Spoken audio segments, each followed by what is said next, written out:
Hey everyone. Welcome back for the fifth part of Kami's experiment.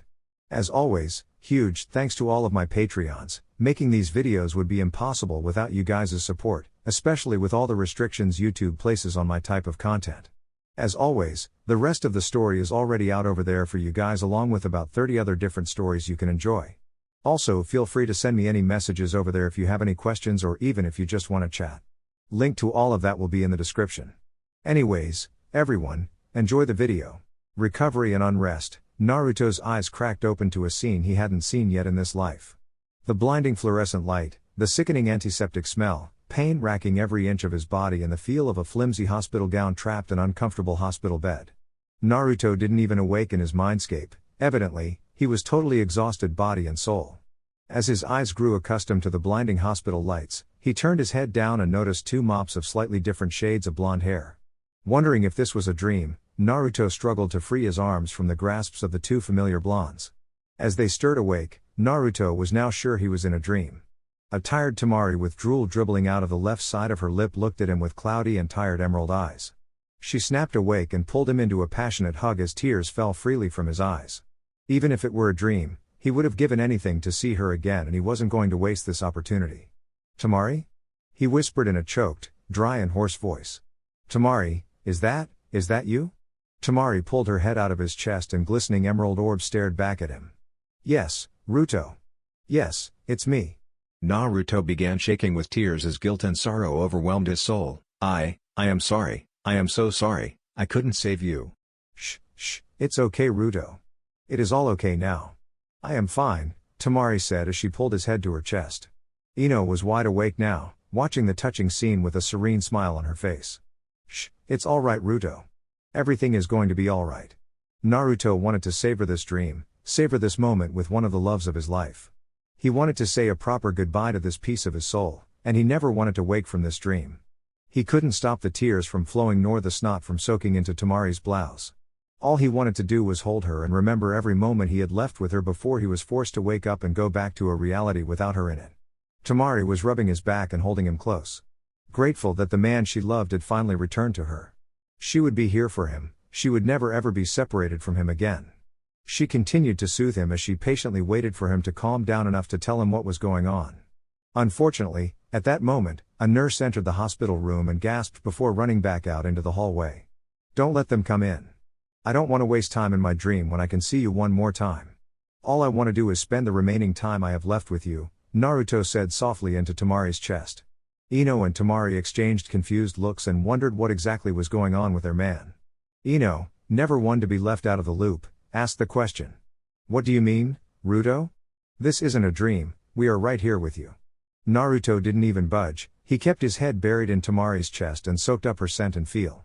"I know it's a dream, I watched Temari die. I don't care though, I just want to stay here with you." Now understanding dawned on the two. Temari hushed Naruto and continued to comfort him as she explained the piece of the story that he was missing.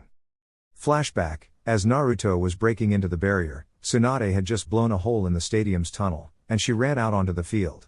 She saw the devastation and gore that littered the arena floor as well as the ongoing battles scattered around the arena. She saw Naruto ripping the barrier to shreds in his cubified form, but she ripped her focus away from that insane scene and went into medic mode. She began looking for friendly survivors in an attempt to save as many as she could. She started by summoning a large fragment of Katsuyu in an area of the arena that she wouldn't potentially smush any of the survivors. She immediately had Katsuya fragment and began to search for survivors. After doing that, she saw something she never wanted to see. A familiar mop of blonde hair tied into easily recognizable ponytails with a recognizable battle fan lying next to her. She darted over to Temari and pulled her into her arms and saw the gaping wound burnt with Bijou chakra. She didn't need to run a diagnostic jutsu to know that Temari was dead. Tsunade began to weep as images of Dan's and Noaki's death filled her mind and prevented her from doing anything else. Tsunade ignored Katsuyu's repeated attempts to snap her out of it until she felt an old and weary hand on her shoulder. Her head turned immediately, and she jumped back, not knowing if the hand was friend or foe. As she cradled Temari in her arms, she looked up to see Chiyo standing there with a terribly sad look on her old, wrinkled face. "Easy, princess, I am here to help," Chiyo said calmly. Tsunade noticed that most of the fighting had died down by this point and she looked regretfully at Chiyo. "You can't help, Granny, she is dead." A small, sad smile flitted upon Chiyo's face. There is still something I can do. I will need your help though, I am not as young as I once was. Hope flared to life in Tsunade's eyes, and she pulled Temari tighter into her chest. I'm listening. Chiyo tilted her head in the direction of the newly created tunnel. Let's go somewhere more private and secure, princess. The two walked through the tunnel and into a medical bay that wasn't being used. As they walked, Chiyo explained her plan, and she also explained that Tsunade would need to heal most of the wound before her jutsu would work. Tsunade nodded sadly, knowing the cost of such a jutsu, but she knew she would do the same thing for Naruto without any hesitation. After getting set up, Tsunade activated her Strength of 1000 seal, the upgraded version of her original seal, and allowed the markings to expand around her body as potent life energy flooded her being. She focused the potent chakra into a powerful medical jutsu and began forcibly repairing the damage done to Temari's chest. Temari glowed green as Tsunade's overcharged jutsu forced the recently deceased cells back to life. Tsunade then provided the life force for those cells to begin mitosis and guided the new cells to heal the gaping hole in Temari's chest. After 15 minutes, Temari's body looked good as new, but there was no life, no soul remaining in her body. Seeing it was time for her part, Chiyo stepped forward and put a reassuring hand on Tsunade's shoulder. Alright, princess, I am going to need you to provide a chakra boost. Other than that, I will handle it, Chiyo said softly, the smile never leaving her withered face. I want you to know, as a mother, I respect what you are about to do. I will never forget you, Tsunade whispered in a reverent tone. Chiyo cackled, oh, I am looking forward to the sleep. You were my greatest rival, and I came to respect you. Tell the young one not to fret over an old lady.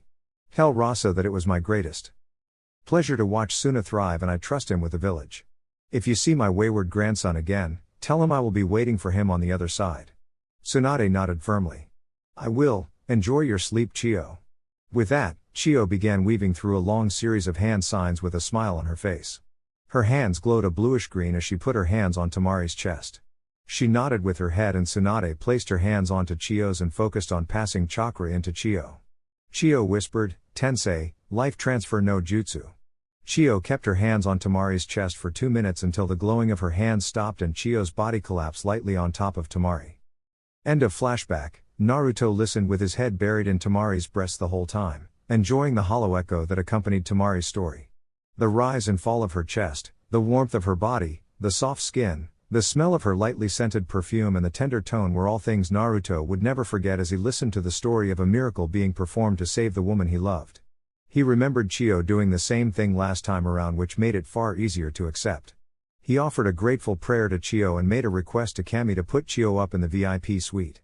Thank Kami, I don't know what I would do without you, he whispered as he finally removed his head from Temari's chest.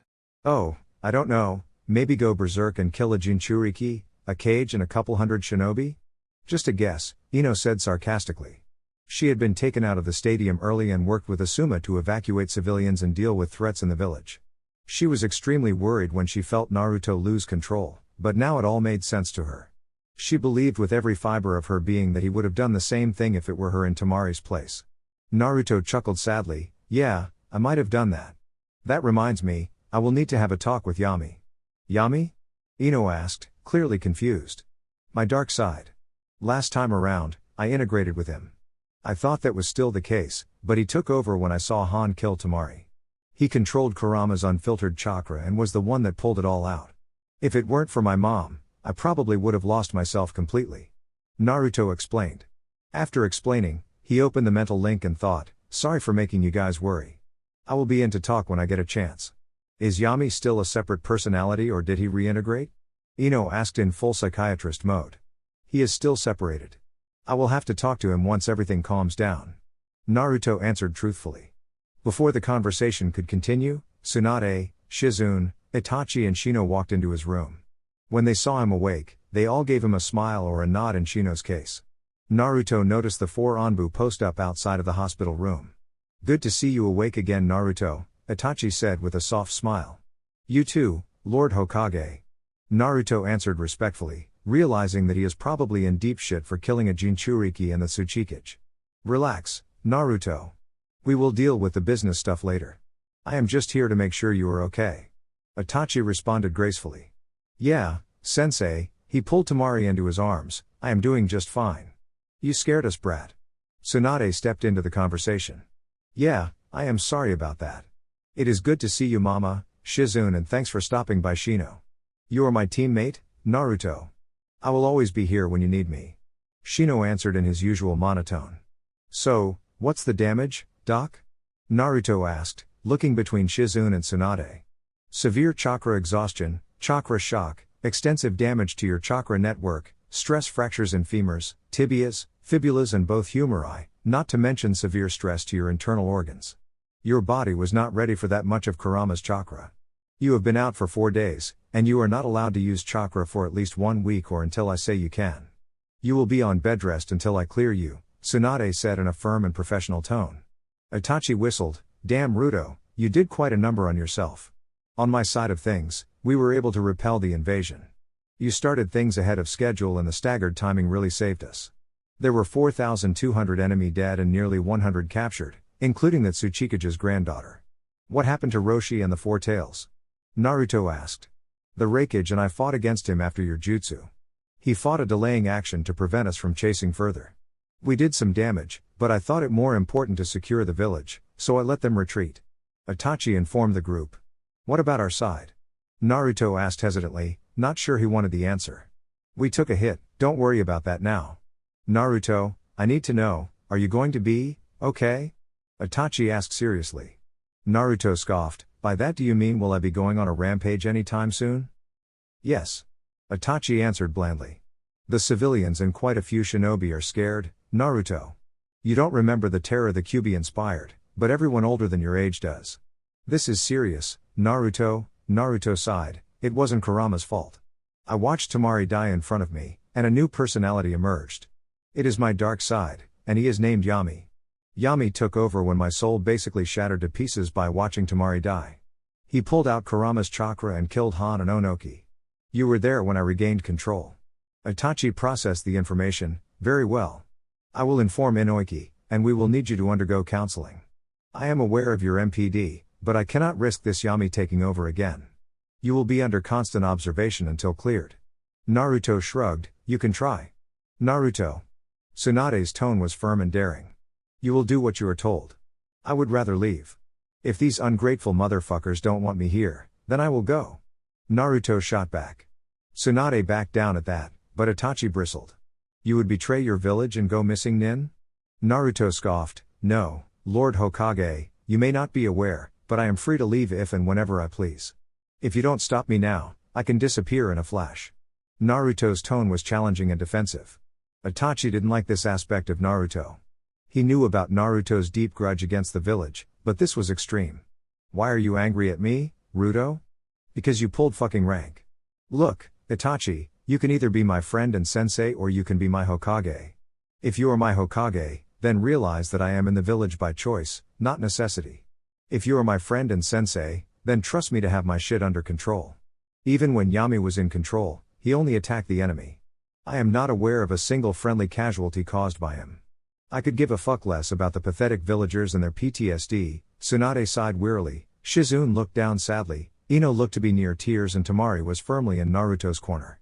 Shino simply stood stoically and watched the show. Itachi debated what to do internally. If he took adverse action against Naruto, then he had little doubt he would leave. Given the state of Konoha, Itachi needed Naruto and he knew deep down that Naruto didn't need Konoha. Naruto, please don't do this. Konoha has welcomed you back with open arms. It is your home. Itachi began. Konoha is my duty, Itachi. They welcomed me back purely because I am a Senju. I have friends here that I cherish, and my ancestry is here, but those things don't disappear if I leave. I have given much to Konoha, much more than you could ever know. Naruto's bravado faded, and Tsunade moved next to Naruto and put a calming hand on his shoulder. Tsunade comforted her grandson and leveled a firm gaze on Itachi, I am with Naruto. I have spoken with Kinji, and we can leave. In fact, that may be for the best. If those chicken shit, ungrateful bastards you call villagers can't appreciate what my boy has done for them, then the Senju will follow him. That was it, it was now official, Itachi hated the Hokage position. Things were so much easier when he was a Jonin sensei or simply running missions. He would rather do a month straight of ranked missions than deal with this bullshit. Look, Naruto, why don't you take some time and calm down? Nothing has been done yet and there is no need to act hastily. There will be a council meeting tomorrow and your attendance will be required. It was Tsunade's turn to scoff. You think that's a good idea, Itachi? You are going to put him in front of people that didn't see him defend them? You are going to make him justify himself to villagers that hid behind barriers he provided for them? When Itachi said nothing, Tsunade continued, Very well, Lord Hokage. The Senju will attend the council meeting tomorrow. Itachi winced at the formal title, knowing full well what that implied. Thank you, Lady Tsunade. That will be all for now. Itachi left the room and an awkward silence hovered for a minute or so. Finally, it was Ino that broke down. Naruto, would you really leave me? Ino asked near to tears. Naruto pulled her into a hug. I would sooner rip out my own heart, Ino. If I need to leave, I will find a way to bring you. He placed a tender kiss on her forehead. Those in the room missed the sweet nothings the two whispered to each other. Shino shifted agitatedly, My clan is with you, Naruto. I will admit that the feel of your chakra was fierce, but the Aburame realize all you have done for us. He shot a grateful look at Shino. Man, he should have made friends with this guy sooner last time around. Thanks, Shino. That means a lot. Shino nodded and gracefully left the room. Tamari filled the new bout of silence. You know, Ruto, since Suna and Konoha are allies, we could probably get Ino transferred over. That is if worst comes to worst and she is willing. Ino pondered the idea, sad at the thought of leaving her home. Naruto saw this and pulled her close once again. I couldn't ask her to leave her friends and family. Maybe I am just blowing things out of proportion, but I can't help it. When I was in sage mode, I felt all of their fear.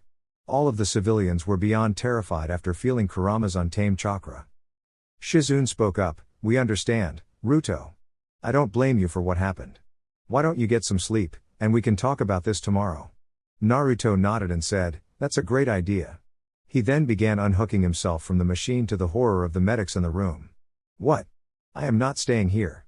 I will sleep better at home, Tsunade sighed and rubbed her temples wearily. Do it, Shizune. We can hook him up to some fours back at home. Sure thing, Mama. I will get his discharge paperwork processed. Shizune answered cheerfully. Has everyone left yet? Naruto asked, just remembering all of the guests that were staying at the compound. Yup, thank Kami for that. Without your clone army it was hard to play host to so many. Hodo and Kinji left yesterday. They are going to be sending support packages to Konoha. I and Rasa left this morning, but Tamari, Gaara and Kankuro are staying behind to help with cleanup. Tsunade answered. Naruto took Tamari's hand in his own. Well, won't Tamari be staying regardless? I assume I qualified for Chunin, which means the treaty would be activated and we would be officially engaged. Ruto, let's see how this all plays out. Like I said, if Konoha doesn't want you then Suna will most definitely take you in, Tamari said soothingly. Gah, fine, my head hurts and I am sick of thinking about this. I am going home, and I am going to get some sleep. Anyone feel like using Shunshine to get me home? I really don't feel like dealing with the villagers. Ino and Tamari smiled before speaking simultaneously. We got you. Senju Compound, 7 a.m., 5 days after the invasion, Naruto woke up in his own bed showered in long, loose blonde hair. The smell of lilac and lilies filled his nostrils and brought a smile to his sleepy face. Rather than stir, Naruto remained still and appreciated the moment despite the morning sun's best attempt to blind him. After soaking it in and enjoying their warmth, Naruto closed his eyes and went to visit his mindscape. It was time to wake everyone up and talk this out. Naruto felt the familiar diving feeling and opened his eyes to see the sun peeking up over the wooded tree line of his mindscape.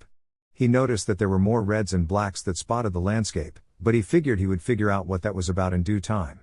He walked into the cabin where his alters were sleeping and started the morning pot of coffee as well as some bacon and eggs. He could have simply imagined them into existence, but there was something cathartic about cooking breakfast for people you love. It didn't take long for the aromas to saturate the home and, as usual, Yosuke was the first one to join. He was halfway done with his first mug of coffee when Kurama and Rias joined the pair. Finally, after they were nearly done with breakfast, Hikari walked into the kitchen area yawning and grabbed her plate after mumbling a "thank you." Naruto let her eat and wake up, but he was surprised when a black-haired boy with whisker marks, black eyes with red slits, a black sleeping gown and feral features entered the kitchen area. Naruto scooped some of the leftovers onto a plate and handed it to the new addition with a smile. It's good to see you again. May I still refer to you as Yami? Naruto asked genially.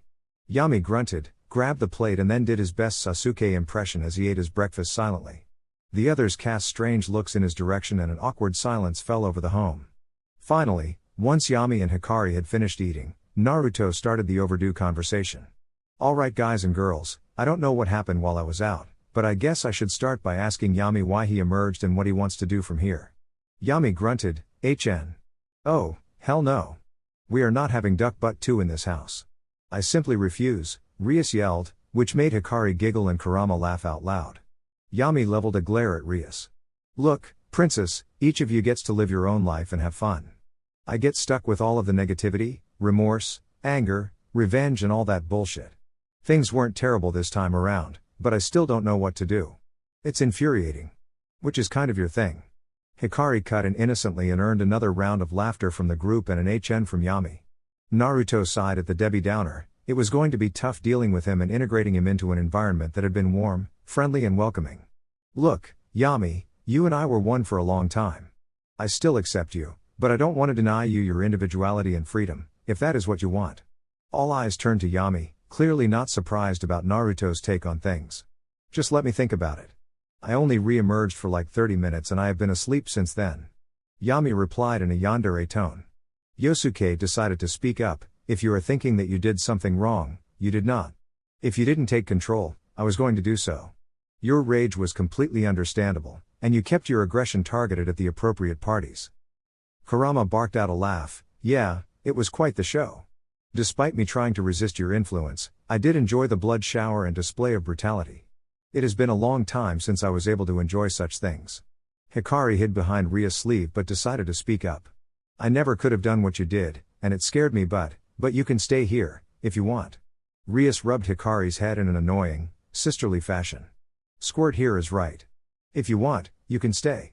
If it is too troublesome for you, then I am sure Naruto will integrate you back in. As for me, just try not to be so broody and find something worth living for. Yami was looking around confused. He existed because of the difficulty of Naruto's previous life. He was the amalgamation of Naruto's bitterness, rage and hatred. Was there a point to living with so much darkness, unable to see the light or the good in humanity? Yami sighed. He was never one for such complex thinking. Look, I don't know what I want. I don't really see a point to all of this. Naruto went over and embraced his polar opposite in a hug, much like he once did while interacting with him in the waterfall of reflection. Take your time. If you want to rejoin with me, I will have you back. If you want to attempt to live your own life, we will need to set some ground rules. Ria scoffed. Yeah, like no forcibly taking over the original's body and going completely apeshit. And no killing kids without orders. Yosuke added. And maybe try to be a little nicer? Hikari said in half question. And definitely no using my chakra. The kit purified my chakra and when you were using it the old darkness and hatred resonated again. Kurama growled. I didn't realize how unpleasant those human emotions were. It was Yami's turn to scoff and growl. Look, fuzzball, you used to be like me. You have grown soft over these recent, peaceful years. Naruto stepped in between Yami and Kurama. You think so? Cause, I remember Kurama and I kicking some serious ass for 3 whole years against damn near the whole shinobi world. Look, Yami, I agree with what has been said.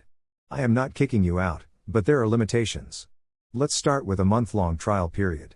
You stay in the seal with access to my senses. If you find something worth living for then I may let you out.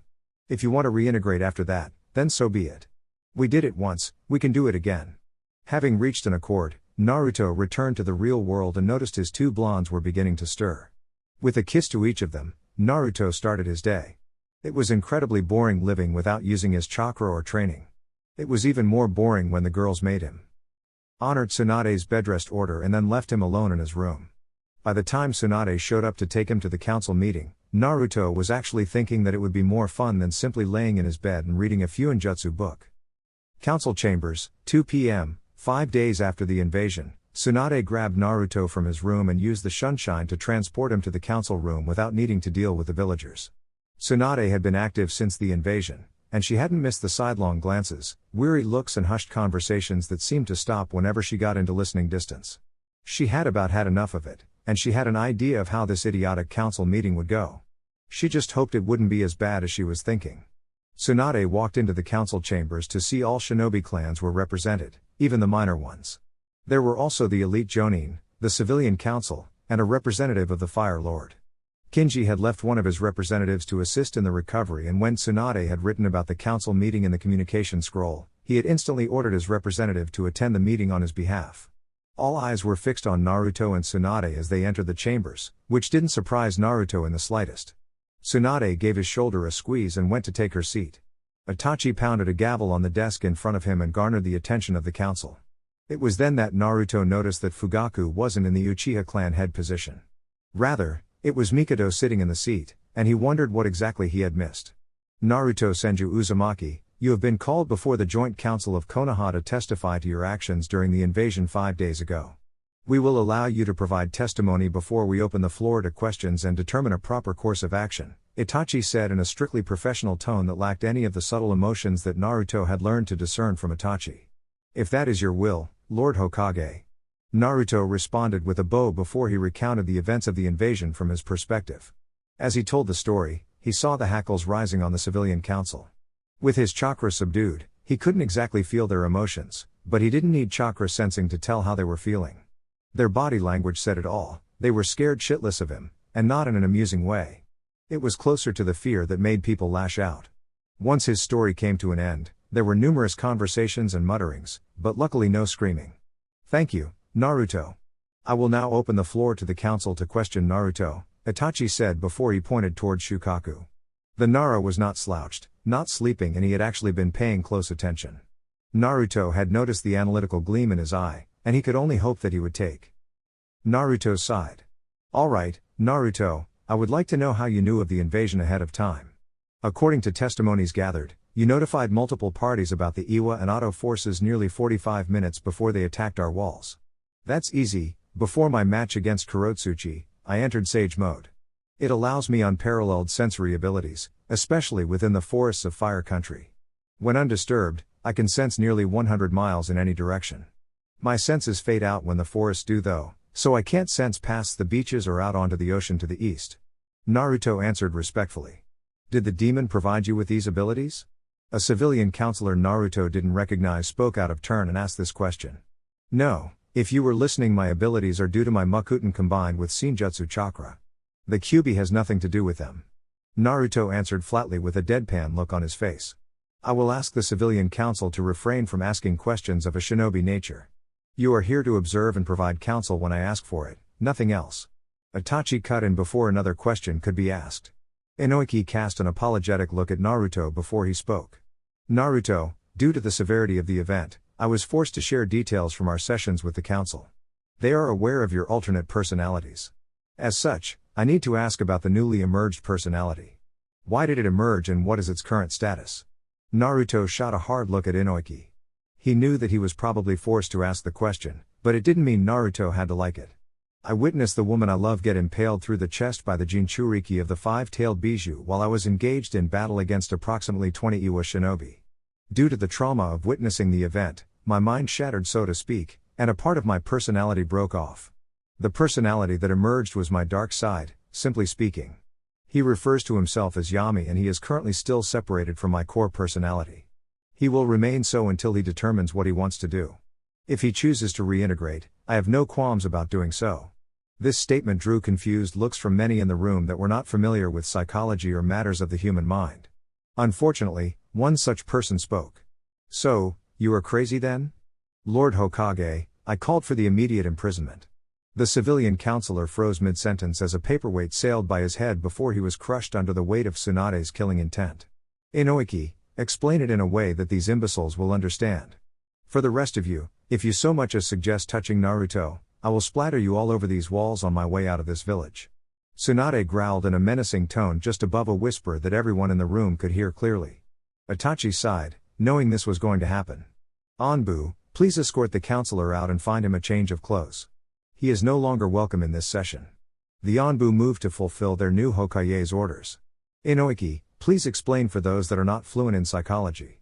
Inoiki looked uncomfortably between Tsunade and Naruto before beginning in a neutral tone. Naruto has multiple personality disorder, and it has been stable for most of his life. The personalities were caused by childhood trauma, so it makes sense that watching a lover die would be a triggering event for another personality to emerge. Naruto has the ability to configure his mindscape and interact with his alternate personalities, which we refer to as alters. The concerning thing about this alter is that it is Naruto's dark side, and it was able to forcibly take control, and it had access to the Kyuubi's chakra. The respectful silence ended here as many people began to overreact at the information. It was admittedly disturbing, but there were a couple caveats to the information that they were missing. Itachi was already fed up with this meeting, but it needed to happen. After regaining control, Itachi returned to Mike to Inoiki, who continued. Inoiki coughed and began again. As I was saying, in this instance the altar was able to access the Kyuubi's chakra. This is concerning for many reasons, but I believe the only reason it was capable of doing so was because of Naruto's compromised mental state. Is that right, Naruto? Yes, I cannot explain it in any other way than saying I was so distraught that I went unconscious. I was awoken by my altars and the Kyuubi after Han was killed, but I was in no shape to reclaim control. When Yami dispatched the Tsuchikage, I saw my mother through the mental link, then I felt her chakra when she wrapped my body in her chains. Due to this, I was able to regain control and suppress Yami. I will let this council know that mental safeguards have been put in place to hold Yami within my mind, and he can no longer access the Kyuubi's chakra. Furthermore, Yami feels no need to resist or attempt to take control and is content to remain in my mindscape for a probationary period. Naruto explained as calmly as he could. Inoiki retook control of the conversation immediately following Naruto's explanation. He could tell that the civilians were still skeptical and ruled by fear. They were going to make this more difficult than it needed to be. During my sessions with Naruto, I will tell this council once again that he has created a unique and effective way of managing his altars.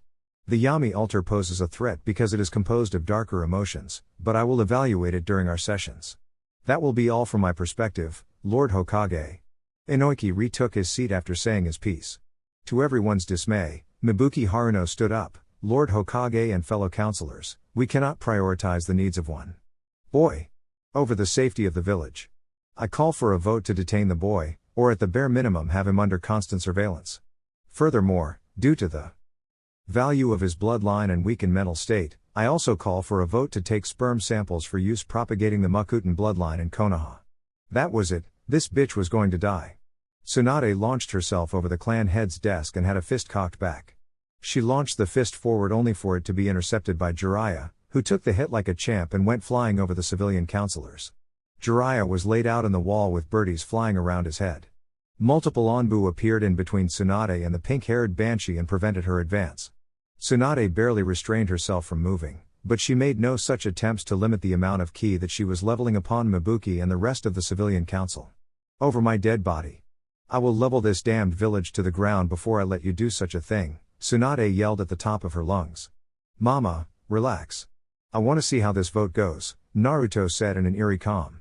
Tsunade was taken aback, but her anger abated as she heard her grandson's calm tone. Rather than retake her seat, she stood next to Naruto before she issued her warning. I am unable to partake in this vote due to personal biases, however, I will caution you now. Vote carefully. Nobody missed the threat that wasn't even hidden behind vague words. It was perfectly clear what was being said. However, that didn't deter many people from voting in favor of both motions. The only reason this passed was because every civilian councilor and multiple minor clans voted for the motion. Despite all of the main clans voting against the measure, it was still passed because it was a joint council, which included all of the minor clans, influential civilians and other parties that usually didn't have a say in Konoha's governing system. This allowed Homura and Koharu, the heads of their respective minor clans, to have a vote. They voted in favor with devilish smirks on their faces. Naruto locked eyes with Tsunade, who gave him a resigned nod. Ambassador Kagawa, Konoha has voted to deprive me of my human rights. Please inform Lord Kinji that we will be leaving Konoha, and we will be arriving at the Senju estate in the capital by the end of the week to discuss the Senju's future role in Fire Country. The Fire Lord's ambassador nodded and began scribbling a message in the scroll, but Itachi made him pause midway through. Ambassador, please wait before sending that message. I veto the vote of the Joint Council with my authority as the Hokage on the grounds that the Civilian Council had no right to vote on shinobi matters. Homura stood up. Itachi, after a stern correction from Itachi, Homura continued, Lord Hokage, you cannot let one child strong-arm you. The Civilian Council has every right to vote in matters that concern the welfare and safety of the village. The Makuten was an ability of Konoha's founder, and as such it is in the best interest of Konoha to keep it within the village. Itachi sighed. These people were going to drive the Senju out of Konoha. He was saved by Hiashi Hyuga. The council does not have the right to make such demands of a founding clan heir or any clan member of Konoha. The most you could do would be to suggest that Naruto is entered into the Clan Restoration Act. This matter was voted on previously, as I am sure you are aware, and measures have already been approved by the council. Mibuki had regained her composure despite the wetness that saturated her panties and dress. We of the civilian council have every right for our voice to be heard in matters of village security. In light of recent events, the old votes should be revoked since the boy is clearly unstable. Tsunade stomped her foot on the ground and gained everyone's attention once again, and she shifted her glare from Mibuki, who had once again crumpled into her seat, and shifted it back on Itachi. Itachi Uchiha, we are leaving. I dare any of you to try and stop us. If I remain in this room, there will be so many blood splatters that you will have to conduct a joint burial. If your Anbu try to stop me, I will not be held liable for the new craters. Shikaku Nara stood up. I won't stop you from leaving the council, but please remain in Konoha, Lady Tsunade. We will handle the meeting and get this resolved. Konoha cannot afford to lose a Sannin and En's class shinobi at this time. Stop. It is not safe for Naruto to be outside the protection of Konoha, Jiraiya shouted. Naruto grabbed Tsunade's hand before he spoke calmly. Then maybe these fucking idiots should have thought about that before they attempted to imprison me and forcibly take my seat. I will give the members of this council that I actually respect 1 week to get this shit sorted out. I will leave this useless creation of the 2ND Hokage with one final thought. It was the Senju clan that earned the alliances with Suna, Kumo, and Wave. Jana. He ended with an overly cheerful wave that was clearly a taunt leveled at the council. Tsunade didn't feel the need to follow up with anything further. She simply put her hand on Naruto's shoulder and used the shunshine to get him back to the Senju compound. Naruto really hated needing to rely on his mama to get him around the city, but it would only be a couple more days. Tsunade knew she needed to leave the council chambers, but she also knew it was risky to let the cowards plot and scheme behind her back. If she and Naruto had to leave Konoha, then the Harunos, Mitokotos and Uditanes would suffer severely. Back in the council chambers, pandemonium ensued, and Itachi was an inch away from entering his Susanoo and destroying the Hokage Tower to simply be rid of these people and the paperwork. Unfortunately, fate wasn't so kind to him. So, he took fate into his own hand with a couple of hand signals that ordered the Anbu into action. Civilian councilors and select minor clan heads were silenced with swords to their necks, which made the council chamber eerily quiet. Thank you, Anbu. Feel free to stay there for the duration of the meeting. Now, I believe it is time we have a discussion about proper conduct in my council room. The next civilian or minor clan head to speak will have their tongue cut out. If that proves ineffective and you still disrupt my council meetings, I will take a head. To Ambassador Kagawa, I apologize for the unsightly display and conduct of my council. I cannot stop you from informing him of what we speak, but I would ask you to add that I wish to talk to him about some changes I wish to introduce. Kagawa smirked internally. The Uchiha boy could play the political game, even if he had nearly lost control. Very well, Lord Hokage, I will inform him. Now, the main issues that Lord Kinji actually needed addressed were the response to Iwa, the casualty report and plans for dealing with Iwa and Otto. Kagawa kept his voice professional despite his disgust with this childish council in front of him. It was clear to Kagawa that Hiruzen's 2ND reign had greatly weakened the once great tree. Itachi looked to Shikaku for a rundown on the reports. Shikaku stood due to the serious nature of the information and began, well, due to warnings from the neighborhood watch we had some preemptive measures in place that greatly reduced civilian casualties and damage to critical infrastructures. Thanks to Naruto's preemptive warning and subsequent actions against the bulk of Iwa's and Otto's armies, we were able to keep most of the fighting outside of the city. That being said, we still suffered a number of severe losses. Iwa's explosion corps sent a squad into the exams and that squad blew up the Uchiha police station. We lost over 40 Uchiha policemen including Fugaku Uchiha. A note is that Sasuke Uchiha is currently MIA and is believed alive since his body has not been located. His team members were rendered unconscious during the invasion and could provide no further information. The Akimichi battle group lost 8 members while holding off the snake summons. The Hyuga lost 18 members with many more in the hospital. There were also 232 deaths in our shinobi forces and 420 of our shinobi were injured. The third Hokage is still in critical condition in the hospital. Tsunade and Shizune Senju were working to neutralize the poison, but it is proving difficult. Lord Third has been put into a medically induced coma to buy time and prevent the spread of the poison. It is unknown if he will survive. There are 5 major gaps in our village wall. Kenzo was able to plug them up, but we will need to repair the outer walls as soon as possible. The fighting in the city was held to a minimum, but there was still damage scattered throughout the village. That concludes my summary. Thank you, Shikaku, Itachi said before he looked around the civilian council. I want you to understand something. Our forces held off a joint attack by a numerically superior force that had 2 Jinchuriki with minimal losses. This was in large part due to the efforts of the very man you just attempted to persecute. But Lord Hokage, what if he loses control again and there are not enemy forces for him to vent the Kyuubi's anger and hatred on? Then it will be our children and families. One civilian said before the Anbu knocked the person out and cut out their tongue. Itachi stood up and flared his chakra. I will not say this again. You do not have permission to speak out of turn. You will speak when spoken to or when I request your worthless opinions. Remove that counselor and take him to the hospital. A couple flickers of movement and a deep breath later, Itachi continued. You cowards let your fear rule you instead of thinking with your brains. Naruto snapped due to a traumatic event. Even when he snapped, he only took his rage out on Iwa's Jinchuriki and Kage. Those were the only two affected by this Yami personality. Clan heads, please inform these fools exactly what the Senju clan does for our village. Huza Akimichi stood up. Well, Naruto leads his peers in training outside of the training they receive by their Jonin sensei. It has produced remarkable results. His seals prevent our food from spoiling and allow us to keep it on the market longer. This lowers food prices for everyone. Shibabarame stood up. Naruto has held the Aburame clan to develop new species of our bugs that provide a great increase in our battle strength. He has also created new habitats and forests for us. Hyashi Hyuga stood up. Naruto Senju removed the caged bird seal from my clan and saved my life, as well as the lives of my daughters.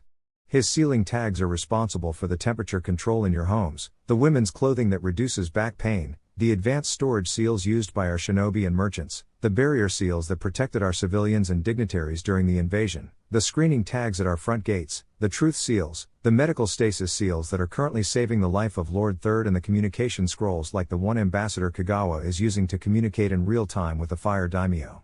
I am sure I missed a few, but that would be the cost of the Senju clan leaving our village. Mikoto Uchiha stood this time. He also created a Sharingan protection that prevents the forced removal of the Sharingan. It also disables transplanting of the Sharingan to any non-Uchiha. The Senjus were working closely with the Uchiha police to make Konoha safer. Inoiki stood this time. Naruto created new plants in my greenhouses that we are harvesting and selling to the hospital. They have reduced our need to import medicinal ingredients by nearly 30%. Itachi held up a hand. Thank you, that should be enough. Let me remind you that the Senju clan has not even been in Konoha for a full year yet and they have already had this much of an impact. I grow weary of this council meeting, and I see no need to include this whole joint council in decisions of war. I will reconvene this council when our response has been formed. The council was left in a stunned silence as the minor clan heads and civilian council began to shuffle out. That was a lot to think about and chew on. The clan heads filtered out of the room and left Itachi sitting there with Jiraiya and Ambassador Kagawa. Is there a reason you are still here, Jiraiya? Itachi asked monotonously. Jiraiya puffed his chest out, which made him cough due to the pain remaining from Tsunade's blow. After recomposing himself, Jiraiya answered, I am still the spy master for Konoha. I should be involved when we are talking about war with Iwaiga Corps. Otoga Corps is still an unknown, but since they are led by Orochimaru they are a dire threat as well. Very well, do you have any new information to provide to the Fire Lord or myself? Itachi asked. Well, no, I just wanted to know how you are going to handle things moving forward. Iwa is demanding Naruto's blood and threatening war. Jiraiya answered shakily. Yes, the country that violated an international treaty and launched an attack on the Chunin exams with daimyos and dignitaries from many minor countries present is making demands. So what? Ambassador Kagawa asked with a deadpan look. Jiraiya blanched. Are we really going to go to war with Iwa? No, but neither will they go to war with us. They know that they cannot win. Even without Naruto, Iwa would no longer be able to pose a significant threat to us. Onoki and Han were two of their 3's rank shinobi, and they made the fatal mistake of pissing Naruto off. They further alienated themselves from Kumo and they were already unofficial enemies of Suna. They can make demands all they wish, but it does not require that we listen to them. Itachi summarized his thoughts. Itachi, it is dangerous to back such an enemy into a corner, Jiraiya cautioned before he was dismissed by Itachi. The Uchiha prodigy Hokage had a massive headache, and he knew it wasn't going to let up anytime soon. Underground base in Rice Country, in a dark room that was dimly lit by torches, 2 golden orbs glistened with fury in the dark. The Senju brat had foiled Orochimaru's plans of destruction and revenge. He couldn't even take solace in that fact that his sensei was dead because the old monkey was still clinging to life in the hospital. Orochimaru hissed at the thought, completely enraged by his failure. He cared not for the dead, nor did he care for Iwa's losses. He cared only that the gods created the Senju boy and said boy ruined everything. Orochimaru was broken from his musings as the door to his chambers creaked open. He could smell his faithful servant Kabuto and he was awaiting his report. The right hand of Orochimaru got down on one knee and reported to his master. Lord Orochimaru, Sasuke Uchiha's Phase 1 curse mark was implanted successfully. He will need a couple months for it to integrate into his chakra network before we could safely upgrade it to Stage 2. The boy seemed pleased with the increase in his power. Moving on, we have still not heard from the Sound 4. We presume they are captured or dead. Kimimaro did not need to activate his curse mark during the invasion, so he is stable at this time. He was able to kill a number of Konoha Jonin and Chunin before returning with Sasuke. You should know that the Uchiha clan suffered great losses during the invasion, but I have not yet informed Sasuke. His father perished to Iwa's demolition corps, Orochimaru hissed in a mix of pleasure and disgust. And what of Iwa's forces? Kabuto pushed up his glasses and hesitated a bit. Iwa's forces were decimated. Of the original Oto and Iwa forces, there were just over 500 survivors. Iwa still has Roshi and Kyuchi to run things, but they were weakened significantly. Additionally, Konoha has Kurotsuchi, Kyuchi's daughter, held as a political prisoner. Konoha must be greatly weakened if the battle dragged out for so long. What of Konoha's forces? Orochimaru asked, hissing with anticipation for the damage report. Kabuto shifted uncomfortably. Actually, Lord Orochimaru, after the Kyuubi Jinchuriki calmed down, he went to the front lines. He did one of Lord First's combination jutsus and decimated the attacking forces. It is unknown how many casualties Konoha took, but best estimates suggest around 12 to 15%. There was also minimal damage to the city and civilian populations. They were ready for us to invade. Orochimaru hissed in disgust at the news and lashed out with some of his snake summons that wrapped around Kabuto's body and hissed angrily at him. You are telling me I lost 5 boss-level summons for less than 15% of Konoha's forces. Manda will eat me for such transgressions. My deepest apologies, Lord Orochimaru. Kabuto attempted to bow while he was wrapped up by the snakes. Put the Senju boy in the bingo books and find a way for me to get to him. He would be the perfect host, but the Kyuubi would prevent such a thing. If I can get some genetic material, I could create the ultimate vessel in time. Orochimaru appeared to lose himself in his fantasies. Well then, you will be pleased to know that he has 2 girlfriends. One of them was the reason that Naruto went berserk in the first place. However, Ino Yamanaka still remains, Kabuto said, hoping to inspire his master's conniving mind. Interesting. In some cave at a yet unknown location, 10 figures were having a meeting. 2 of these figures looked real while the rest appeared to be some sort of astral projections. They were each standing on a finger of a statue that was chained up and had 9 eyes that were closed. Each member wore a dark black cloak with red clouds that denoted them as members of the Akatsuki. They were just briefed by a plant-like creature on the events of the failed Konoha invasion. So, the leader with strange, purple-ringed eyes began, the Kyuubi Jinchuriki is much stronger than we planned for, and the 5 Tails was killed during the invasion? Yes, Lord Pain. The creature answered. This will disrupt our plans. According to what we know, the 5 Tails will not reform for another 3 to 5 years. When it does reform, it will do so in Konoha, which has become harder to spy on, thanks to the Senju seals. Does that summarize the current state of affairs? The leader asked. Then we will need to adjust our plans. Perhaps we can take advantage of Iwa's weakened state. A hunched man wearing the robes suggested. Sasori my man, that might be an artistic idea, A blond man with a strange monocle said enthusiastically. Perhaps it would be wise to recruit Iwa's forces to our cause. With Ame and Iwa, we could begin recruiting the other minor nations. A familiar figure with blank white eyes suggested.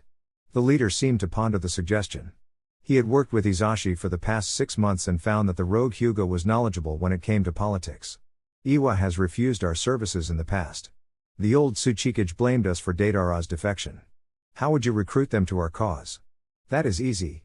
We have a shared enemy. They hated Naruto's father and now they will hate and fear him just as much. The boy may be strong, but we are all's rank shinobi. Iwa will not be able to refuse such an increase in their strength. Hizashi explained. A shark-like man with blue skin chimed in, I mean, what else do we have to do? The 3 Tails is missing somewhere in Kiri and the 5 Tails is likewise dead in Konoha. We cannot gather the bijou and hold them indefinitely while we wait for them to reform.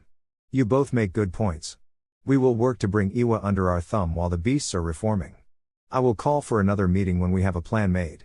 For now, Continue taking jobs and earning money for our cause, Pain said. Yes, Leader Sama. The apparitions chorused before fading out of existence. The 2 remaining members were joined by a man in a swirling orange mask wearing the Akatsuki cloak. This is inconvenient. For our plans to be delayed in such a manner because of a single boy. Pain looked dispassionately at the newcomer. Madara, we cannot change what has already happened. Will you be able to get the new Tsuchikage under your control? Madara scoffed, my pawn in Kiri is now useless, he had been turtling up in Kirigakure and losing the war. My Koto Amatsukami will take a little while to recharge, but if we build some trust in Iwa then it will be easier for me to manipulate him. The blue-haired woman with a paper flower in her hair and a lip stud spoke up, can you not use your Kamui to infiltrate Konoha and eliminate the boy? The boy wields powers almost equivalent to Hashirama. I would not be able to get in and out quickly enough. To make matters worse, whatever seals he has put up in his compound and the Hokage Tower make it so that I cannot warp in there. I am also tagged each time I have entered Konoha by the barrier protecting it and Anbu respond within minutes. Infiltrating Konoha is no longer a viable option, Madara said in a frustrated tone. How did the boy know about your ability? It is impressive that he found a way to neutralize it, but how did he know about it in the first place? Pain asked. According to our spies, the seal placed on him by his father endowed some of his father's knowledge onto the boy. It is likely that Minato warned him about my ability because he was the only one that ever lived after seeing me use it. The man in the mask said with disdain. The girl chuckled and the serene noise echoed around the cave. The mighty Madara brought down by a 13-year-old boy. That is enough, Konan. Madara is our ally. He should focus on getting Earth Country under our control. I will assign another team to Konoha. Senju Compound. 1 week later, after I was diagnosed with MPD, I phoned my boss to tell him that I needed some time off. After receiving deadpan looks from everyone in the living room, she continued, "You're self-employed, you stupid bastard," I said. Crickets, the whole mindscape went deafeningly silent. Ria sat there with an expectant look as everyone in the mindscape looked at her with blank, deadpan looks. "Holy shit guys, we need to get out of here," Naruto said in a deadpan voice with a hint of horror mixed in. Oh, I got one," Kurama said with a shit-eating grin. You know what the worst thing about MPD is? Kurama looks around like a kid with the funniest answer in the world, only two. Get blank looks in return. I used to enjoy masturbating, but I can't get into it lately because I'm really not into orgies. Let me out. Yami screamed in terror. Ruto tried letting us out yesterday. Mama bopped me on the head and sent me right back in here. Hikari whined. Yes, Mama made it clear you are not to use your chakra until she says so. Yosuke added remorsefully. I miss Anko, I haven't been laid in almost 2 weeks. Rias whined. I have never been laid. Yami added after calming down, what's all the hype about? Yami had come out of his shell a bit. He still seemed like a darker and more brutal Sasuke, before he turned into a backstabbing, world-ending bastard, of course. Rias looked at Yami, weren't you a part of Naruto last go-around? He showed me Temari, Ino. Rias got a perverted giggle on her face and blood trickled. And Hinata, oh, sweet Hinata. I still can't believe you let that one go. Definition of lady in the street and a freak in the bed. Yami looked to Naruto curiously, why don't I remember that? Naruto shrugged, best guess we have is that you were a part of me, but you only pulled out the memories that reinforced your core personality. The happiest I have been when I was with each of them before they died. You want the memories? It might make you think life is actually worth living. Yami nodded hesitantly, fuck it, it's not like it can make life any fucking worse. Naruto walked over to him and placed his hand on Yami's black spiky hair and concentrated on sharing some of the good memories. He kept his hand there for at least 10 minutes as Naruto processed the memories, flashing at 10 times normal speed through his own mind. As Yami watched, a tear began trickling out of his eyes. It didn't take long for one tear to turn to a steady trickle as Yami experienced the positive side of life for the first time. Naruto left the mindscape, trusting his altars to help Yami process things and decide what to do. He sighed as he rose out of his bed, missing the blonde beauties that he had woken up to for the past week. Evidently, he had slept in, and they were already out and about. The Subaku siblings were adamant on staying with Naruto until they figured out what the stupid council was going to do. Naruto tried to shove the negative feelings out of his mind by smothering his face in Temari's pillow and inhaling deeply. She had such a soft, sweet scent that just tickled the back of his nose and filled him with fond memories. After a minute, Naruto kicked himself up out of bed, completely at a loss for what to do. He was more than tired of listening to his mama, he just wanted to use his chakra again. It no longer felt like his tenketsu were burning and his body was no longer sore. He could feel his power returning and knew that he already had more than anyone else in his generation. He had tried to get a CrossFit workout going only to be slammed into the ground by the slug Sanin, which was another source of frustration. Naruto's daily routine was shattered, and he couldn't do anything that he typically loved to do. Combine that with a form of house arrest and Naruto was more than ready to flash to wave and say fuck Konoha. The main thing that prevented him from doing that was Ino. She couldn't leave the village without being declared a missing nin, and Kinji said that she would need to be his wife for Naruto's immunity to apply to her. Then there were his friends, who were absolutely amazing this time around. The monotony of the week had been regularly punctuated with his friends stopping by and informing him of what was going on in the village. He learned a couple things from them. 1. The civilians were terrified and gossiping about him. No surprise there, Naruto was actually nervous about regaining his chakra and senses and going out into the village. Memories of the past threatened to haunt him if the villagers looked at him with those hate-filled gazes again. 2. The damage to the village wasn't that bad, but all Jinan were on cleanup duty until further notice. At least he was able to prevent the worst of the damage this time around. 3. Hinata and Shino were promoted to Chunin for their displays in the finals and efforts in the invasion. This made Naruto wonder if the council was actually going to deny him a promotion this time around as well. Ungrateful bastards. 4. Sasuke Uchiha was gone. This made Naruto punch a hole in his wall. Despite his best efforts, the team still ended up leaving the village. He was presumed captured, so he wasn't declared a missing nin, but Naruto knew how things would play out. 5. Lord Third was still in the hospital despite Tsunade being there to heal him almost immediately. The poison from the Kusanagi ate away at his chakra network and did serious damage to the old monkey. Naruto realized he wasn't as nearly broken up about it as he was last time around. Naruto was grateful to each one of his friends, and it was for them that he would try to persevere and not abandon Konoha. He has talked about it at length with Tsunade and Shizune, who were both of the mind to leave the village and return to Wave or Suna. Shizune was excited about the idea of going to live with York. Tsunade was excited about wandering the lands again while gambling and training. Evidently, it was a very long week for Tsunade, who was taken out of her hospital duties 3 times in 1 week for stupid, kami-damned council meetings. Naruto shared more than a few bottles of sake with her on the porch at night as she filled him in. Evidently, during the last council meeting, the civilians had gotten uppity once again, declaring that it wasn't safe for Naruto to be in the village. They said that the Kyuubi had broken the seal and taken over Naruto, which had prompted another outburst from Tsunade. She had come home ranting and raving about how Koharu and Homura were stoking the fears of the civilians. All in all, Naruto thought that it was time for a training trip. He just didn't know what he should do about Ino and Anko, since Rias wouldn't be able to remain in Konoha if he were out of the village for that long. Then there was Hikari, who had set up roots as the Senju shopkeeper and made friends of her own. Perhaps it was because of Hikari being Naruto's pure side, but he could never deny her anything. Actually, none of the alters nor Kurama could deny her anything. The vibrant blonde was too nice for her own good, and she always put the needs of others before herself, which prompted the others to always consider her needs over the other alters. She was the dear little sister that each of them felt the need to protect and spoil. For the millionth time that week, Naruto sat in the garden and used meditation to reflect upon things and collect his thoughts. All in all, after many internal and external debates, the consensus was split. It was agreed upon that we should remain tied to Konoha because of the friends and relationships that were established. That being said, most agreed that a training trip and break from Konoha would be a good thing for all parties, especially Konoha. Temari and Gaara declared that they would join the training trip, which would make it more fun this time around. Ino brought the training trip idea up with her parents and they shot her down almost immediately. That was a cause for concern, but Ino had told me that she would support me no matter what.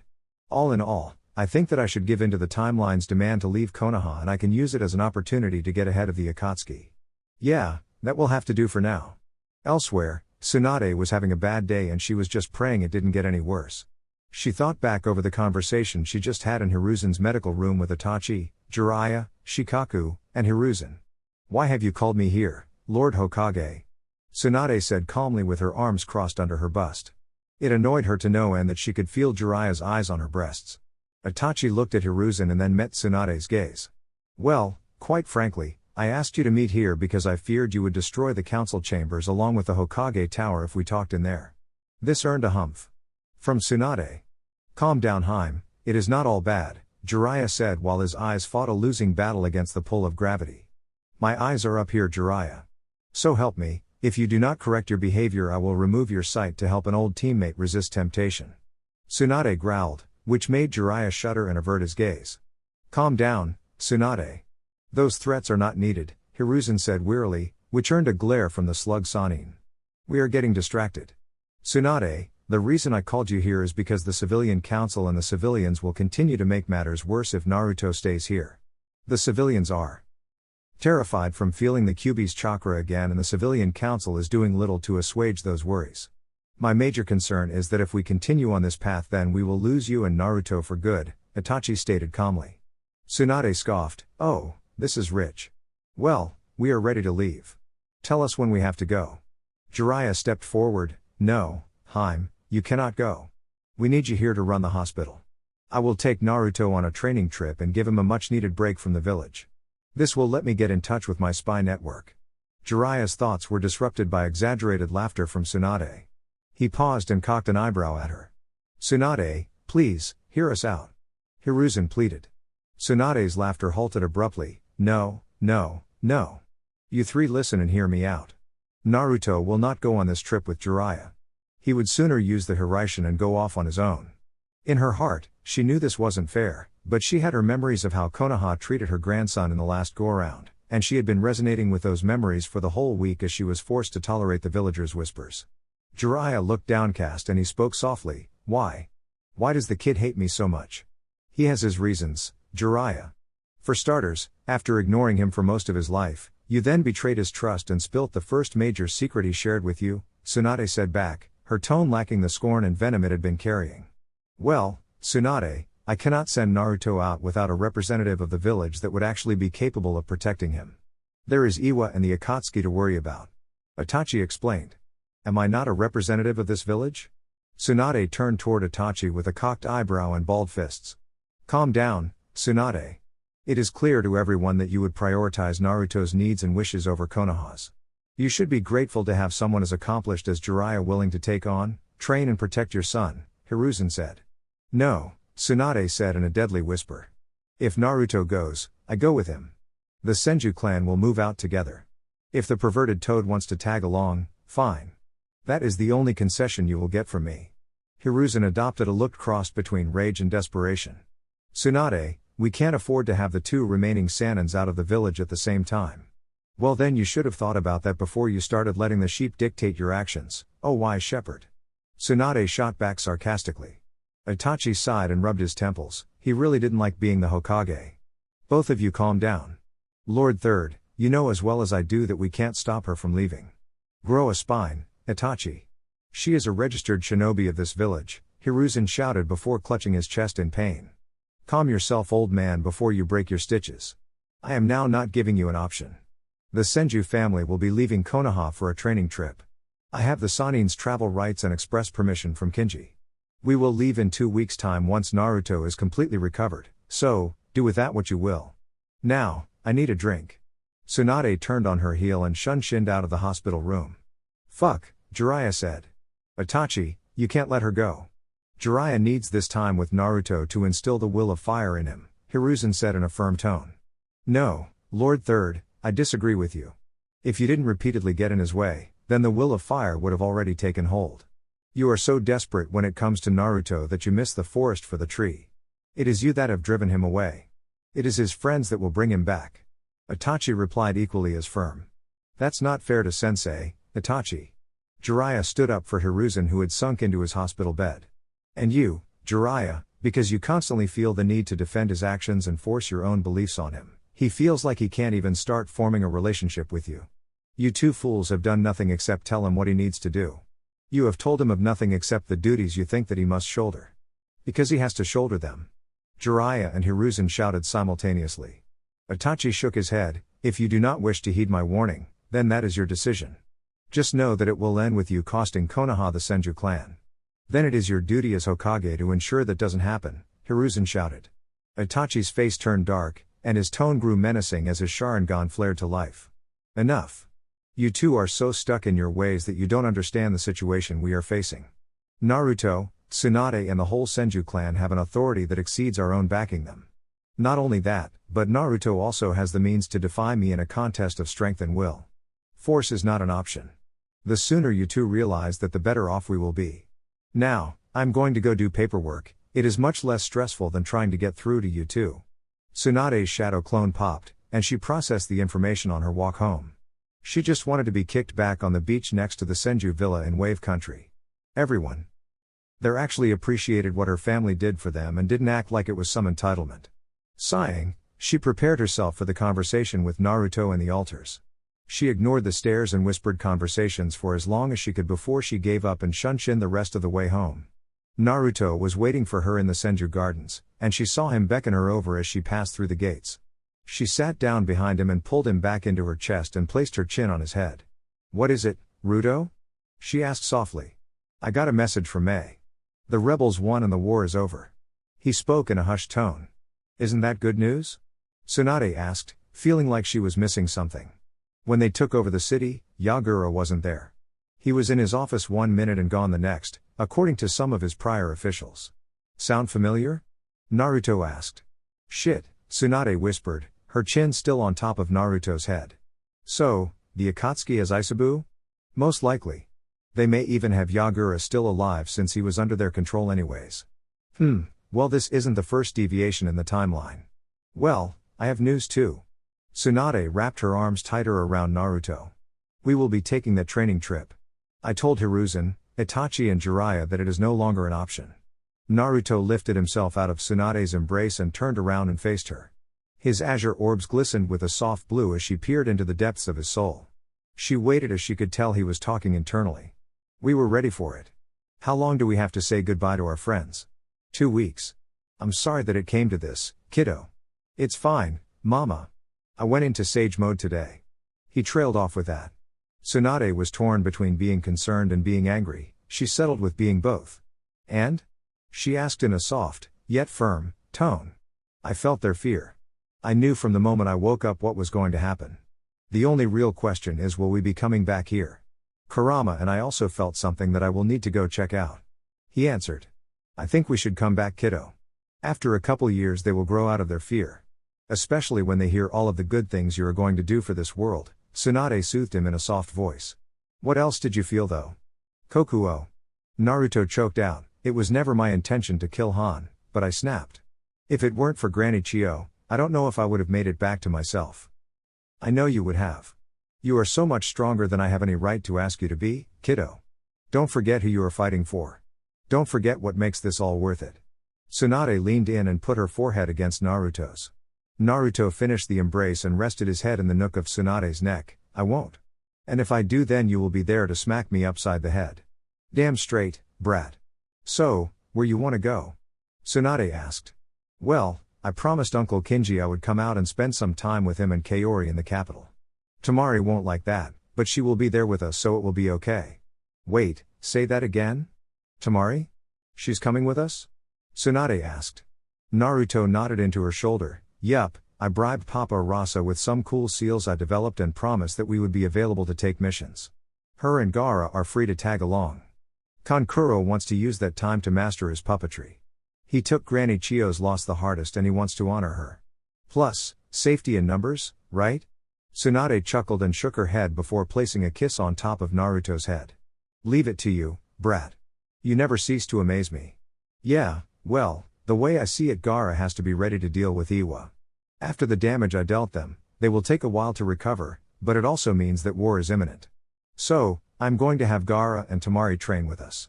If you could leave some scrolls for Ino and Hinata, I would appreciate it." "Sure thing, kiddo. Where else are we going to go?" Tsunade asked.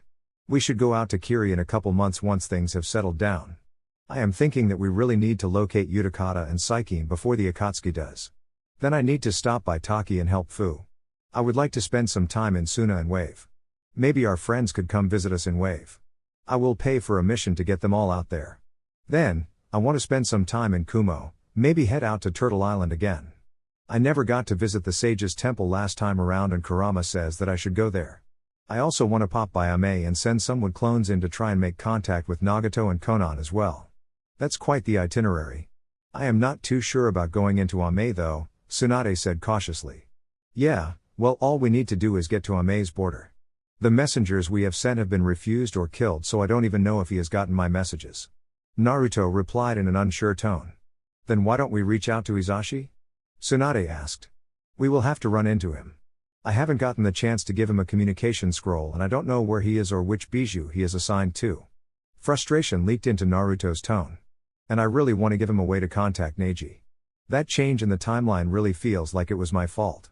You can't keep the whole world on your shoulders, kiddo. It doesn't work that way.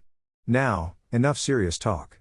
Let me run a scan on you and we will see how your body reacts to using chakra again. Then, you should use your remaining time and spend it with your friends. Thanks, Mama. Does that mean I am no longer under house arrest? He asked eagerly. Yeah, be careful out there though. Don't let the ungrateful bastards win. Inside Naruto's mind, everyone was rejoicing at the thought of getting out of their containment. It was truly a long week and a half stuck inside the seal for the alters that had grown used to living their own lives. Rias wanted to go see Anko, Hikari was being hush-hush about who she wanted to see, Yosuke simply wanted the opportunity to train some more and stretch his legs. Naruto had been writing to Himawari on his behalf, but Yosuke said it wasn't the same when he had to talk to her with everyone else watching. Nobody argued that point. Kurama wanted to get out and share a drink with Tsunade.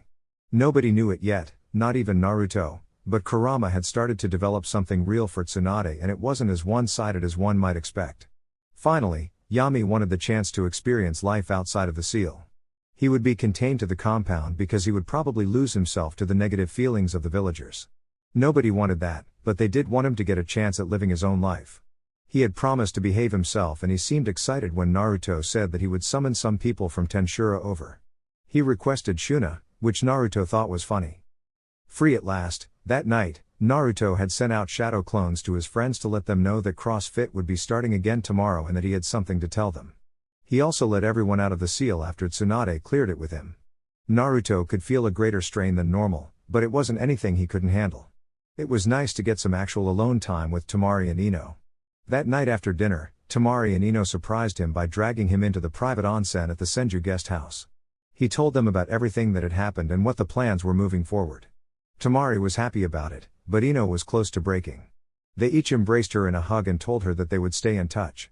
Naruto promised to set up a long-range Hiraishin beacon in her room and he would stop by and visit at least once a week. That cheered Ino up and she reverted back into her perky self. Speaking of perky, after the serious talk was over with, Naruto realized that both of the beautiful teenage blondes were naked with him in a private hot spring. The girls saw him blush furiously and decided that there was no better time than the present to break the throuple ice. They got a couple bottles of sake and played a couple rounds of truth or dare. It was 2 bottles in that Temari and Ino shared their first kiss. It wasn't tenuous and there was almost no hesitation as tongues flashed and danced between the two of them. The blushes on each of their faces were so beautiful that it instantly became one of Naruto's most cherished memories. Thank you, Kami.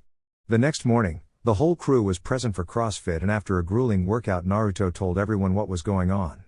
There were a lot of people that were unhappy about the situation, and it led to some pretty colorful conversation. Shikamaru was the first to speak after hearing Naruto out and his tone was lacking the usual laziness in it. Naruto, I know it is troublesome to say this, but this is bullshit. I admit, it was more than unsettling when I felt the Kyuubi's aura, but that wasn't your fault. It's all too damn troublesome. Ino and Kuji put comforting hands on Shika's shoulders. It is most unyouthful. You saved the village with your flames of youth, and this is how the unyouthful villagers, thank you. I never thought that I would see Konoha's flames flicker down to mere embers, Guy shouted as Lee nodded along with him. Naruto, you have done too much for me to remain silent on this issue. What can the Hyuga clan do to make this right? Neji asked in a firm, no bullshit tone. Yes, Ruto, what can brother and I do to make this right? The whole Hyuga clan will rally to support you. Hinata chimed in with a slightly desperate tone. Naruto held up his hands at this point to get the group's attention. Guys, I thank you for your support. All of the negativity isn't coming from the shinobi clans. It is almost entirely the civilian population and a couple of the shinobi traumatized by the Kyuubi attack. I can't stay here when there is this much hate, fear and negativity. It will do nothing except make matters worse because my abilities make me feel all of it. It's illogical. Even when you lost control you never attacked an ally, Shino said while his hive was buzzing agitatedly, and this will delay our experiments as well. Don't worry.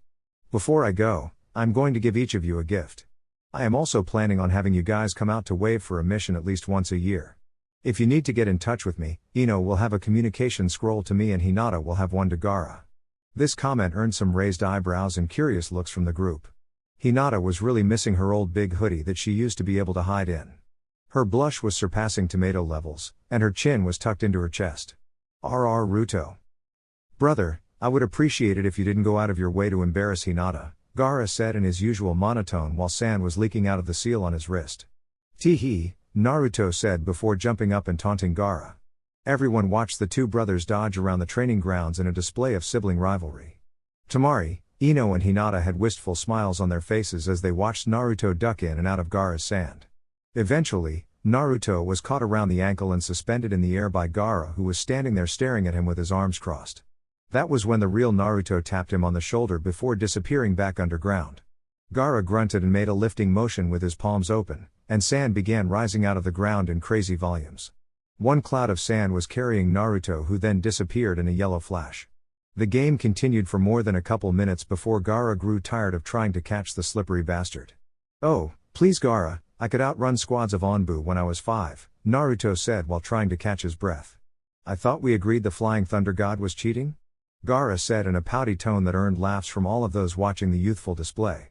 Naruto shrugged, all is fair between brothers.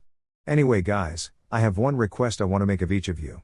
Everyone straightened up and got back into serious mode. "I am putting Guy in charge of CrossFit. I want everyone to continue training and getting stronger, but not just physically. We are likely going to be in an active war within the next 3 to 4 years once Iwa recovers from their losses. Trust Guy, Asuma and all of the other veterans. Don't waste a single day that you aren't out on missions. Push yourselves and be ready for what's to come. I will be creating seals, weapons and other devices to help you and your clans. I will send them along when I can.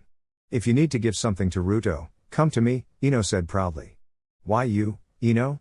Tenten asked. "Can you guys promise to keep a secret? Even from the council?" Naruto asked and saw everyone get nervous and fidget a bit. "Never mind then, just know that if you need to reach me go through Ino. Asuma, Guy, and Kurenai, if an emergency comes up know that I can be here in a flash. I will be giving each squad enhanced Hiraition beacons. These tags are bigger so that I can sense them from further away. If you are in dire straits, you call me. Understand?" Naruto said in a deadly serious tone. "Don't worry about us, Naruto. You just go out there and get stronger. We will keep them safe until you return," Asuma said in an admittedly manly tone. "Alright, well that is all until this evening. I will make time for each of you. Tonight, go home and ask your clans to place their seal orders. I will work to make as many as I can before I go. Tell your parents that there will be a 30% discount on orders placed in the next 3 days, Naruto said. This earned excitement from each member of the CrossFit group. "Naruto, Hyashi wishes for you to apply weight and resistance seals to each member of the Hyuga. The increase in strength, speed and agility is invaluable to the Juken and I know he will approve this," Neji said, standing up in excitement. "Very well, just remind me how many members that is again," Naruto said wearily. 86 active members. Hinata informed him, which earned a whistle from Asuma and a very troublesome from Shikamaru. "My father will place an order as well. The temperature and humidity maintenance seals are crucial to our hives," Shino said. "The Yamanaka women want 100 orders of bras and panties, assorted colors will be fine." Ino chirped. Kuji paused mid-bite on a stick of jerky. "Naruto, what do you do with bras and panties?" Naruto sniggered, "Well, Kuji, why don't you ask your mother? Tell her that I will apply the discount to our women's clothing lines." "Ruto, I want 200 high explosive tags." Tenten said eagerly while Lee and Guy were shaking their heads so hard in the negative that their hair created black blurs. "Oh, and what are we going to do about crafting and etching on equipment?" Naruto thought about it for a bit. "Tenten, my gift to you will be the Uzumaki Fuin Jutsu books levels 1 through 6. Level 6 will instruct you on how to craft and etch seals into your equipment." Naruto was instantly tackled in an excited hug from Tenten, who began placing kisses all over his faces. Once Temari and Ino's shock wore off, they ripped her off of their man and pinned her down with fierce glares and ki. "Naruto, does this mean you will not be able to perform my operation?" Lee asked with a disheartened tone. "Nope, Mama and I will be scheduling your operation for next week," Naruto said with a massive smile on his face. "Now, no more spoiling my gifts. As I said, I will make time for each of you. Now, scram and go do missions or train." Hokage's office. 3 hours later, Naruto hopped in through the Hokage's office window to see Itachi and a couple shadow clones hard at work. Itachi set down his stamp and pen and dismissed the shadow clones before smiling at Naruto. Hey, Ruto, it is good to see you up and about again. What brings you to my office today? Itachi said in a friendly tone. Well, sensei, I didn't see you at CrossFit this morning. I am sure Tsunade told you, or maybe not, but we will be leaving in 2 weeks. My professional reason for coming is to notify you of this and to take last-minute sealing requests, Naruto said in a neutral tone. Itachi nodded and locked eyes with Naruto. And what is your personal reason for coming? Naruto reclined in the windowsill and met Itachi's gaze. I am sorry for your losses. I heard your father died during the invasion and I heard about your brother. How are you holding up? Itachi broke eye contact and sighed deeply. Honestly, Ruto, it has been a lot to handle. My mother is struggling, and the only thing keeping her sane is her commitment to the clan. Thank you for your sentiment, but if you want to make sure I'm okay, then it would be best for you not to create so much paperwork. Naruto cocked an eyebrow. And how, pray tell, am I creating paperwork when I have been unconscious or locked in the Senju compound since the invasion? Itachi glanced at the stacks of paper. Well, that stack there is all about you. The damn civilian council won't shut up about it. Want me to ask Uncle Kin to have them all executed? It would make your life a lot quieter. Naruto asked sarcastically. Itachi chuckled and the Anbu in the room could be heard snickering. No, that will not be necessary. What are your plans for your training trip? The fewer people that know that the better. I will leave a long-range Hiraishin beacon and a communication scroll. I ask that you not abuse my trust like Jiraiya and Hiruzen. Naruto responded seriously. I understand. I thank you for choosing to trust me. On the subject of Jiraiya, I will need you to take him with you. Naruto glared at Itachi. For what reason? I will have Tsunade there and she is stronger than him at this point. Itachi answered Naruto's glare with one of his own. Because I said so. It is my compromise for this trip. Take it or leave it. You know I could leave it and still leave, right? Naruto shot back. Don't be a brat. Do it for your sensei. Itachi countered. Oh, you are playing the sensei card? Kami damn it Itachi. Naruto's serious tone broke and he sounded more like the child he was. Yes, look Naruto, as much as the civilians are scared of you, the shinobi side wants you to remain in Konoha. Everyone knows that Tsunade would be more than happy to never return to Konoha. This is the council's way of keeping you safe. Not even you believe that Itachi. This is the council's way of keeping tabs on me. Naruto deadpanned only to meet Itachi's impassive stare. Fuck it, fine, the old toad can come along. He is not setting the itinerary and I retain the right to leave him in any bar or brothel he passes out in. Fair. Anything else, Lord Hokage? Naruto snapped back into professional mode. Not for now. I will stop by before you go. Oh, don't kill any of the civilians before you leave. Itachi ended with a smirk that said, I'm going to miss you, brat. Sure thing, sensei. Naruto flourished with a bow and a wink at one of the few people he respected in the village. Later that night, Konoha Stadium, Naruto stopped by the compound and joined Tsunade, Kurama and Shizune for some drinks. It was a common occurrence in the Senju family. Bonding over drinks is probably one of humanity's most treasured and ancient pastimes and the scene just took that to heart. After catching up, Naruto pulled Kurama back into the seal. They had something to check out. Jumping over the roofs of nighttime Konoha, Naruto took in the cool glow of Konoha's street lamps. The calm buzzing sound of Konoha's bars humming from the distant night skies filled his ears. The blushed smiles of couples and the loud, exaggerated expressions of the inebriated males chasing tails. If this was how Konoha was all the time, Naruto could have stayed. He could have found a true home in the village's parents, and his previous self, sacrificed themselves for. He casually chatted with Kurama as he approached the stadium and the bustle of the village died with the distant night.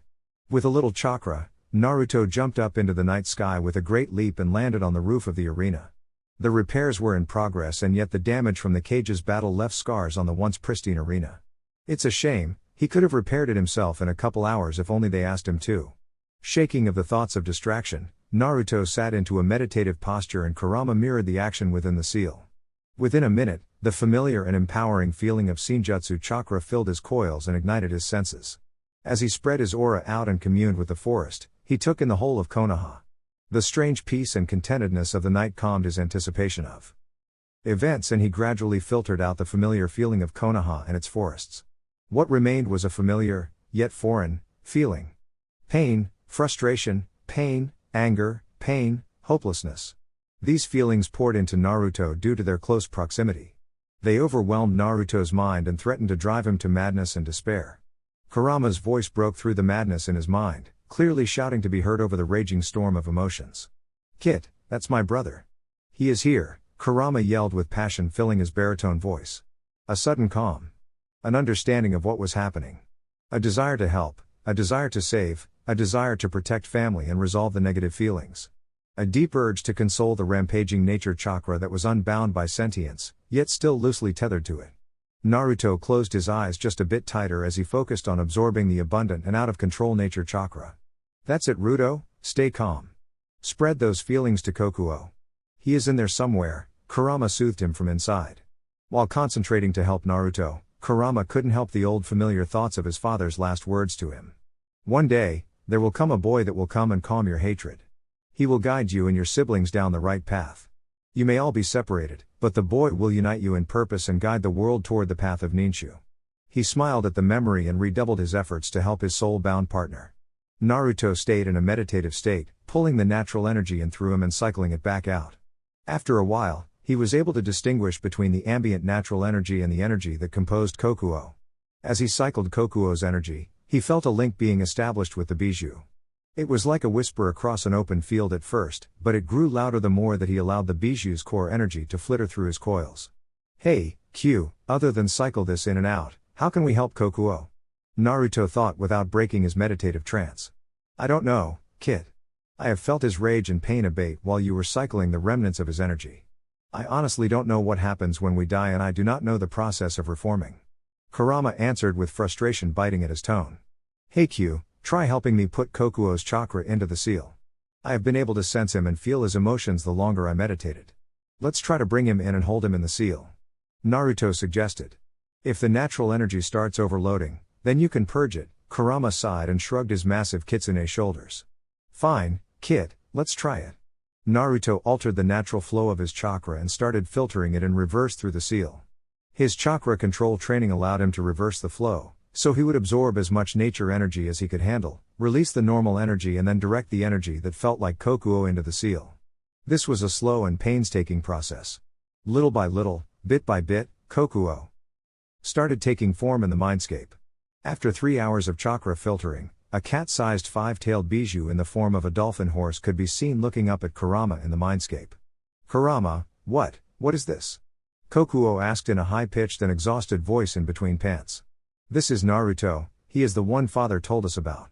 He is absorbing your natural energy, essentially the components of your chakra core, and he is guiding them into the seal. Rest, brother, rest for now. We will speak again once you have your energy back," Kurama said in a soft, gruff tone. "Fine, brother, we will talk later." With those words, the dolphin horse laid down and curled up in the mindscape. A pleased smile rested upon Kurama's face, and he decided to check back in with Naruto. The kid needed to stop, his coils were tiring, and his concentration was starting to fail. "Kit, that is enough for today. Your body can't take any more, go home and get some rest. We will come back and repeat this again tomorrow. Kokuo has taken form in the mindscape, that is more than we could have hoped for," Kurama said firmly through the mental link. Outside, beads of sweat were dotting Naruto's brow, his chakra coils were burning, and he was mentally exhausted. He didn't like leaving things half-finished, but he didn't have much of a choice left. "Fine, Q.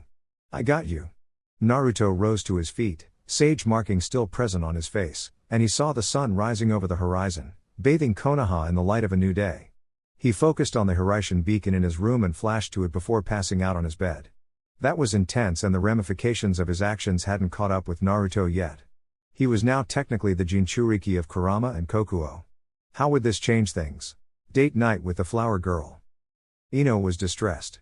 Any time Naruto was out of sight, she started feeling a black hole open in her heart and it sucked all of the joy out of life. She knew that Naruto had to get away from all of the negativity and she knew that him leaving was for the best, but that didn't make it any easier to stomach. That being said, Ino forced herself to look in a mirror and psyched herself up to be strong for her Naruto. The proud, boisterous, confident and sexy Ino Yamanaka would never be defeated by such feelings. She had 11 days, 8 hours and some change left to enjoy her time with her soulmate, and she was bound and determined to make the most of it. She had negotiated with Temari to have priority on Naruto, and she had informed her daddy that she wouldn't be sleeping at home until Naruto had left for his training trip. Inoki had adamantly protested that, but Lina came to Ino's defense and told him that Ino was an adult, and he couldn't stop her. Ino left her father crying on his knees by the front door as Inoki lamented about his baby girl. She had taken pride in being Naruto's girlfriend and main point of contact. She had gone to every training session, forced Asuma to stay behind for every bit of extra training, and the only time she was separated from Naruto was when she was doing missions around the village with Team 10. She was grateful to her team for being supportive of her and putting up with all of the extra time around the Senju compound. Truth be told, every member of Team 10 wanted to support Naruto as well, and they recognized that Naruto was getting the raw end of this deal. Ino was cleaning up from a day of the Kami-damned rank missions, and she needed to run by her house to clean up and grab a sexy outfit to blow Naruto's mind. She had the date all planned and she was going to make her move tonight. After a long discussion with Tamari, they both agreed that firsts didn't matter in between the two.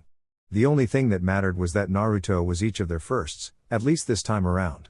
They both blushed furiously as memories that didn't completely belong to them flashed in their mind. Ino hopped out of the shower and was wrapped in a towel when she saw Lina leaning against the doorframe to her room. She continued on like nothing was unusual about her stepmother watching her get dressed and eventually started the conversation. "What's up, Lina?" Ino asked while pulling on a black thong and inspecting the matching lacy bra. Lina cocked an eyebrow when she saw the selection of clothes. "So, you are going to try and take the next step already? Are you sure that is what you want to do when he is about to leave?" Ino heard the genuine concern in her mother figures. "Aw hell, she earned the mother title." Ino appreciated the concern in her mother's voice, but it was unnecessary. "Look, Mom, I love him and. You want to give him something to remember while he's away?" Lina asked suggestively, not missing the first time that Ino called her mom. Ino sighed. "No, it's nothing so cheap and petty. I love that man and we are soulmates. I have zero doubts about that. I just want to make the next couple days as memorable as possible and bring us closer together." Lina shuffled uncomfortably and took a deep breath before responding. "Look, Ino, you are only 14. I know you are a kunoichi and you are an adult by law, but that doesn't stop your father or I from wanting to protect you." "I know, Mom. Well, then, as your mother, I want to say this. Sex is a serious thing, and you can't take it back. I know shinobi live hard and fast, but I don't think it is necessary for you to use it as a demonstration of your love. Why not leave it hanging as a reward for coming back?" Lina suggested, trying to appeal to Ino's playful side. "Because I know he will be coming back either way. He promised to pop in a couple times a month." "Look, Lina, this is something I have thought about and I know is right," Ino said with as much confidence as she could muster. Lina sighed but decided to switch tactics. "Look, kiddo, I am not going to try to talk you out of it anymore. You are a bold young woman, and I will trust you to make the choices. Know that I am here for you, okay? Oh, and be smart about it. Your father and I aren't ready to be grandparents yet." Ino blushed. Kids with Ruto would be amazing, but her mother was right, and she didn't want them yet. She settled with, "Thanks, Mom. That means a lot. So, what do you have planned for the night?" Ino giggled. "Well, I plan the date tonight. We can't really go into the village because of all the idiots, but I think Naruto will have fun." "You're not gonna tell me?" Lina said in a pouty voice. Ino giggled. "Hee hee, we will talk about it after. Promise. I will hold you to that, kiddo. Have fun." Lina left Ino to get ready and decided to try and soothe Inoki's worries. Maybe it was time for Mama to get some of her own. Ino showed up at the Senju compound and walked through the gates. She really appreciated the Senju family trusting her enough to let her be keyed into the compound. Of course, a previous life's worth of memories will do that, but it was still a nice sentiment. Ino heard a pair of wolf whistles come from the garden gazebo and looked over to see Tsunade and Kurama enjoying a bottle of sake together. She couldn't stop the thought that they looked really cute together. "Hey, Mama, Q, how are you two doing?" Ino chirped merrily and diverted her path. "Good, sweetie, what do you have planned for the night?" Tsunade asked with a knowing smile on her face.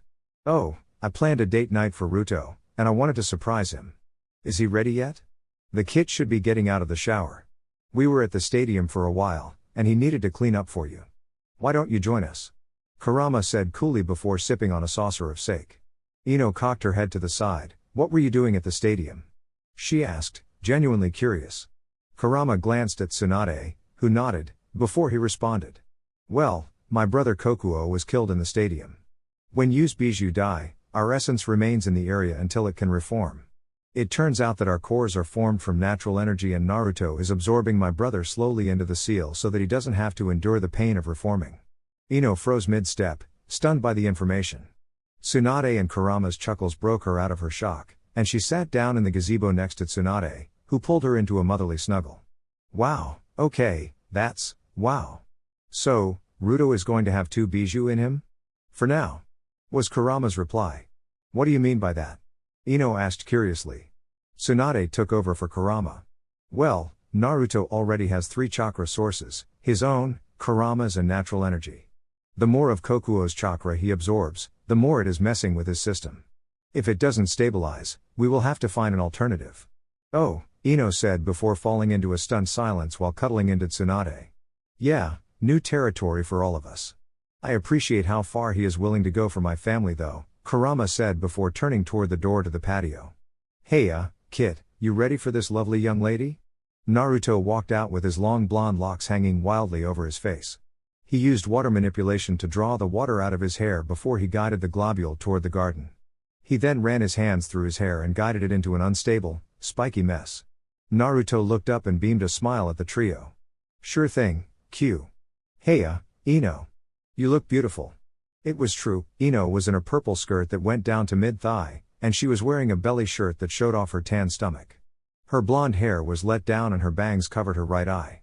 Thanks, Ruto. Well, Mama, Q, we will be back late. Don't wait up, Ino said merrily before dashing over to Naruto and latching her arm in his. Alright, you two have fun. Make good choices, Tsunade said in a motherly tone before refilling her saucer.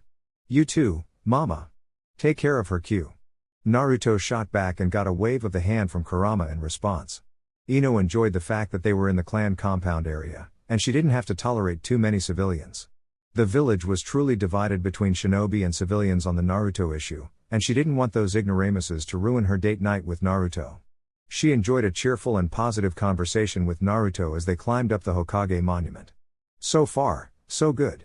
Ino plopped down on the head of the fourth and began unsealing the picnic she had planned for Naruto.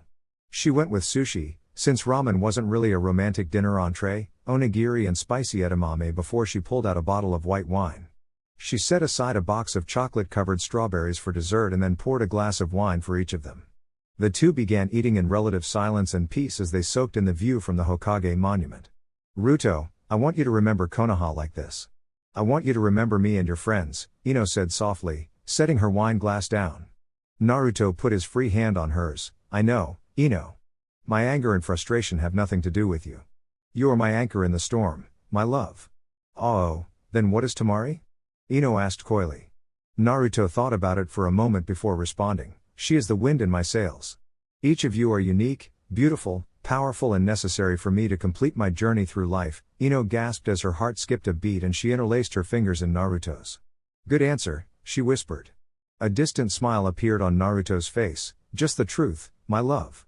The two finished their dinner and fed each other some chocolate-covered strawberries in between flirting and tender kisses. After cleaning up, Ino held out her hand and guided Naruto toward one of her own secret retreats. They walked through the woods that Naruto had grown behind the Hokage monument and Naruto was content to let Ino lead him. He simply soaked in the moment and basked in her essence. After a 15-minute walk, Ino brought Naruto to the base of a beautiful and sparkling waterfall. The sun was bathing the horizon in an orange glow and the droplets of the waterfall were catching that dusky light and magnifying it. Naruto appreciated the beauty of the area, and he laughed like a child when Ino caught him by surprise and pushed him into the pool at the base of the waterfall. Naruto surfaced and made a show of shaking out his long blonde locks as Ino giggled. Naruto barely processed that she was jumping into the pool in her birthday suit before he was splashed in the face. The next thing he felt was Ino snaking her hands under his shirt. He lifted his arms over his head and allowed her to remove his white button down for him. He spun around to face her, and he felt her hands on his chest with her nails tickling his skin. Her hands roamed and explored the toned abdomen as Ino placed a passionate kiss on Naruto's lips. Aphrodite's influence won out as Ino memorized every contour of Naruto's chest and abs before natural temptation led her to placing her hands in Naruto's belt. She continued kissing him as she fumbled to undo the belt and equalize the natural balance between man and woman. She was naked, so Naruto should be naked. With a metallic click that Ino could hear from below the water, she knew that she had finally conquered Naruto's belt and she watched him bend down to remove his pants and briefs. Author's note, there is a lemon here if you want to read it. Link to the story is in the description. Ino's world went black as she let Morpheus guide her through the land of dreams. It may be because of all of the residual dopamine, but Ino's dreams were overwhelmingly positive. The next thing Ino knew, she was waking up to the chirp of birds and the rhythmic rise and fall of Naruto's chest. She smiled contentedly and thanked Kami for a wonderful night. Her nose wrinkled cutely when she thought that she heard somebody say, "You are welcome, Missy." Gifts and hard goodbyes. After an amazing night with Ino, Naruto was forced to return to the real world where he only had 10 days left to set everything right before heading out of the village for his trip. He made the rounds to his friends by day as hordes of shadow clones consumed untold amounts of ink, paper and chakra to meet the insane amounts of orders placed by the clans of Konoha. It was much harder for Naruto to willingly go on the training trip this time around since he had so many strong bonds. It was this realization that made Naruto realize that he would be returned to Konoha no matter what the civilians had to say. Naruto started with the Aburame. He accepted a dinner invite from the clan head after a long day of helping them get a couple of hives set up in their compound. Naruto had created 3 queens for the bijou bugs, 2 queens that fed off of his Shinjutsu chakra, and he had brought a bee that he found in the Jura forest and named Obito. He named it this because Naruto already had a bee named Obito and he thought that he should follow that trend. Obito was a wonder that existed somewhere in between magicules and chakra. Since it was named by Naruto, it seemed like it could remain in the elemental nations with no chakra cost. After naming it, Naruto noticed that the bee grew in size, and it became sentient. The Aburame could communicate with it, and it seemed like Obito was more than happy to stay on the Aburame compound, even if she would always be loyal to Naruto. The Aburame practically fell to their knees in gratitude when Naruto introduced them to Obito. The bee creature was already setting up a hive after explaining to Naruto exactly what it wanted and what it would need to survive. After Naruto grew the habitat, the Aburame were entranced by the fact that Obito hovered over or rested on Naruto's shoulder for the rest of the day. They allowed the queen bee to join them for dinner, and the bee was already showing remarkable signs of intelligence despite being named less than a day ago. The dinner with the Aburame was strange, but according to Shino it was far more lively than usual. Naruto laughed at this because it was insanely tame and quiet compared to a Senju dinner. Regardless, Naruto enjoyed the event and he agreed to take 2 queens for further experimenting with him on his trip. He set up a Hiraishin relay in the Aburame compound so that they could continue their experiments throughout the training trip. The first experiment was Naruto taking 2 queens and he was going to try to feed them a mixture of Kurama's chakra, Shinjutsu chakra and raw meat. They were hoping for an even bigger variant of the bijou bug and were excited to see what properties the bugs would have. At nights, Naruto spent the time with exclusively Ino for the first couple nights. Then Tamari joined in, and things got a little wild. This author feels like enough of the deets were given in this chapter, so suffice it to say Tamari got her cherry and her threesome cherry popped. The night seemed like a fever dream because every night was filled with passion, lust and pheromones, but nobody was complaining. Moving on, the next stop for Naruto was actually Might Guy, which meant Rock Lee as well by proxy.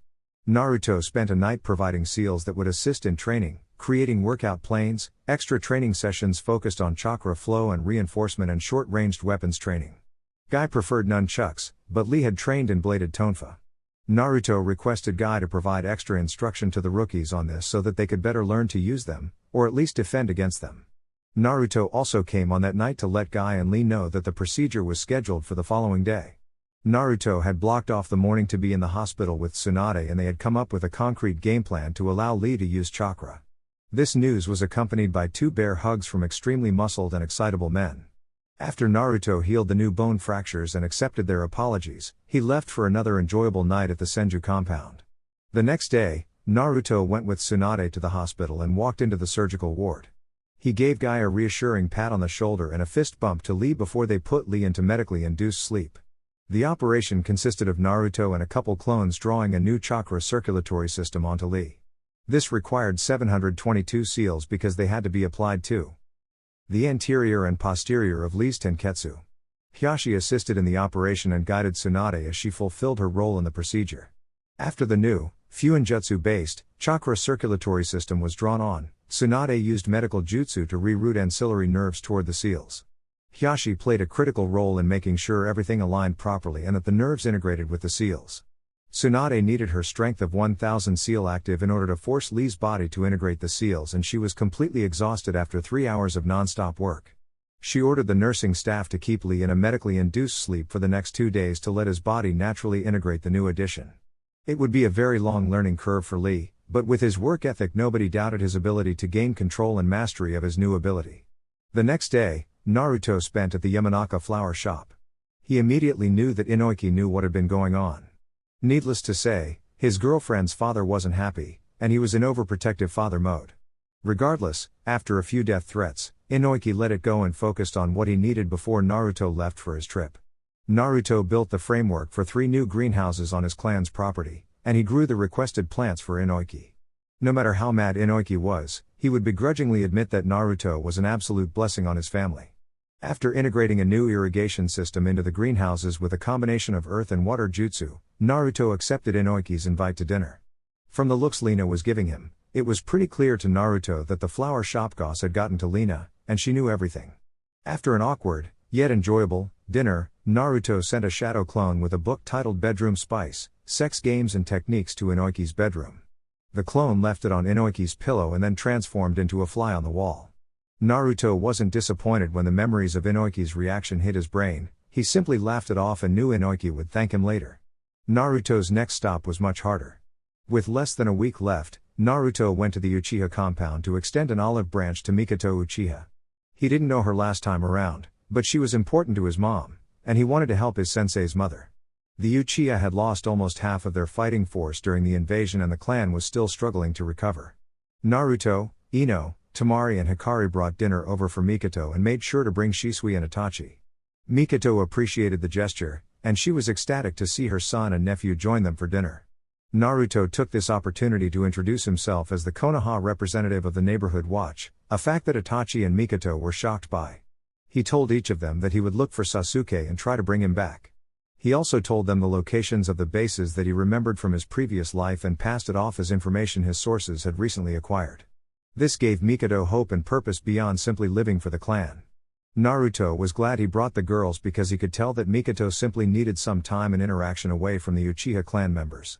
It was clearly stressful dealing with the fallout of such a tragedy, especially when the tragedy took your husband and clan head. Throughout the night, the girls distracted Mikoto and talked about any number of things. Naruto got a couple good stories about his mother out of the Uchiha matriarch, and he was happy to see that she was smiling by the end of the night. The next day, Naruto spent fulfilling requests for the village. Unfortunately, this meant that he was out and about amongst the villagers.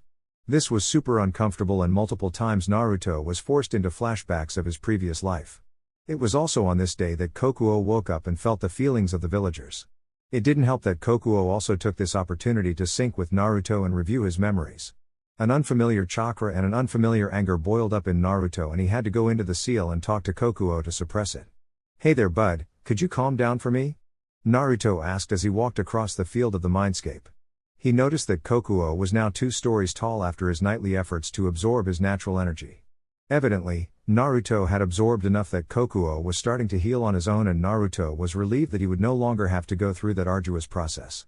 Kokuo was rampaging like a stallion and clearly didn't hear Naruto or know that he was in the mindscape. Naruto focused his mind and called out Makuten, Hokage-style 60-year-old technique, Kakuin entering society with bliss-bringing hands. Massive pillars of Makuten chakra rose around Kokuo and each pillar was topped with a face like a dragon mask. After a minute, Kokuo calmed down and was seated in between the pillars. Despite the extremely long and awkward name, Naruto marveled at the power of the 1st Hokage's jutsu. He disabled the jutsu before he put Kokuo to sleep because he needed to have a conversation with the dolphin horse. "Feeling better, Kokuo?" Naruto asked tentatively. The Might Bijou looked down on Naruto as its tails flickered about slowly behind it. Its semicircular eyes took in his appearance and felt his calming chakra. After a minute, Kokuo blew steam out of its nostrils in a huff. "Yes, Naruto Senju, I am calm now." Kokuo answered. "I apologize for rampaging." Naruto waved his new tenant off. "No worries, do you want to tell me what upset you?" Kokuo narrowed her eyes and looked closely at Naruto. "I reviewed your memories." A look of understanding flashed onto Naruto's face. "Ah, yes, that would do it. Sorry you had to see all of that." Naruto adopted his sheepish pose. "Why did you save me, Naruto Senju? Why put yourself at risk rather than let me reform naturally?" I guess it was because I could feel your pain. I am a sage, and I am attuned to the natural energy of the world. I figured I had room for you in here and I was confident that I could take on at least one new tenant," Naruto said nonchalantly. Kokuo growled, "So, you did it for my power?" Naruto waved his hands in front of him. No. I don't know if you could tell, but I am kind of stacked in the power department. If you saw my previous life, then you should have seen memories of the Akatsuki. Well, those guys are still out there, and you are far safer in me than reforming alone against a eternal Mangekyo Sharingan that controlled Kurama and a Rinnegan wielder, even if the eyes don't belong to him. Kokuo closed her eyes and seemed to ponder this bit of information. She sensed no lies in his words, and she was forced to admit that this container was much more comfortable than Han. Very well, am I to remain in you then? Naruto shrugged, dunno, haven't thought that far ahead.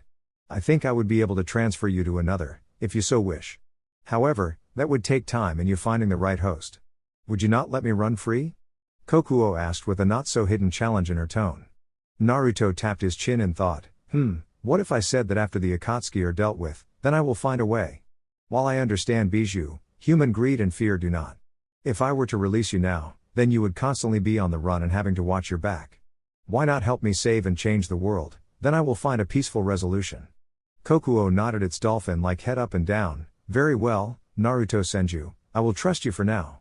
Now tell me, where is my brother? Naruto shot a smirk at Kokuo. You didn't review all of my memories, did you? Kokuo turned its massive head in confusion. No, I started stampeding after I saw the beatings and looked through your eyes at those villagers out there. Naruto nodded in understanding. All right, Kokuo, a couple things to know. 1. The seal is open so when you rampage it has a direct effect on me. 2. Please take the time to review my memories. It will take you a while, but they will explain a lot. 3. Is there anything I can add to my mindscape to make it more enjoyable for you? Kokuo was blown away by this boy. Han wasn't an expressive man and they had more of a master-servant relationship. Of course, Kokuo never went along with it, which is why Han could only take 3 taels of chakra. However, this boy, this Senju looked at her with eyes full of compassion, understanding and pain. Oh, the depth of those eyes. Kokuo shook her head to clear her thoughts. No, Naruto, this plane is nice, and the lake will be enough for now. I will review your memories and let you know when I am ready for our next conversation. Kokuo answered his question. Okay, well, fair warning, people will pop in from time to time. Don't be alarmed, they are part of me. If you need anything, there is a mental link connected to the seal. Just try to push your thoughts to me and I will hear them.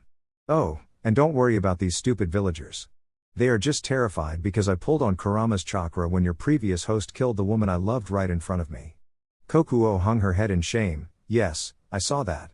Thank you, Naruto Senju, have a good day. Naruto left the mindscape and returned to the task at hand. He absorbed the temporary wooden walls created by Tenzo, clapped his hands together to go into sage mode and then formed the new wall. The dense wood chakra filled in the gap and integrated itself into the old wall. Naruto created a horde of clones to begin applying the sealing arrays that would be necessary to protect Konoha. The job took all morning and as he was about to head back to the compound, a cat-masked Anbu appeared next to him. The Hokage requires your presence, she said blandly. Naruto smiled. Memories of Anbu agent Nico, better known as Yugao Yuzuki, flashed through his mind. He wasn't too involved with her for most of his life, but he did remember that she sided with the resistance.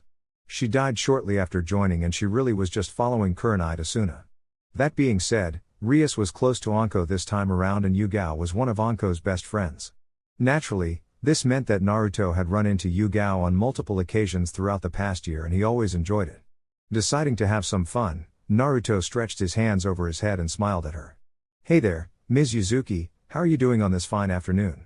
The cast-masked, purple-haired woman fidgeted agitatedly. Naruto, please refer to me by my code name when I am on duty. Naruto shrugged nonchalantly and waved her off. Yugao, it is just us out here. If there were anybody in hearing distance, then I would do that. How is Hayate doing? Mama's treatments working well?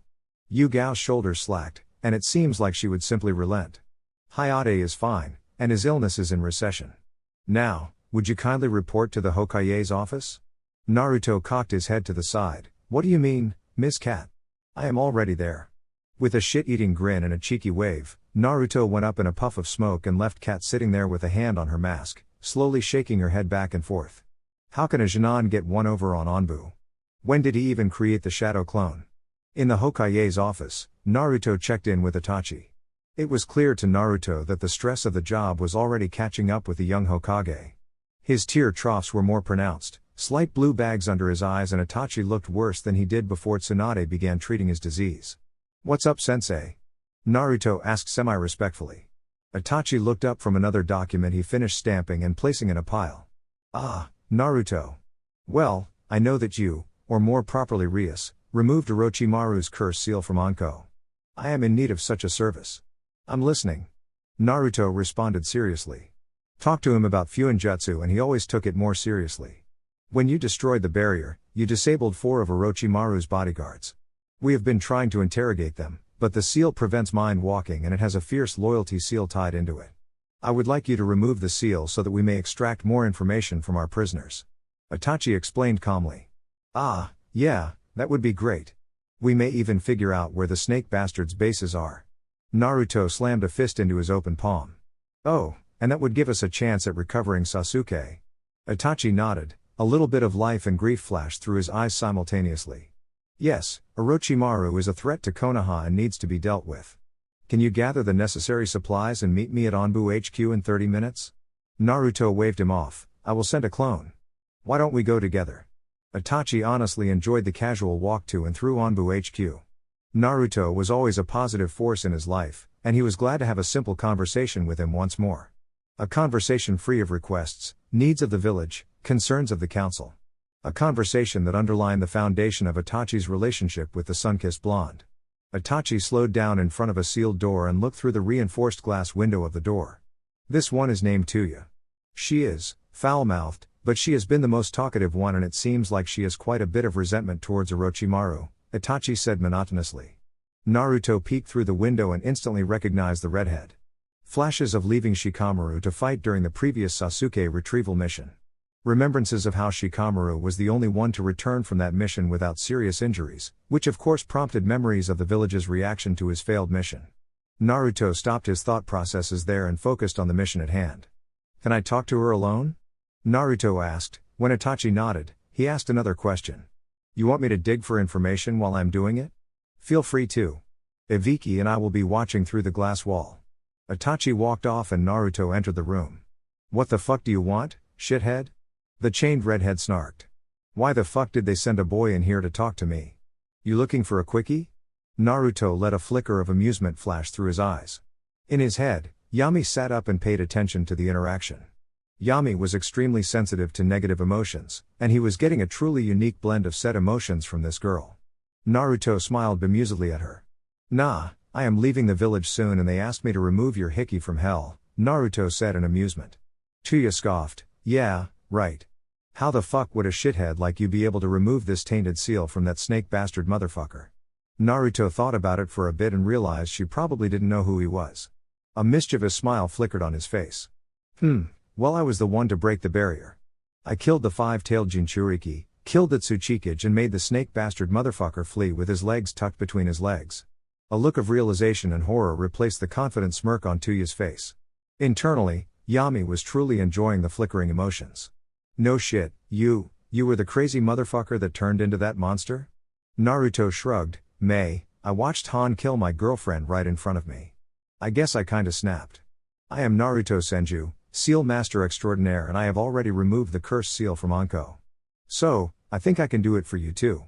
Tuya's jaw hung open and she looked at his with disbelief written all over her face. No shit. Yup, now I've been told that I am not to remove the seal if you aren't going to help us. So, in exchange for removing your cursed hickey, do you agree to cough up the deets on the snake bastard motherfucker? I really like that name for him, but I think Mofo should be replaced by Pedo. Tuya belted out a laugh. Ha ha, ain't you a cheeky cunt? Sure, if you can remove this, then I will cough up some details. I don't know much. Yami spoke through the mental link. Ruto, I like this one, she is interesting to me. Can I come out and talk? You going to keep it cool? I can't really afford for you to lose your shit because she pushed one of your buttons. Naruto thought back. I promise. Yami sent back in a serious tone. Naruto formed 2 wood clones and one of them instantly began transforming into Yami's base form. He looked with an amused and semi-wicked smile at the redhead. Tuya looked back into his unique eyes and cocked her head. Hey, shithead, I think something is wrong with one of your fuck toys. His eyes are all red and shit. Yami spoke, there is nothing wrong with me. This is how I am. You see, I am Naruto's dark side. I was the one that took control and killed those 2 Iwa fuckers. Now, while my brother is working, why don't we have a chat? Before Tuya could respond and freak out, Naruto spoke, look, Tuya was it? This is Yami, I am fucked in the head and have multiple personalities. Get over it. Before you two have your chat, please remove your shirt and bra. Tuya scowled at Naruto and clasped her arms over her breasts. What the fuck, shithead? I thought you were going to keep your shriveled pecker in your pants and not fucking touch me? Yami looked truly amused before he pulled down his pants and let his rod hang free in the room. There, I have showed you mine, so we will be even. Tuya gawked, truly impressed by the size. Holy fucking shit. Is that part of your transformation? Naruto shrugged, nah, no need to change what's already perfect.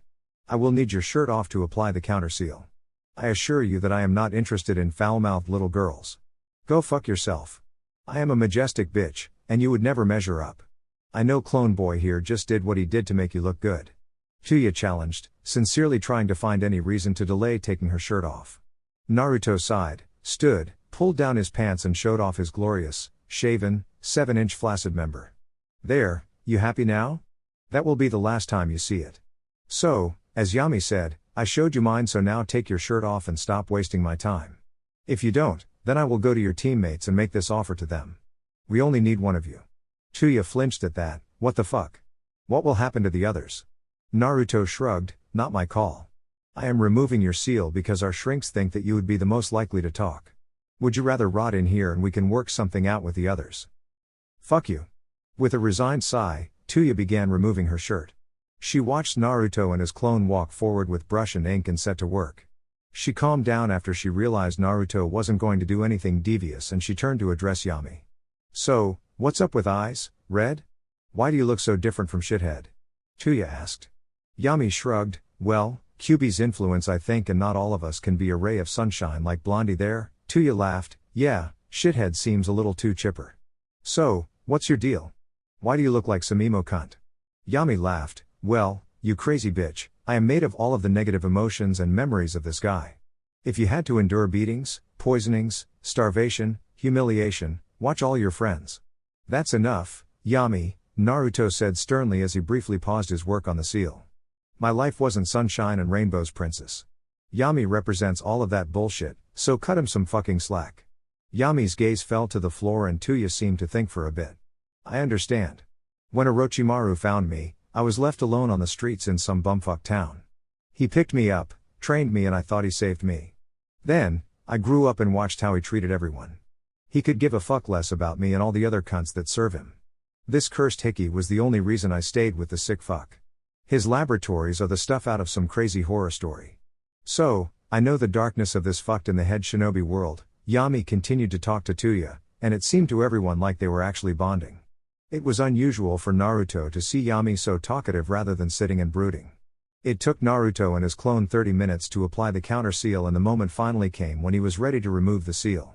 After warning Tuya, he flashed into Kurama's cloak in order to power the counter seal and then applied a blank piece of paper at the center of the seal matrix over the curse mark.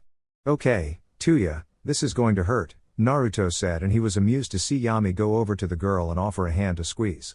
Tuya only hesitated for a second before she accepted the offered distraction. Naruto placed 2 fingers over the blank paper and guided the chakra down into the seal and powered the matrix. The ink flared to life, flashed a dull red, and began moving like some unseen horror under her skin. The kanji spun concentrically, and as it spun it started collapsing toward the center of the seal. Tuya was screaming out in pain at this point, and she was lacing in some colorful curses in between rasps of breath. The kanji spun for a total of 3 minutes before it started pushing out of Tuya's skin. A black, inky, oily substance coagulated on top of the cursed mark and was pushed into the blank sheet of sealed paper. When the process was over, Tuya slumped unconscious over the back of the chair she was leaning on. Naruto removed the now complete seal paper and briefly inspected the seal. It contained the complete curse sealed Junjutsu on the sheet, and in the center of the seal was a snake. That was the piece of Orochimaru's soul that worked to corrupt the target, play on the negative emotions, and power the loyalty seal. It was a truly vile piece of work. Naruto allowed Yami to put a shirt on Tuya and place her back on her bed. He then left the room with Yami, and the two saw Itachi and Inoki waiting for them outside. After a brief conversation, Itachi said that he would make an offer to Tuya to join Konoha. It would be a long process, but if she complied, then Itachi saw no reason to kill a potential genjutsu prodigy. The others would not be so fortunate, but Naruto didn't particularly care about any of them. After being dismissed by Itachi and reabsorbing Yami, He arrived back to see his friends sweating and cleaning up from their second daily dose of the workout routine. He greeted each of his friends and informed Neji and Hinata that he would be by the Hyuga compound tomorrow. He saw Gaara swing by before he walked out of the compound hand in hand with Hinata. Neji informed him that the two had grown really close and they had gone on multiple dates already. After saying goodbye to Neji, Naruto caught Ino and Temari and took them to their waterfall cottage to enjoy the night alone. The following day Naruto spent at the Hyuga compound. He dropped off crafting instructions for the Fuinjutsu arrows, bows, and he fulfilled a couple sealing requests for the Hyuga family. He also applied the Dujutsu protection seal to two young Hyuga kids that recently activated their Byakugan. He joined Hiashi for dinner and smiled in amusement as Gaara and Hinata joined as well. After dinner, Naruto went to the study with Hiashi where the Hyuga clan had attempted one more time to persuade Naruto to marry his daughter. Naruto gracefully declined and talked Gaara up. Hiashi relented and dismissed him, which is when Naruto went looking for Neji. He had something he needed to give Neji and he wanted to explain some things to his friend. Naruto found Neji practicing his Juken in the Hyuga training dojo. He slapped a privacy seal on the walls and convinced Neji to take a break so that they could have a chat. Neji looked confused, but he decided to trust Naruto since he had done so much for his clan.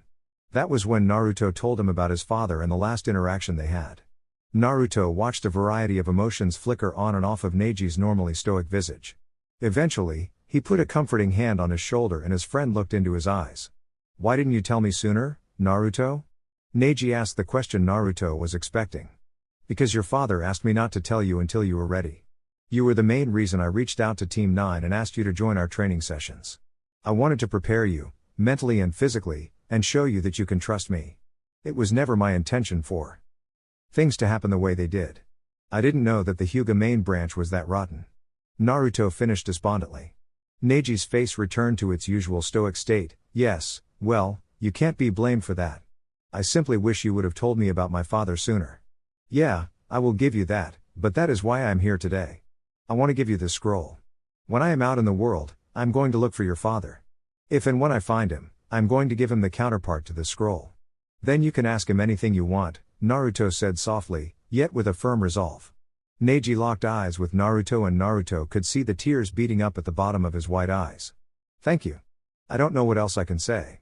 A graceful smile rested peacefully on Naruto's face, nothing else need be said. The next day, 3 days before the planned departure, something crazy happened. After the morning CrossFit session, Naruto was approached by a serious-looking Rias and a sheepish-looking Anko. That threw flags up right away because Anko never, and Kemi means never, look sheepish. "How can I help you ladies?" Naruto asked. "Ruto, I need to ask you a favor after I tell you something." Rias responded as she grabbed Anko's hand. Okay. What's up?" Naruto's confused reply made Rias chuckle in embarrassment. "Not here, Ruto, let's go to the garden." After a brisk and silent walk to the garden, Naruto turned to face the two and Rias spoke. "Okay, Ruto, Anko and I are going to get married tomorrow." Naruto embraced the two in a hug. "Congratulations. That's awesome. Seriously, congratulations." "Thanks, Naruto," Anko said quietly, still wearing a sheepish look. "Well, what's wrong? Why do you two look like that?" Rias sighed and slapped her face. Alright Ruto. I need your body for a night." Why?" Naruto asked, genuinely confused. "Because we want a baby and Anko thinks that doing it while we are on our training trip is a good idea. If we get her pregnant, then she can take a break from active duty and join us on the trip," Rias said exasperatedly. "So, you two want a baby so that Anko can leave? Isn't that a little, I don't know, crazy?" Rias slugged Naruto in the shoulder and Anko wrapped him up in a snake. Anko stepped forward, evidently returning to her normal self. "Yes, Gaki, I am crazy. I love this woman and want to have a family with her.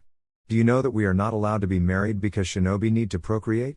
Because those fucktards that run the village won't approve unless I'm already pregnant. So, sack up, hand over your body and let Ri knock me up." Anko finished in a growl that left Naruto somewhere in between turned on and horrified. Naruto looked to Rias for help, but she seemed to simply plead with her eyes. "Anko and Rias, I want to help you, but do you know what the council would do if they find out the kid is mine? Do you know what Iwo would do? Have you even thought it out that far?" Both females looked down in shame. They didn't really think about that. "Look, I want to help, but you are essentially asking me to be a sperm donor. Did you consider how I would feel having a biological kid out there? Would I be able to raise him or her? Would he or she ever know I am the father? There is a lot that goes into this. Silence. Silence permeated the garden for a couple minutes and Ria started to whimper. Naruto broke out of the snakes and pulled her into a hug. Anko didn't even attempt to stop him as she remained in a reflective state. Eventually, she broke the silence. Look, Gaki, I have always been a do first, think later kind of gal.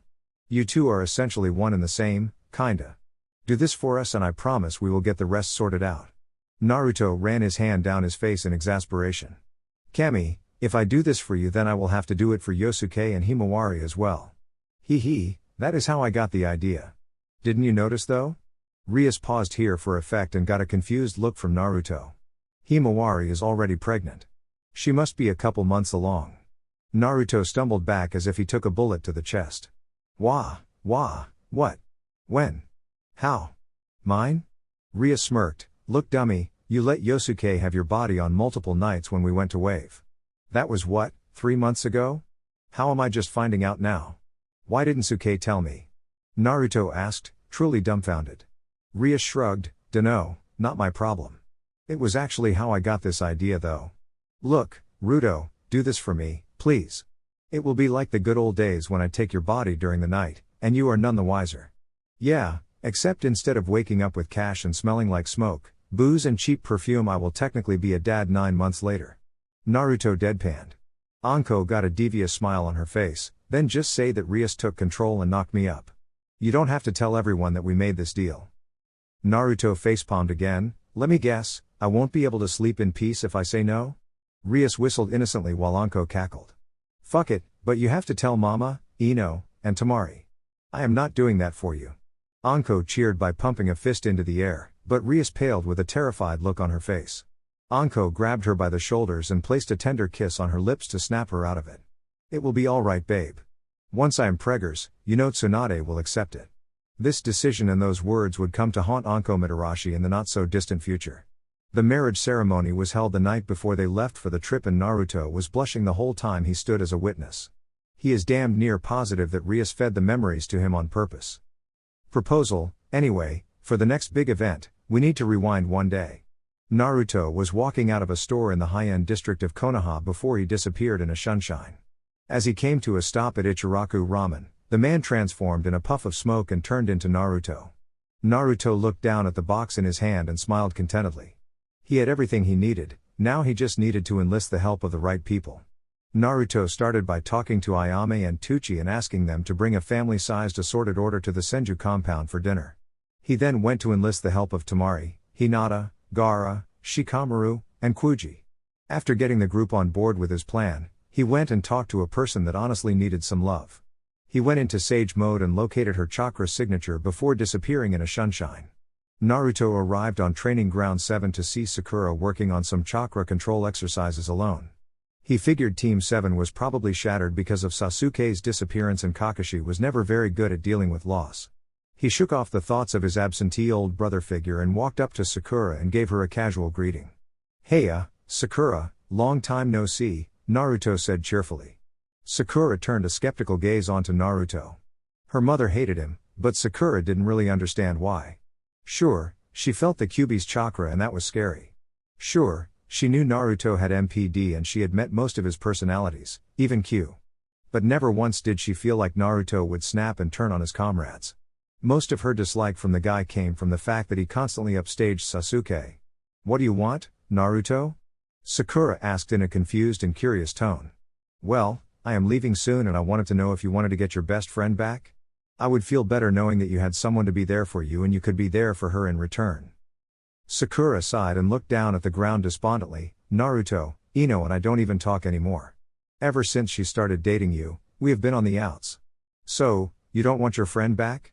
Sakura's sad gaze lit with fury. Of course I do, but she doesn't like me anymore because of you.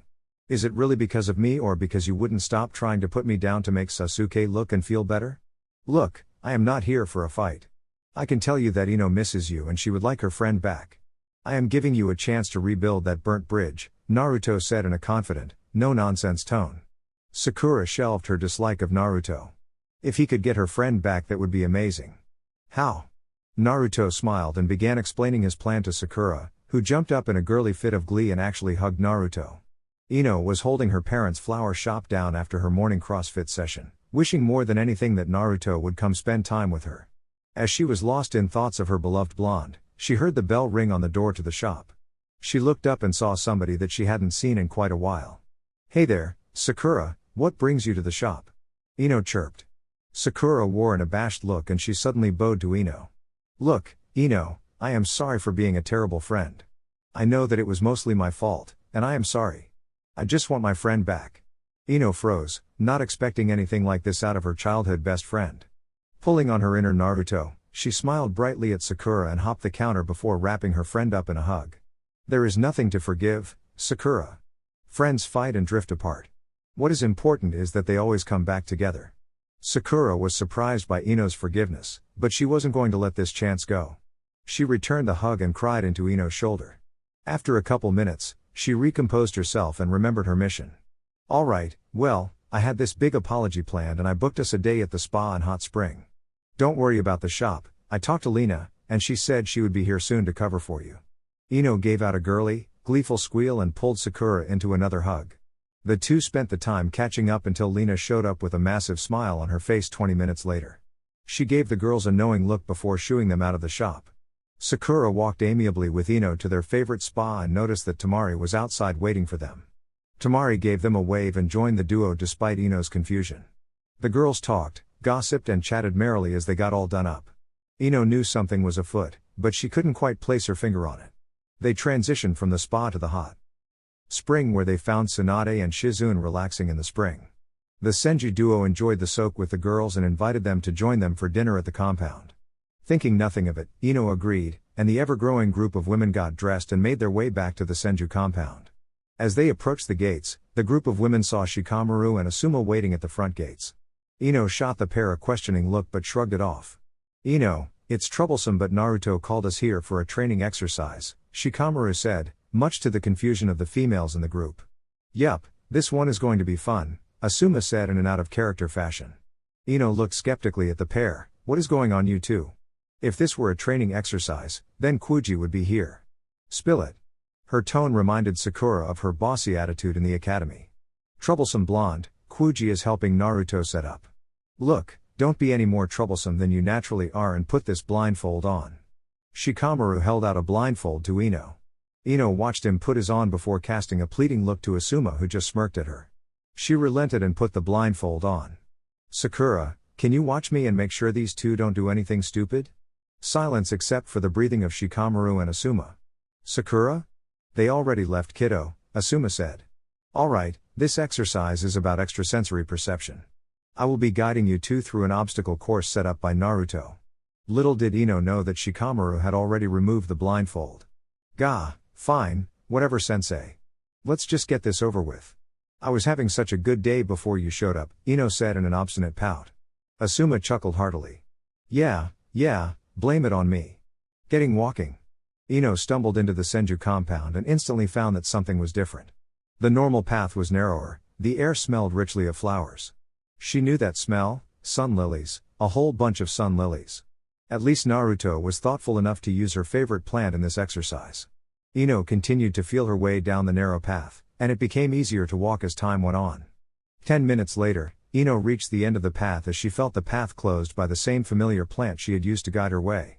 "Good job, Ino, you can take the blindfold off now," Asuma said, unable to hide the happiness in his voice.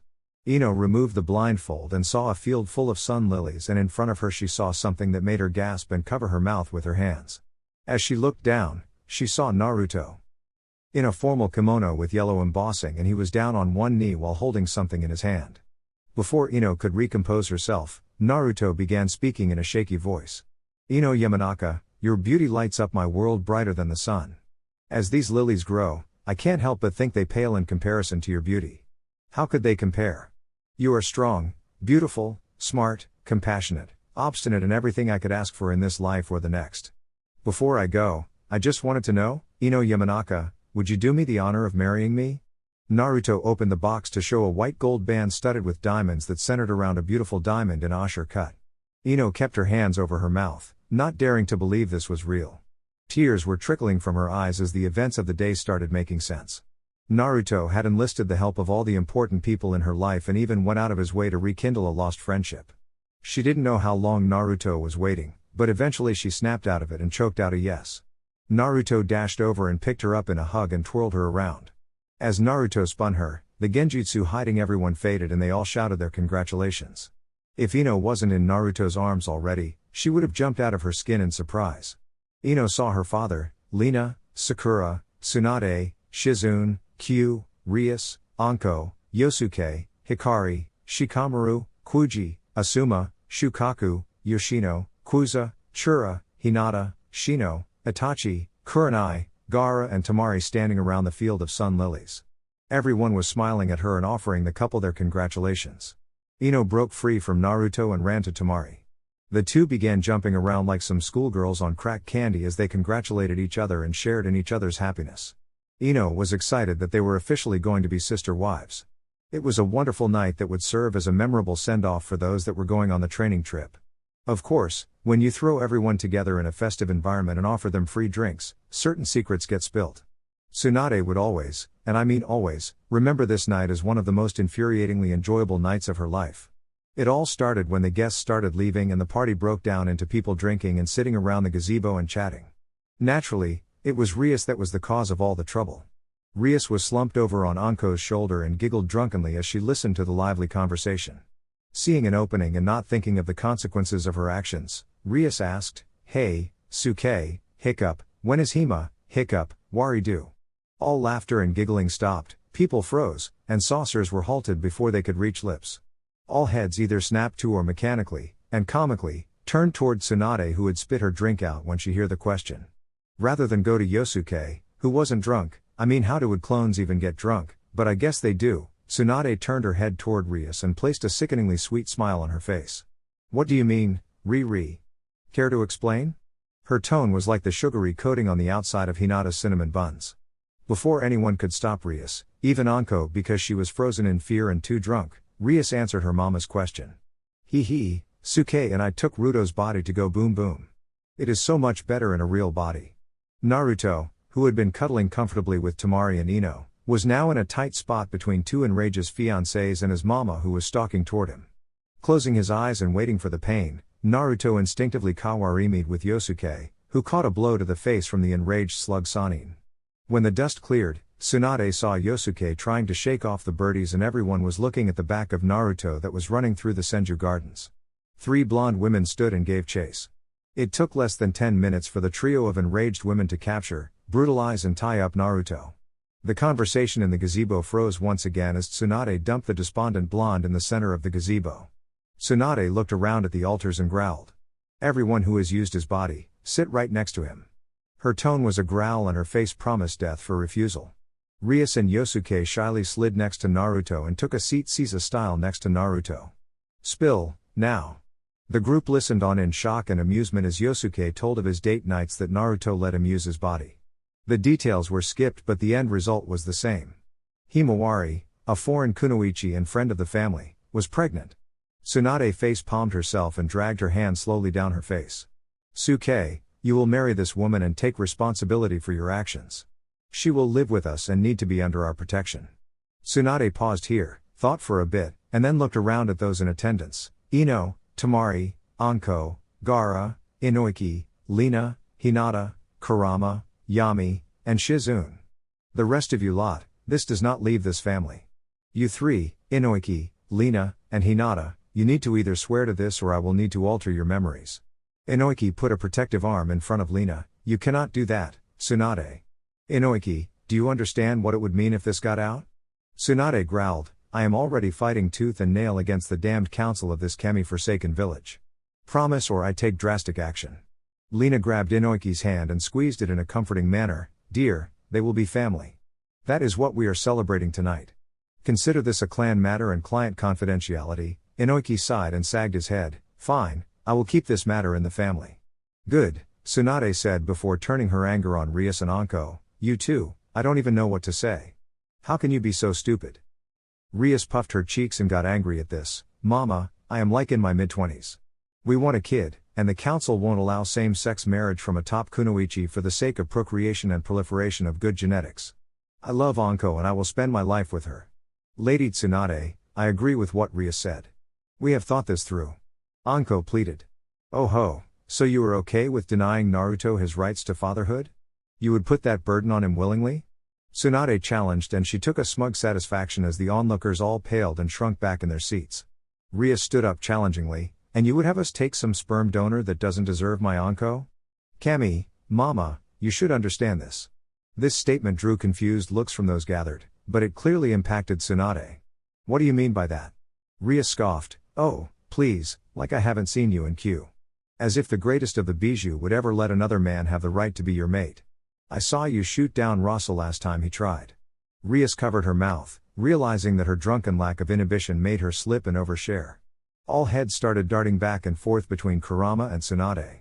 Naruto had a feeling, but everyone else was clearly shocked by the spill of information.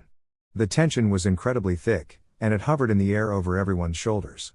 Everyone sat frozen, unable or unwilling to move as Tsunade's hands clenched into fists and glowed a bluish green with chakra. Kurama decided to stand up for his potential mate. Look here, Rias, what you just shared wasn't yours to share. We are just figuring things out and haven't gotten to the point of kits, yet. Kurama reached out and took one of Tsunade's balled fists into his hand and made her relax a bit. Anko mirrored Kurama's actions after gaining a sudden burst of courage by realizing that she was Anko fucking Mitarashi and she wasn't scared of nobody. Well, when the time comes and you do reach that point, would you not come to the same conclusion we have? Is there a better man? Is there anyone you would ever trust more than your partner in life to assist you with something so important? Anko's tone grew more confident and more challenging as she got into her stride. So, everyone is just going to pimp out my son? Tsunade asked incredulously. Ruto agreed to let us do this, Mama. He understood what it means to us. At the end of the day, we are a family. At the end of the day, we will figure it out. At the end of the day, we are all in this together, Ria shouted. Holy shit, this is the most interesting case of MPD in history, Inoki whispered under his breath. Tsunade turned on him, and you? You are okay with something like this? They are pimping out your future son-in-law? Inoki shrugged in resignation, it is not my choice. I threw the word normal out the window when I started interacting with Ruto. Ino decided to enter here. Look, Mama, I know that I trust Ruto. I wish he would have told me about this sooner, but it is not like I can't understand where he is coming from. And Rias is right, at the end of the day we are destined to be one, big, crazy, happy family.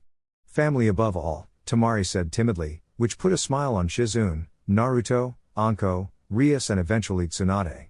Fuck it, I need a drink. As the leader of this crazy family, I am making a rule that I will need to be notified of any such stupidity before you do it. Tsunade sat down, cuddled into Q and grabbed a bottle of sake without a saucer. Naruto stood up and felt like he should address this awkward situation. Look, everyone, we will figure this out as we go. Nobody, and I mean nobody, can let this out of the family. For those that don't know, I have many enemies. For starters, there is Iwa and Orochimaru.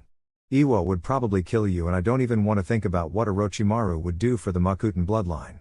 Next, there is the Akatsuki. If they know we are having babies left and right, then they will use that against me. I love each of you too much to let something bad happen to you. Please, be careful with this. The kid is right. Anko, if you are moving forward with this then we will house you in the compound. Tamari, Ino, I can smell what happened. If either of you, Inoki jumped to his feet in shock and interrupted Kurama. His head turned mechanically toward Naruto and killing intent flooded the gazebo. You didn't? His voice came out in a menacing whisper. He looked at the abashed look on Ino's face and shook Lena's hand off of him. Run, brat. Naruto was terrified by the look on Inoki's face. He looked to his mama for help, who shrugged at him. He looked to his two girls and saw that Tamari was holding Ino in a comforting manner. He looked back to Inoki and darted away.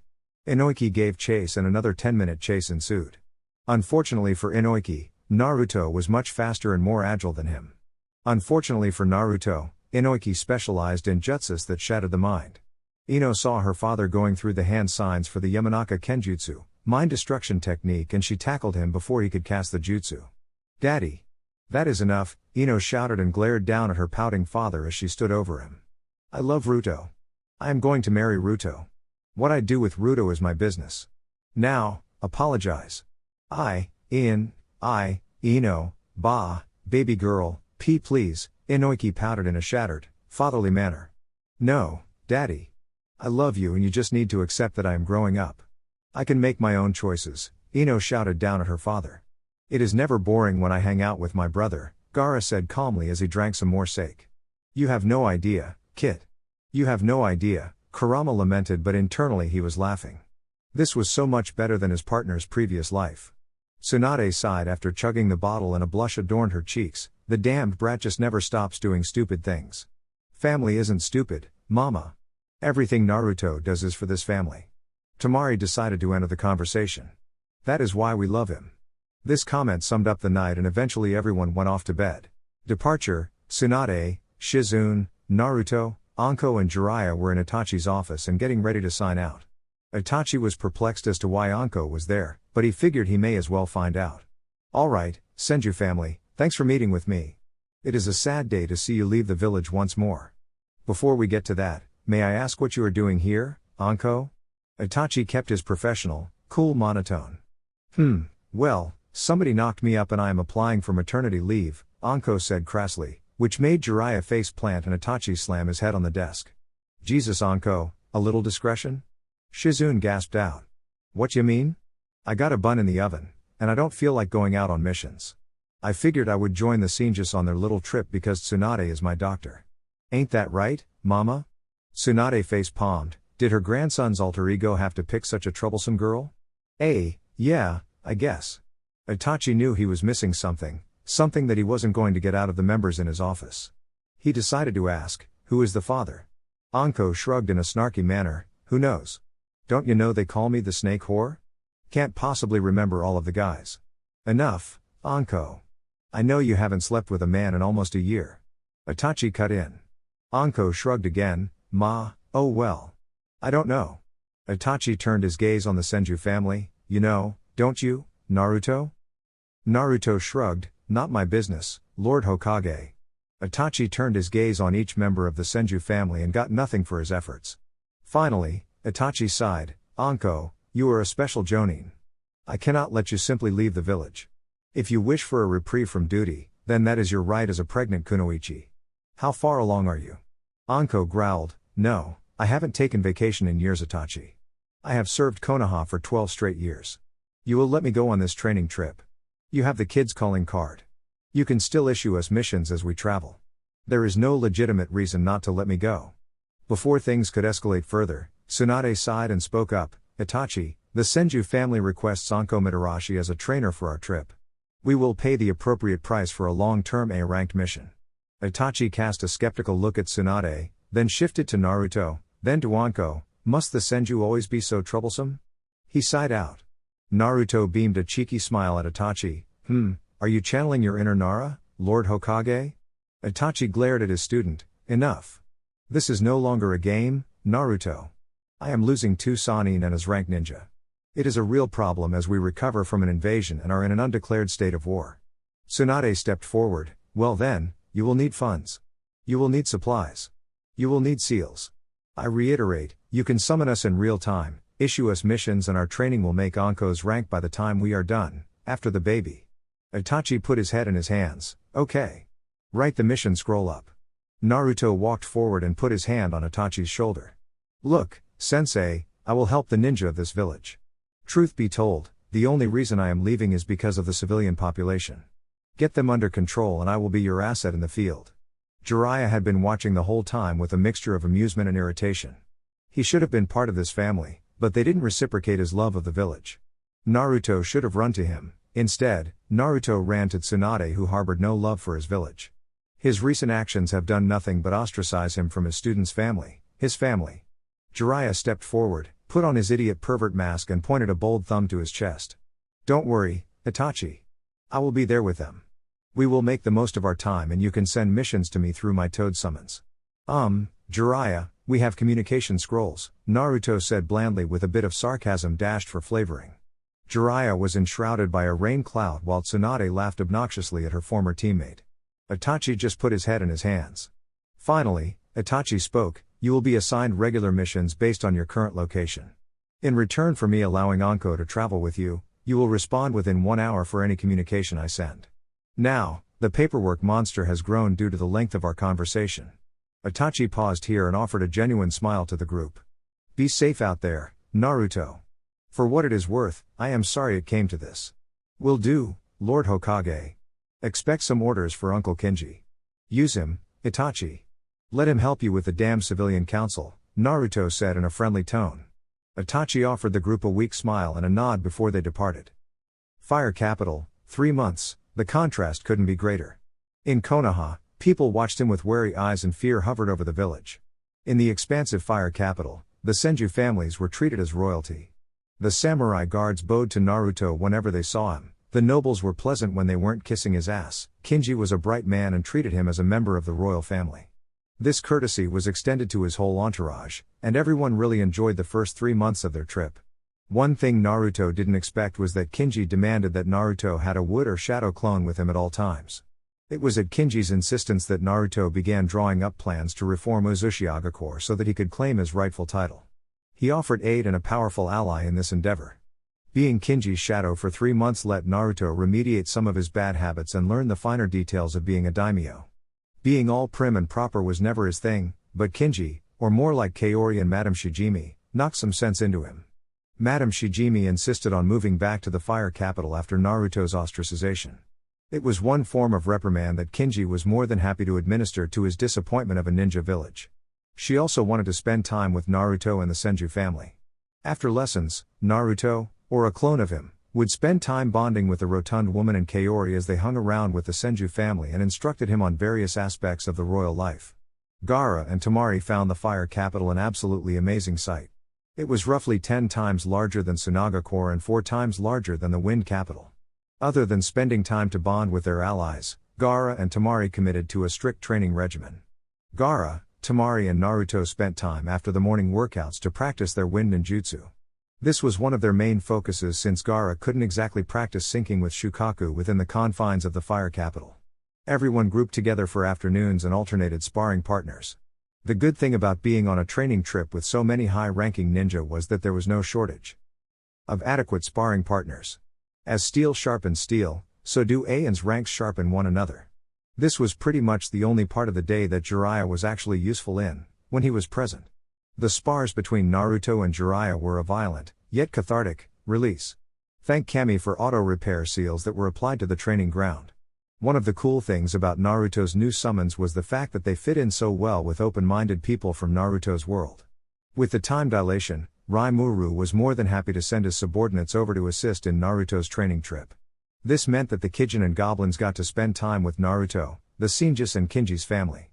Her Helmoth silk robes, her unique recipes and other products of the Jura Tempest Federation were quick hits in the fire capital. It was also amazing to watch Shuna use holy magic in a world that was completely separated from magicules. Hakuro was summoned almost every other day for kenjutsu lessons. Sometimes he showed up with the goblin riders and provided a good force-on-force training session. Naruto was impressed that the goblin riders could keep up with low A-rank shinobi and he found Gobda's goofy antics fit right in with his prankster personality. Shion didn't come often because she was too attached to Raimuru, but when she did it almost always led to a destroyed training ground followed by an overconsumption of sake. In the first 3 months, the training group took on 15 missions varying from C to A rank. The first mission was accompanied by a sealing scroll that gave Naruto his Chunin vest. Itachi said that with all of the commotion he simply forgot to promote Naruto. The family laughed about this, and Naruto was officially a Chunin after 29 years of combined life. It provided a good round of laughter for those within the know, which was pretty much everyone except Jiraiya on the training trip. The missions were a necessity, and the training group would send people out in groups of 2 to complete them so as not to disrupt the overall training. The missions were constrained to the Land of Fire and were centered around the capital, which made it much quicker to complete the missions. Overall, the missions were a pain, but they didn't take too much away from the enjoyable experience. Turns out Anko was actually pregnant now. Much to Tsunade's consternation, Rias continued to use Naruto's body until it was official.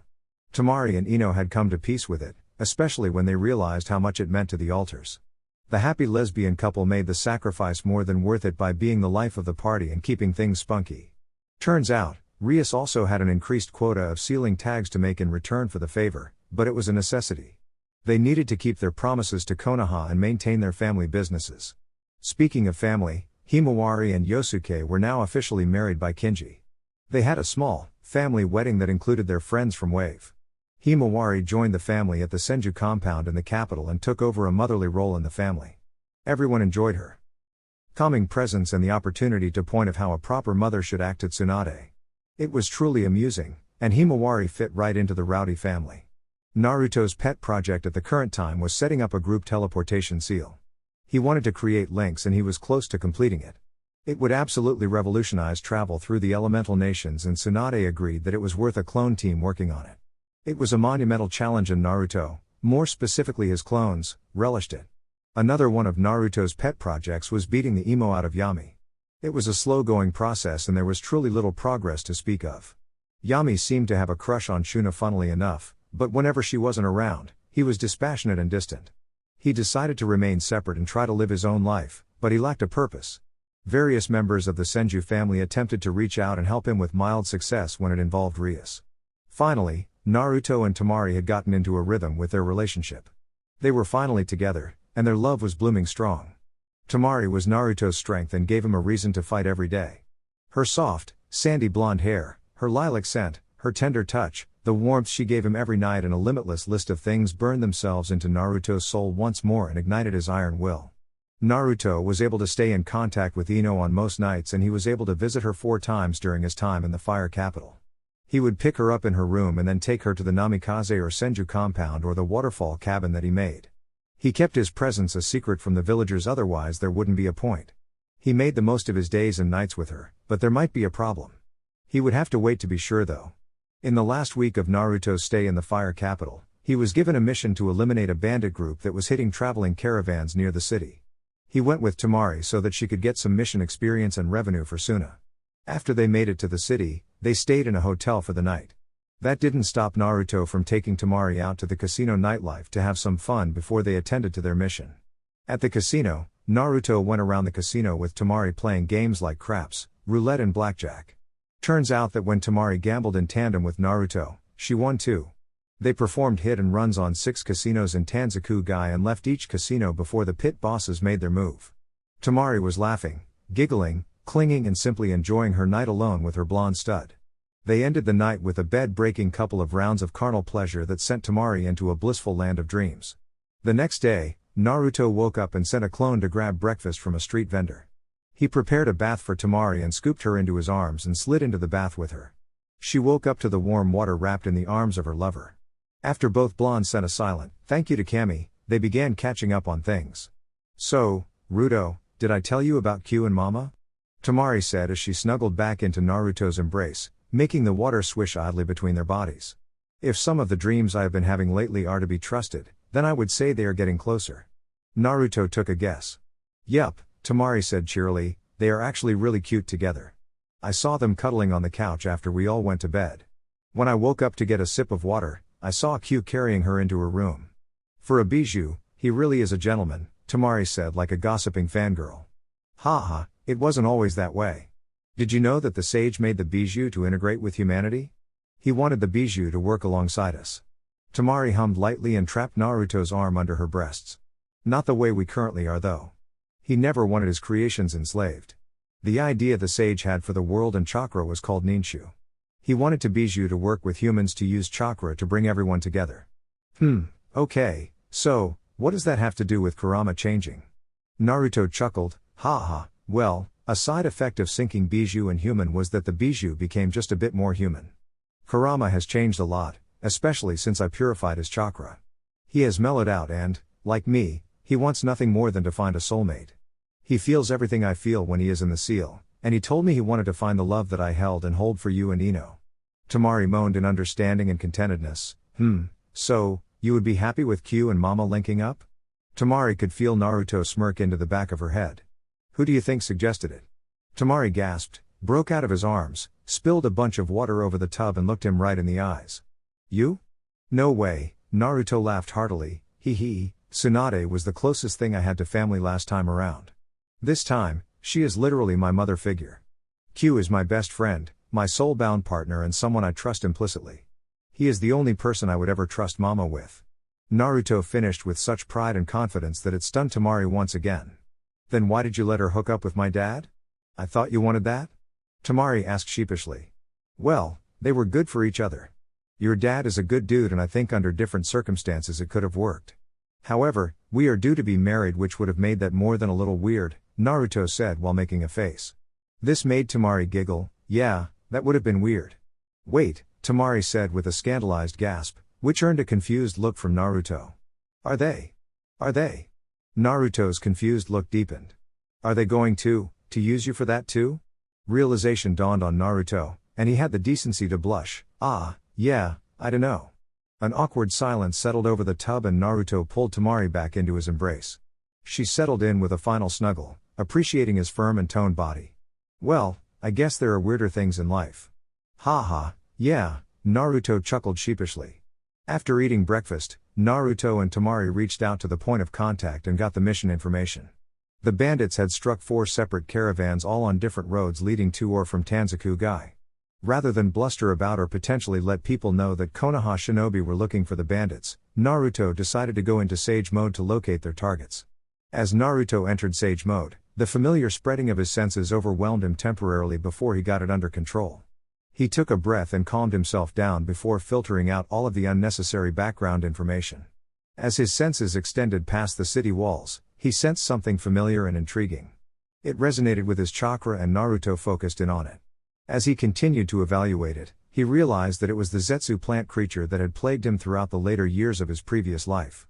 Naruto's eyebrows tilted downward, but that was the only show of frustration and anger that he made.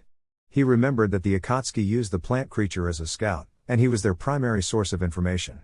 Naruto calmed himself, strengthened his link with Mother Nature and guided the forest to answer his call. Through the power of Shinjutsu chakra, Naruto bent the forest to his will, and he found that his efforts paid off before his eyes snapped open. Zetsu was a plant-like creature composed of 2 parts. The first part was black, dark, sinister and considered itself the will of Madara.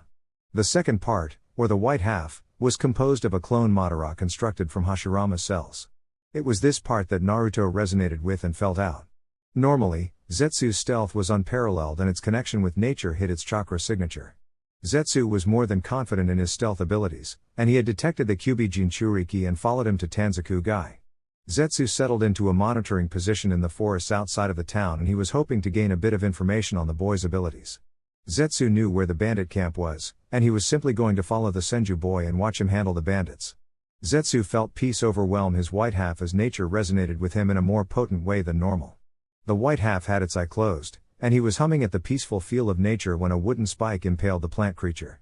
Black Zetsu panicked at the sudden loss of its host and it panicked further when the one wooden spike exploded into 10 spikes that shredded and impaled the white Zetsu body. Before the creature could be absorbed, Black Zetsu wriggled off of the white body like some parasite and ordered the white body to create a clone. A spore appeared on the side of the white body that wasn't impaled yet and formed into a new white body for it to use. The black parasite crawled up and integrated into the new white body when his danger senses went haywire. He turned to see the Kyubi Jinchuriki darting toward him from across the clearing. Black Zetsu immediately controlled the clone to phase into the tree and escape. Naruto shouted in frustration, but he wasn't left empty-handed. He looked at the skewered white body that was oozing green liquid with a sense of contempt as memories of these monsters threatened to overwhelm him. Temari chased after Naruto, who was much faster than her. He had darted off without explaining anything and the sudden shift to serious mode prickled Temari's anxiety. Temari caught up with Naruto and saw the white Zetsu impaled by his Makuten. She snarled as the creature inspired memories of the war and all of the losses that came with it. She saw Naruto trapped in memories of the past and her concern for her fiancé overrode all the negative emotions she was feeling. She wrapped Naruto into a hug and began whispering sweet nothings into his ear. Naruto was once again brought back to reality by a loved one.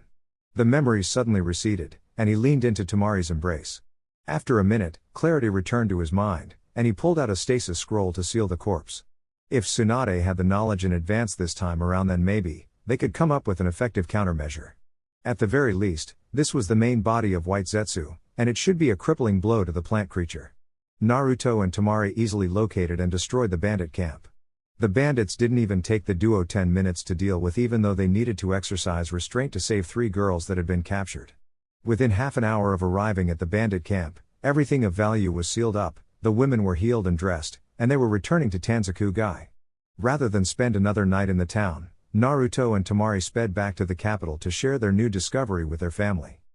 Unknown location, Akatsuki meeting, Pain was alerted by Zetsu's arrival, and he immediately called a meeting after Zetsu informed him of what happened. Pain immediately called a meeting and informed the group of what was going on. Not being able to tail the Kyuubi Jinchuriki was going to inhibit their goal. Pain was tempted to go and capture the boy himself, but his body wasn't exactly mobile, and the organization was aware that the boy was on a training trip.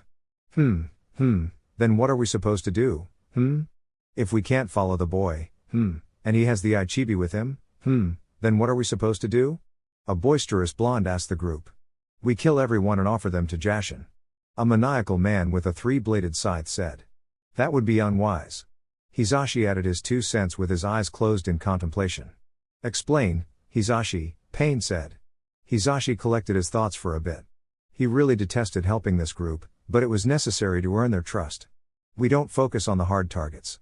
We consolidate our forces, establish our foundation, then we put pressure on the so-called Great Five until they are forced to concede. They will not risk annihilation for the simple price of a Jinchuriki. That's no fun. I came here to fight strong opponents. A blue, shark-faced man said. A blue-haired woman leaned toward Pain and whispered something to him, which earned a nod from the man with ringed eyes. Hisashi is right. At this point, we risk everything if we unite the world against us. We will focus on getting Iwa under our thumb. A hunched-back man grunted, then what will we do to gather information? Your spy network will need to be directed toward Fire Country. I do not want Zetsu in the forests near the Kyuubi Jinchuriki. We will focus on Kumo, Kiri, and Taki. Not even the Kyuubi Jinchuriki will be able to resist us when we have all the other Bijou under our control. Tsunaga Corps, 3 months and 3 weeks into training trip, after saying goodbye to Kinji and thanking him for his hospitality, the Senju family moved toward Tsunaga Corps for the next stage of the training trip. Naruto left Kinji with the mission to get the civilian council under control and to look for people that would want to be a part of the new Uzu.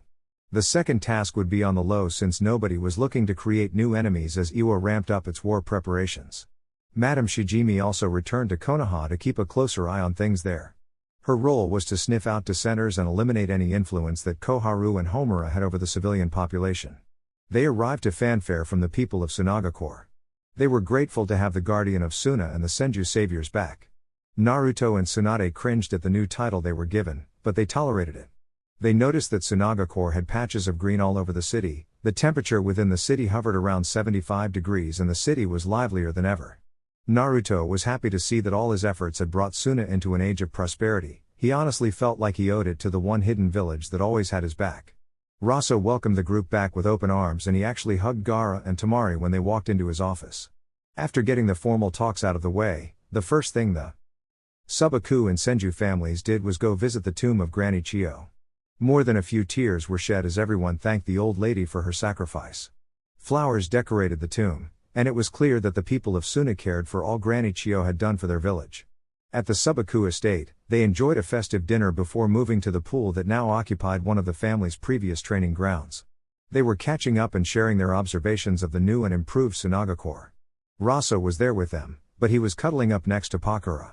Every once in a while, Naruto could see him cast a sidelong glance at Tsunade and Q.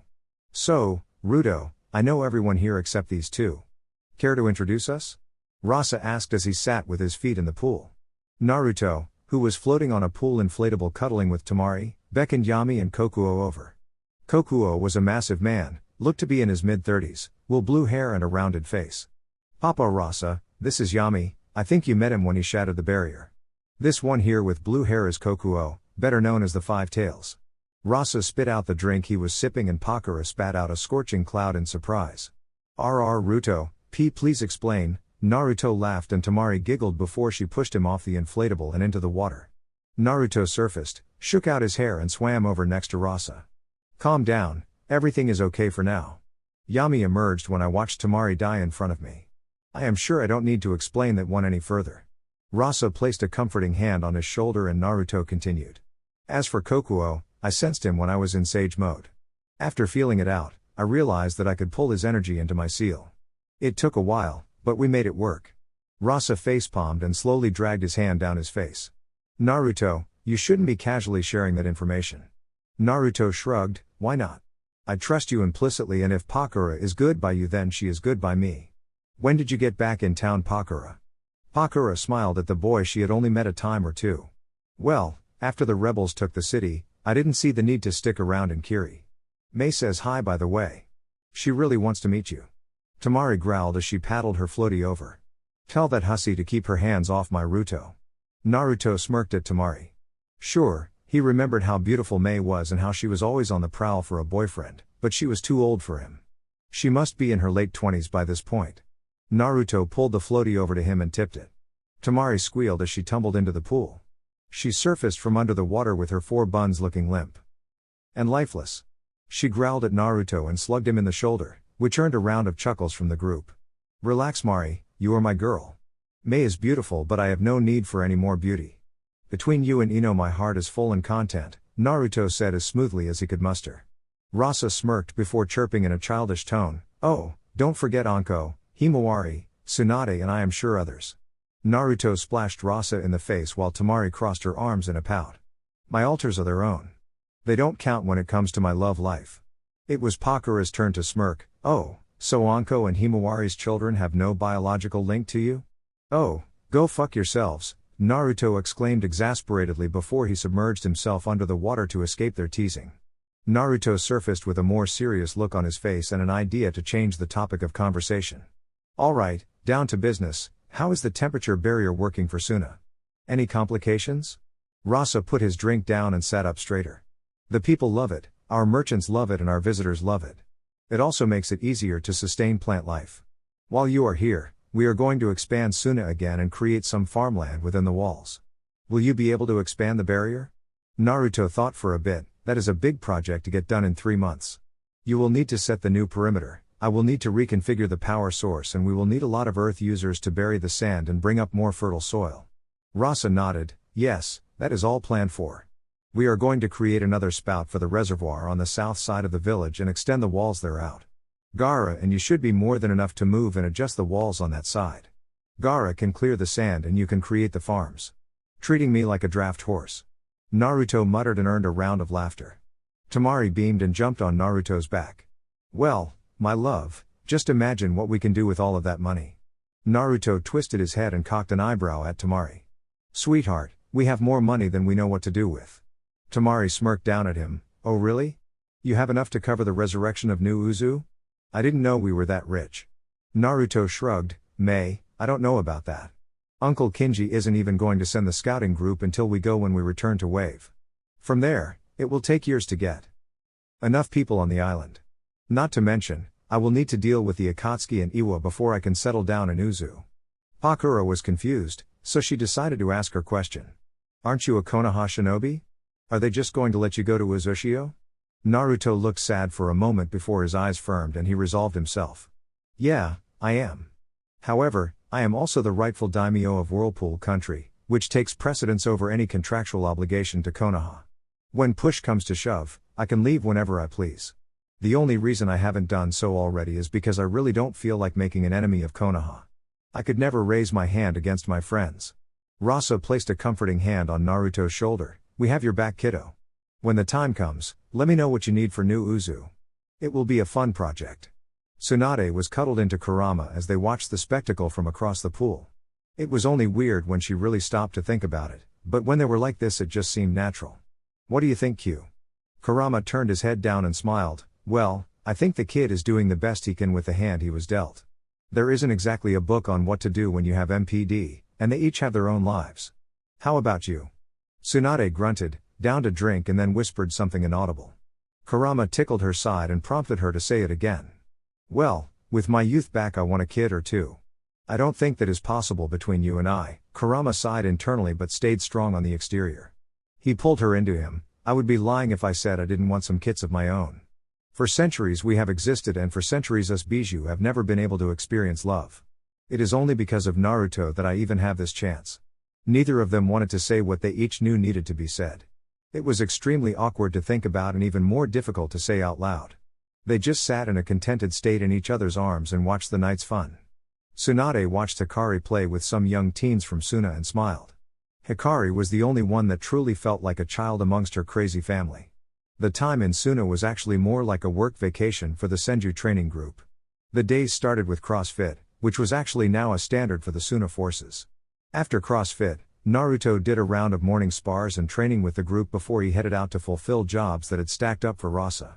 Suna was in a booming era and Rasa had more than enough funds to afford the Senju family. His people appreciated each and every project that the scene just completed because almost every project made life in the desert significantly better. Naruto always finished up his jobs in time for evening CrossFit, after which he had an hour of meditation and then he used the nights to work on his projects. Naruto had surpassed his previous mastery of the wind element, his water element was difficult to practice in Suna and his earth element was finally catching up to the other two. His control over each element was at cage level and it really came down to him mastering his jutsus and understanding how to apply them in combat situations. Naruto could now stand toe-to-toe with Tsunade, Kurama, and Kokuo. Tsunade and Naruto needed to go way out into the desert whenever they wanted to spar in Sage mode, and it was always a supremely destructive display. They garnered crowds whenever they did it because it was exceptionally rare for shinobi to be able to witness such high-level combat. Naruto learned to fear Tsunade Senju in her Sage mode, but he developed something that was quite interesting to deal with her. Naruto's answer to preventing Tsunade from turning him into a splatter of blood was development of a new jutsu. Naruto's body in Sage mode was already resilient, but Tsunade's strength was crippling when she was able to land a blow. Thus, Naruto created Makuten Wood Armor Jutsu in response to the problem. Naruto was able to focus his Makuten chakra into wooden plate armor that took the form of light armor all over his body.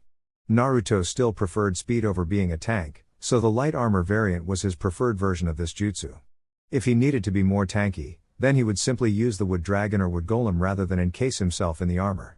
On that note, Naruto was struggling to complete the legendary jutsus of his grandfather. There was something he was missing about it and Hashirama's notes only referred to it as enlightenment. The notes described Hashirama's use of Senjutsu to reach a state of enlightenment when he truly became one with nature and he was able to mold the earth's energy to his will. Naruto had failed to attain this state and the family seemed to think it was because of his fractured personalities and damage to his soul. Naturally, Naruto told everyone he wouldn't give up on this and he would surpass his great-grandfather by the end of the training trip. Naruto noticed that Jiraiya made a concerted effort to make himself scarce during the training trip thus far.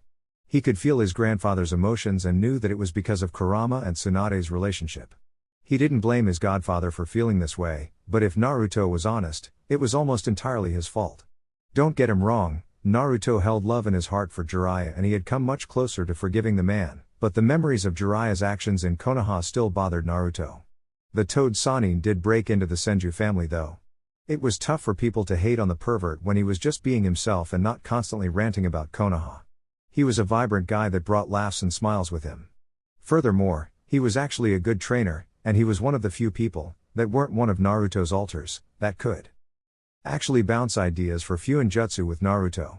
It was because of Jiraiya that Naruto was closer to making his teleportation platforms. It was still a logistical nightmare, but it was a pet project that Naruto shared with Jiraiya. Time in Suna moved far too quickly. The 3 months evaporated faster than water in the desert sun and he was sad to see it go. Temari and Gaara were so happy to be with their family again and it was a struggle to leave the city they loved. They realized it was necessary because of the increased border friction on the Iwa border. Skirmishes were now a weekly occurrence and Rasa wanted Gaara to become strong enough to not only protect Suna but all of Wind Country. As for Temari, Rasa wanted her to continue her relationship with Naruto and grow her prowess with the wind. Rasa could tell how much stronger Temari had gotten, and he was more than confident that Temari would reach rank by the end of the training trip so long as she committed to her training. Kankuro learned firsthand how much stronger his sister had gotten when she literally shredded his 20 practice puppets in 2 moves. The Sickle Wind Net and the Weasel Wind Blade were truly terrifying and Temari was able to cast those 2 jutsu with her tiny sensu fans. Whenever Temari broke out the big fan, people ran for cover knowing that a sandstorm was soon to follow. The group left Suna nearly 7 months into their training trip. Their next destination was Wave Country, but Naruto had a pit stop scheduled before they made it to Wave. This was a risky move and there was significant dissension within the family in regard to this decision. That being said, Naruto still insisted on attempting to contact Nagato. Since Ame bordered Suna, Naruto wanted to take a route through the northern deserts toward the Ame border, create an army of wood clones and then send said army to get Nagato's attention. Thus, a week after leaving Suna, the Senju family was along the northern border of Wind Country and Rain Country. Naruto pulled on Kurama's chakra to supplement his own and then he created a literal army of wood clones. The clones were to avoid engaging the Ame shinobi, but Naruto knew this likely meant the clones would be constantly attacked by Ame shinobi. The army of 300 Wood clones was told to try talking first and they were to avoid killing at all costs. As the clone army marched into Ame, Naruto and the training group broke off and turned toward Wave. It didn't take long for the clones to encounter the first bit of resistance. As 4 Ame shinobi were tied up and paralyzed, the clones continued marching forward with the tied-up ninjas carried over their shoulder. It took 4 more groups of Ame shinobi being disabled and tied up before anything meaningful happened. Halt! State your business in Ame and release your captives. An Ame jonin shouted. One clone stepped forward and addressed the jonin. Hiya, I need you to go get Lord Pain and Lady Angel. Tell them that we wish to talk. You will get your captives back after that. The Ame jonin scoffed, and why should we trust you? We could return with reinforcements and destroy you. The clone picked his ear at the jonin's shout. Look, guy, we are clones that were sent in as messengers to talk to the leaders of Ame. Trust me, if we wanted to kill you, we could. Lord Pain is the only reason we are here, so why don't you just go tell him that Naruto Uzumaki wants to talk to him? The jonin discussed it with his team and 2 of the ninjas broke off and darted toward Ame. The clones sat down knowing that it would be at least a day for Nagato to get there. The 2 remaining Ame shinobi maintained a watch position over the group of clones who all seemed to be sitting down and meditating. The swell of natural energy put on quite the show for the growing crowd of Ame ninjas that were now surrounding the clone army. The clones made no move to address their new adversaries, they simply sat and meditated inside a newly grown grove of trees. It took Pain and Lady Angel 28 hours to respond to Naruto's clones and they approached warily on a paper bird. The orange-haired man with black piercings, Rinnegan eyes and an Akatsuki cloak dropped down from the bird and walked toward the Naruto clones. Kyubi Jinchuriki, state your reason for entering my country, Pain said monotonously. Ah, cousin, why don't we have this conversation in private? Please invite Lady Angel in to join the conversation. I am aware that you could destroy us all easily, so please afford a distant cousin this courtesy. The clone representative said as he grew a wooden house. Pain's eyebrows shot into his brow before they wrinkled in confusion. This boy knew too much and he didn't need his followers knowing his true identity. Pain looked up into the sky to see Lady Angel flying over the clones with her paper wings. She gave him a brief nod before she descended and accompanied Pain into the wooden house. The clone representative walked calmly into the house and joined Pain. As the clone entered, it created a round table and 3 chairs in the empty house. It sat down first and was followed shortly thereafter by Pain and Lady Angel. An awkward silence settled on the room before the clone flipped through hand signs and applied a privacy barrier over the house. Konan fidgeted when she saw the clone weaving hand signs, but she relaxed when she saw it was just for a privacy barrier. Now, Kyubi Jinchuriki, tell me why you have summoned me, Pain said firmly in his usual monotone. The clone shrugged nonchalantly. There was something comical about a clone being in a life or death situation. They simply didn't care. Well, Nagato Uzumaki, I am Naruto Uzumaki Namikaze. I would appreciate it if you called me by my name rather than my status as a container of the Kyubi no Kitsune. Konan took an aggressive stance, and a furious look encompassed her visage when the clone simply smirked at her. How do you know his identity? Oh, please, Lady Angel, or Konan of Amiga Corps, relax. We are adults here having a civil conversation and the fake Madara can't listen in through this barrier. The clone couldn't suppress its laugh at the stunned looks on the face of Nagato and Konan. Eventually, Pain recomposed himself and spoke in a firm tone. You seem to know much more than you are supposed to. The clone shrugged before responding. Well I guess you could say this isn't my first rodeo. Unfortunately, I am forbidden from telling you how I acquired my information. Some lady really likes her entertainment. Silence and confused looks now adorned both Akatsuki members' faces, so the clone continued. Look, cousin, I know your story and I know why you are doing what you are doing. Believe it or not, you and I shared the same master at one point. What I wanted to ask you is this, why are you following the instructions of Obito Uchiha? Silence. Pure, all-encompassing silence as Konan's breathing halted and she remained sitting in a motionless state. The Pain body was likewise stuck trying to process the information. The clone simply waited for their reply with his eyes closed. Naruto, why are you sharing this information with me? Pain asked cautiously. The clone's eyes opened and twinkled with mirth. Well, cousin, I wish I could share it with you, but we all know this isn't your real body. The clone paused here and took great enjoyment on the gobsmacked looks of his adversaries. As to why I am sharing it with you, I would say it is because you and I share a common dream. However, your methods will lead to the end of the world and mine are far from perfect. What do you know of my dream? Pain answered, refusing to play the clone's game. I know you fight for world peace. I know your organization started so that no more children in Ame would be subjected to your childhood. You wish to stop the pointless wars and use the bijou to create an ultimate weapon to basically hold the world hostage. How? Was Conan's stunned addition to the conversation. The clone shrugged. I already told you that I am not going to share how I attained my information. I need only look at your reactions to know that I am right. As for this body, Yahiko, if my memory serves me, he was your friend. You lost your way when he died, didn't you, cousin? Nagato was getting accustomed to being stunned. He was able to shake it off much quicker this time, but it was still quite unsettling that one of his targets knew so much about him. You know too much, Naruto. Yes, this is Yahiko, one of my paths. Yes, my goals changed when my best friend died. What do you wish to obtain through this conversation? Boss wants you to pull your head out of your ass. The cycle of hatred cannot be broken by creating more pain and hatred. Pain is a part of life, but it is not the point of living. My boss wanted me to ask you this. Do you know what will happen when you put all 9 bijou into the ghetto mazo? The clone replied, enjoying the word games as it danced through the conversation. Conan and Pain were both silent again, stuck in contemplation. Finally, Pain answered, we will create a weapon stronger than any other. We will use that weapon to end all wars in order to lead the world into an era of peace. The clone made a buzzer sound. Wrong. When you put all 9 bijou into the ghetto mazo, which is actually the Juubi's husk, then the Juubi will be reborn. Since you are not the owner of the Rinnegan, you will be unable to control the Juubi and it will rampage out of control. The clone held up its hand to stop the questions or retorts. That is if Obito doesn't betray you first. He wants to put the whole world in an infinite Tsukiyomi, an eternal illusion. The details don't matter because both courses lead to the end of the world, trust me, I know. Conan was silent and Pain's face was screwed into an apoplectic state.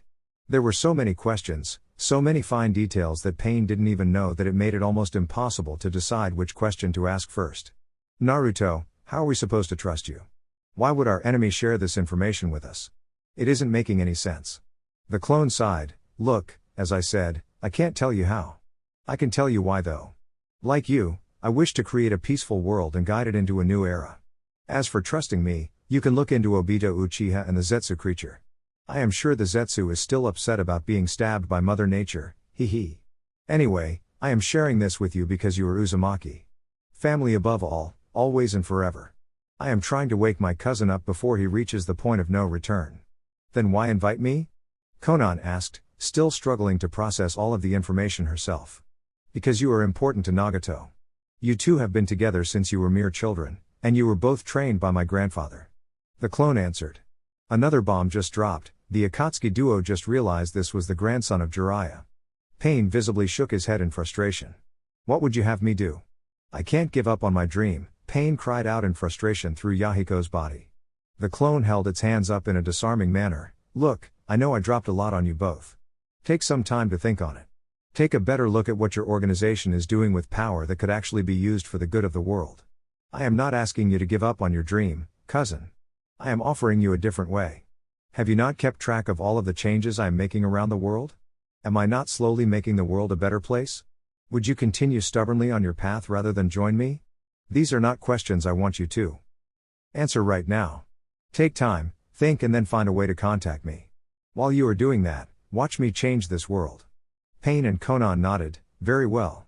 I will do that. I will watch you cousin and when the time comes, we will see whose ideals will win out. That wasn't really the point, but I guess. Look, I'm going to dispel and let boss know what we talked about. I know you have a lot to think about, so try not to end the world before I can fix it. Jana. The clone waved enthusiastically before phasing into the wooden floor and dispelling. Outside, the rest of the wood clones sank into the ground and left a vibrant patch of grass and a grove of sakura trees in their wake. Nagato and Conan stayed seated for a prolonged period of silence. It was truly an overwhelming conversation, and it was much too much to think about at the current time. Do you think we can trust him, Conan? Pain said in an unsure whisper. Conan sighed, I hope so, Nagato. You know I have never trusted Madara. I think we try to confirm some of this information to see if the rest of it can be trusted. Land of Waves, 7 months into the training trip, home sweet home. The Land of Waves truly felt like a home for the Senju family. Sure, it helped that they were practically worshipped as heroes and saviors. Sure, it probably helped that they had an amazing seaside villa and a bunch of businesses in the town. Sure, it helped that nobody there preached to them about their duties or obligations. Overall, it was honestly refreshing and the whole family felt a sense of peace wash over them in the wave country. The biggest thing happening at this point was that Himawari was close to her due date. Tsunade placed her due date roughly 3 weeks from their arrival and Himawari was being waited on hand and foot by the Senju family. Tsunade was ecstatic to welcome the first genuine addition to the Senju family in 14 years. The Alters were excited because this was going to be their trial run for living truly independent and happy lives. Anko was now 6 months pregnant and not far behind. The only one in Konoha that knew this was Itachi, since it was agreed upon that Anko's pregnancy would be hidden from the council. Rias was energetic and dedicated to pulling her weight in the family since she wanted to start gaining a sense of independence from Naruto. Thus far, the family had operated as a very small, successful communist community, as family should be, but Rias was set on at least living in her own home and paying for that. Tsunade agreed to the Alters being independent, but she demanded that they live in the villa and that they would each get their own homes in the Senju compound in Konoha. It wasn't to deny them independence, but it was primarily for security. Senju babies, especially Senju babies that contained Naruto's DNA, were going to be very high-risk babies. Nobody argued that fact and the whole family was on board. Yosuke was set as the head of security for both compounds, and he was going to be given funds in order to beef up security. He took the role super personally and seriously since his child was to be the first one. He had tried to get Tsunade drunk multiple times and pry the gender of his child out of her with no luck. To make matters worse, Tsunade gleefully ratted him out to Himawari each time he did it, which earned Yosuke a brief stay in an icicle each time. Overall, Yosuke had set into a comfortable role in the family, and he was content to keep playing the part. Another thing about being in Wave was Shizune being in a state of total bliss and contentment. She was engaged to York and their wedding was planned 1 month from now. They had sent invites to their friends in Konoha and Suna, and they were going to host it at the Seaside Senju Resort, one of their businesses in Wave. Tsunami managed the property for Tsunade, and she had done a lot to make it the premier hotel in Wave country. Thus, upon arriving in Wave, Shizune ordered 10 shadow clones from Naruto to help her get everything set up just the way she wanted it. Between making preparations for the baby and preparing for the wedding, the first month in Wave flew by. As the group from Konoha was arriving in Wave, Himawari was taken into a delivery room in the Senju Memorial Hospital. Tsunade's clinic had garnered enough money and doctors wanting to study under Tsunade's banner that they were able to build a hospital while the Senju family was in Konoha. Thus, the hospital staff was running around in an absolute panic while many citizens of Wave hosted a vigil outside the hospital in honor of Himawari and the Senju family. Holy snap! Can you guys believe this?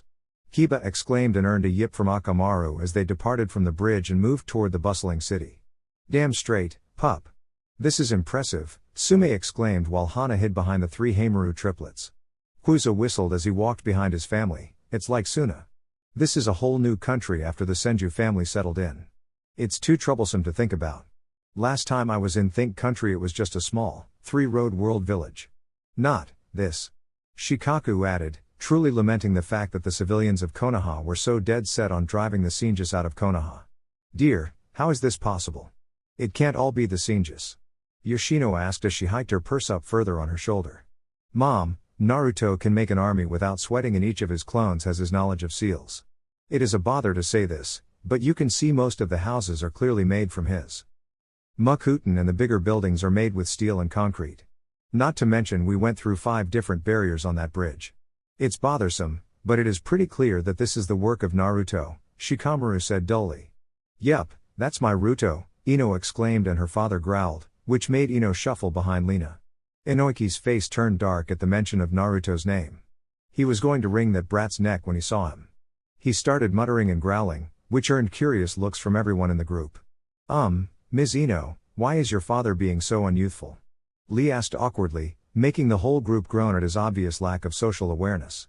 Guy, seeing the error his student made, pulled on his mask of youthfulness and amped it up to 11. Yosh. Lee. If I cannot make Inoiki laugh in the next hour, then I will swim 10 laps around Wave Country. Lee's eyes bulged and turned into giant bug eyes before he pumped a fist in the air. Yosh. Guy-sensei, if I cannot help you complete your task, then I will join you for your most youthful swim. If I cannot complete the swim, then I will run to Konoha and back 5 times. The whole group watched the display with a mix of horror and amusement. It all ended when Lina saw the sunset of youth, which actually blended in with the background of Wave Country, and she begged Inoiki to make it stop. The hilarious display from his wife and the pleading looks from the members of the Konoha group made Inoiki chuckle. This in turn earned dual fists in the air from Guy and Lee. Wonder what's going on over there? Neji said as he pointed to about 200 people sitting on lawn chairs and beach towels on the beach in front of a 5-story building with a big red cross on it. Oh. That's Mama's hospital. Ino squealed in delight while jumping up and down. Let's go check it out. The group followed Ino over to the hospital while listening to the excited chatter. Terms like Lady of Wave, Snow Princess and Senju Prince were being whispered excitedly in between groups of people holding candles. The group began talking amongst themselves with a growing feeling that they were missing something big. It was Inoiki that went to talk to a friendly family waiting on the beach and he came back slightly pale.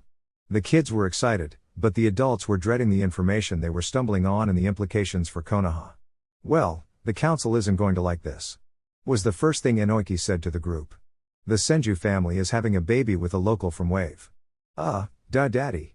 I told you about Himawari already, Ino said blankly. That's not the point, Ino, Shikaku said sullenly. This is going to be so damn troublesome.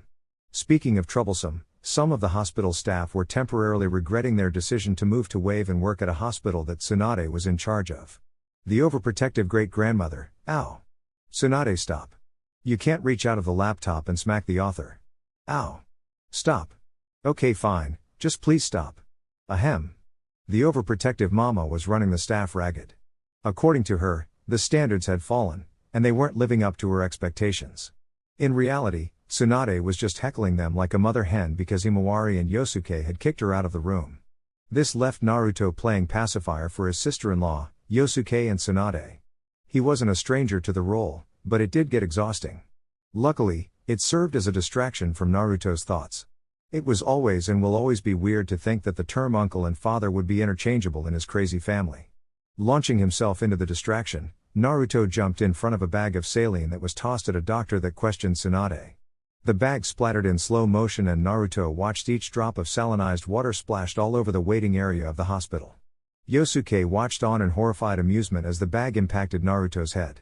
He watched the ripples spread through his cheeks, the slow and forced turn of his head, the splaying of his arms to regain balance and the blonde locks that swayed dangerously to one side of his head due to the momentum. Yosuke cringed as the saline bag transferred enough momentum for Naruto to tumble into the wall. His cringe turned to a wry smile as the doctor ran for his life pleading for mercy. Then Yosuke's head snapped toward the door as Shizune stepped out of the room and beckoned him into the room. The antics between Tsunade and Naruto instantly halted as the two comically froze in place. They remained frozen for minutes until Yosuke came out with a massive smile on his usually stoic face.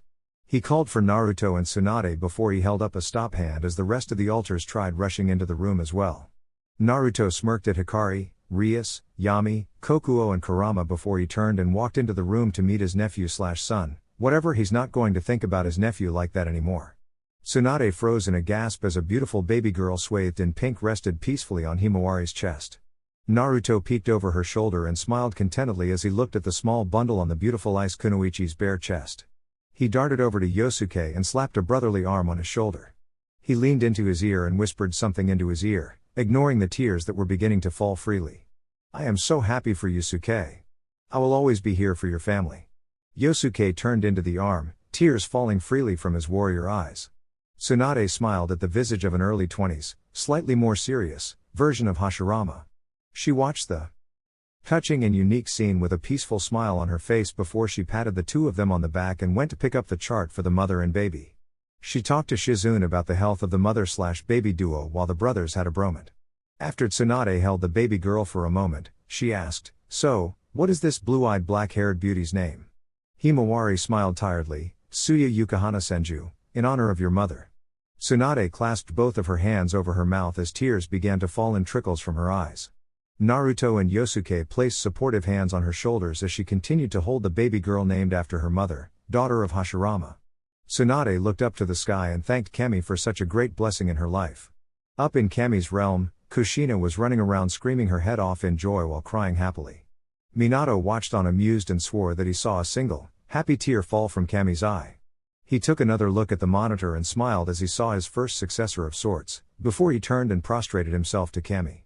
Thank you for bestowing such a wondrous blessing on my family, Lady Kami. Kami scoffed, oh Minato, don't ruin the moment by being all serious. Just watch your son and his family. Kami squealed as she watched Naruto hold his nephew. She never could have guessed that her little experiment would provide her with so much high-quality entertainment. Seriously, Korean dramas had nothing on this show. You almost done, Kushi? The redhead stopped running for a moment before she dashed toward Cammy and wrapped her in a hug. Thank you, thank you, thank you. This was so worth it, Cammy chuckled. Yes, yes, it has been a good start to a new cycle. Back at the hospital, the civilians and shinobi of Wave let out a mighty cheer when Yosuke, flanked by Naruto and Tsunade, held his baby girl up for the people of Wave to see. The group from Konoha cheered with those from Wave as they saw Naruto smiling next to Yosuke. Naruto had a gigawatt smile on his face with his eyes closed as he offered up a thank you to Cammy. Back in Konoha, Jiraiya just hopped into the window of the Hokage office. Itachi was talking with his Anbu commander, Shisui, and his mother.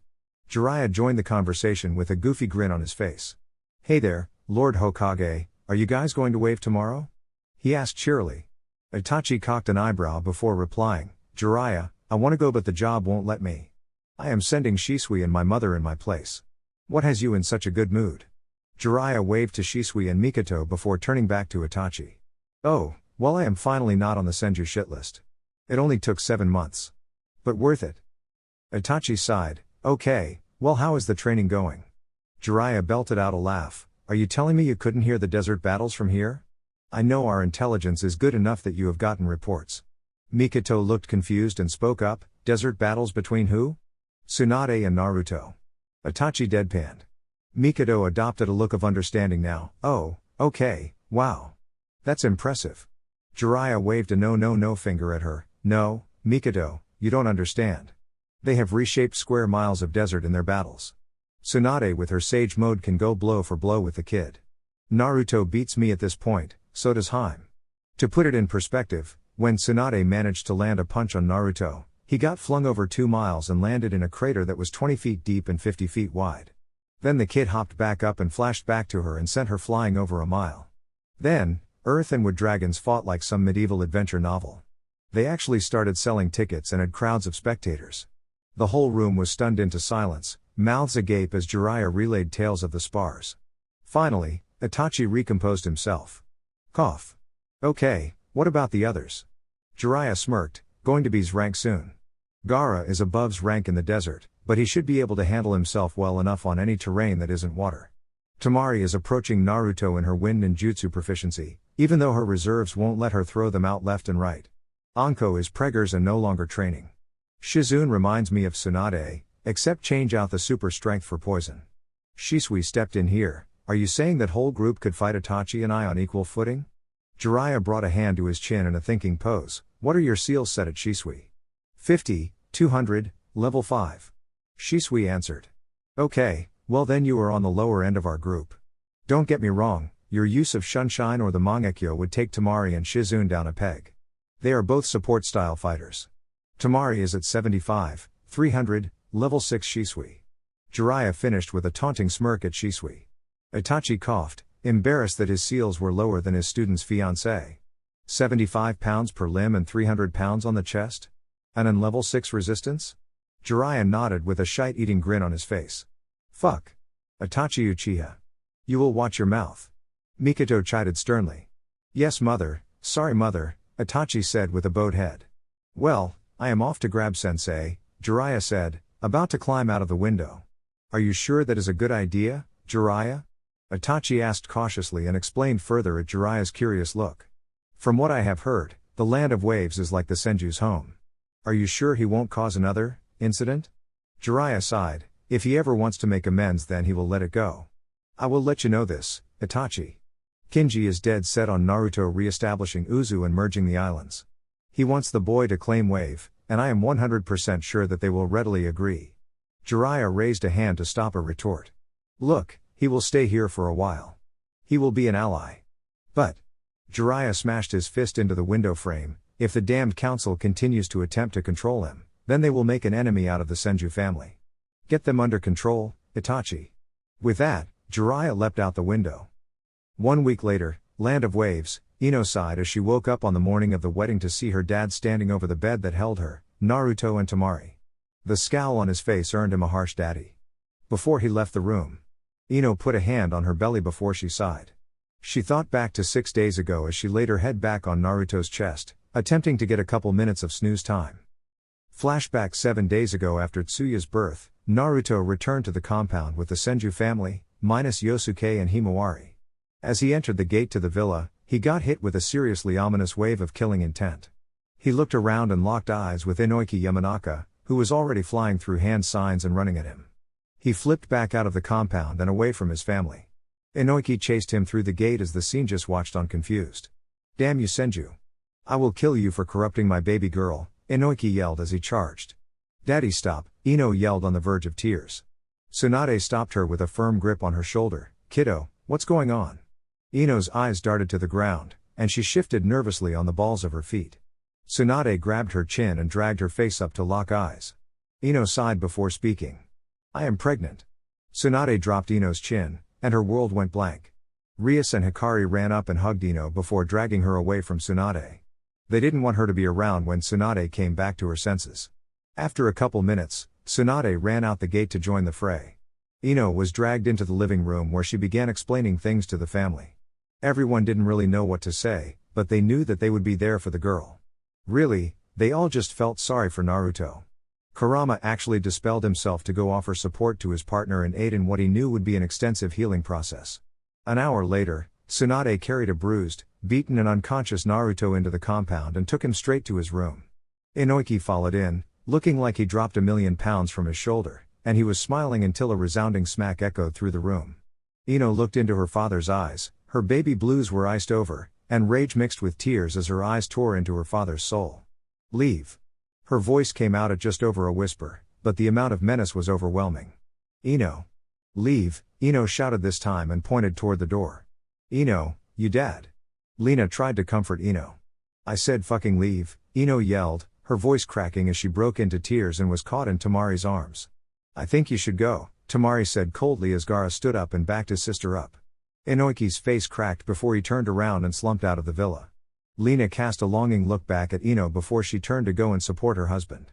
An awkward silence hung over the living room before Ino charged up the steps and another slap sounded through the house. A minute later, Tsunade came down with a handprint on her face and she went to the kitchen to grab a bottle of sake before she returned to the living room. "Yeah, I may have deserved that," Tsunade sighed out as she popped the top of the bottle. End of flashback. Ino sighed again, not liking the fact that she brought tension to the house. She had of course apologized to Tsunade, but she hadn't forgiven her dad yet. He should have known better than to use a mind technique on a patient with MPD. Kurama had to work all week to help Naruto heal his mind and weed out the memories that weren't real. That is what made Ino truly furious with her father. She saw Naruto crack his eyes open and she leaned up and placed a tender kiss on his lips. While everyone else's reactions were at best neutral, Naruto and Tamari immediately supported her and let her know that everything was going to be alright. That's all she wanted, she just wanted to know that everything was going to be alright.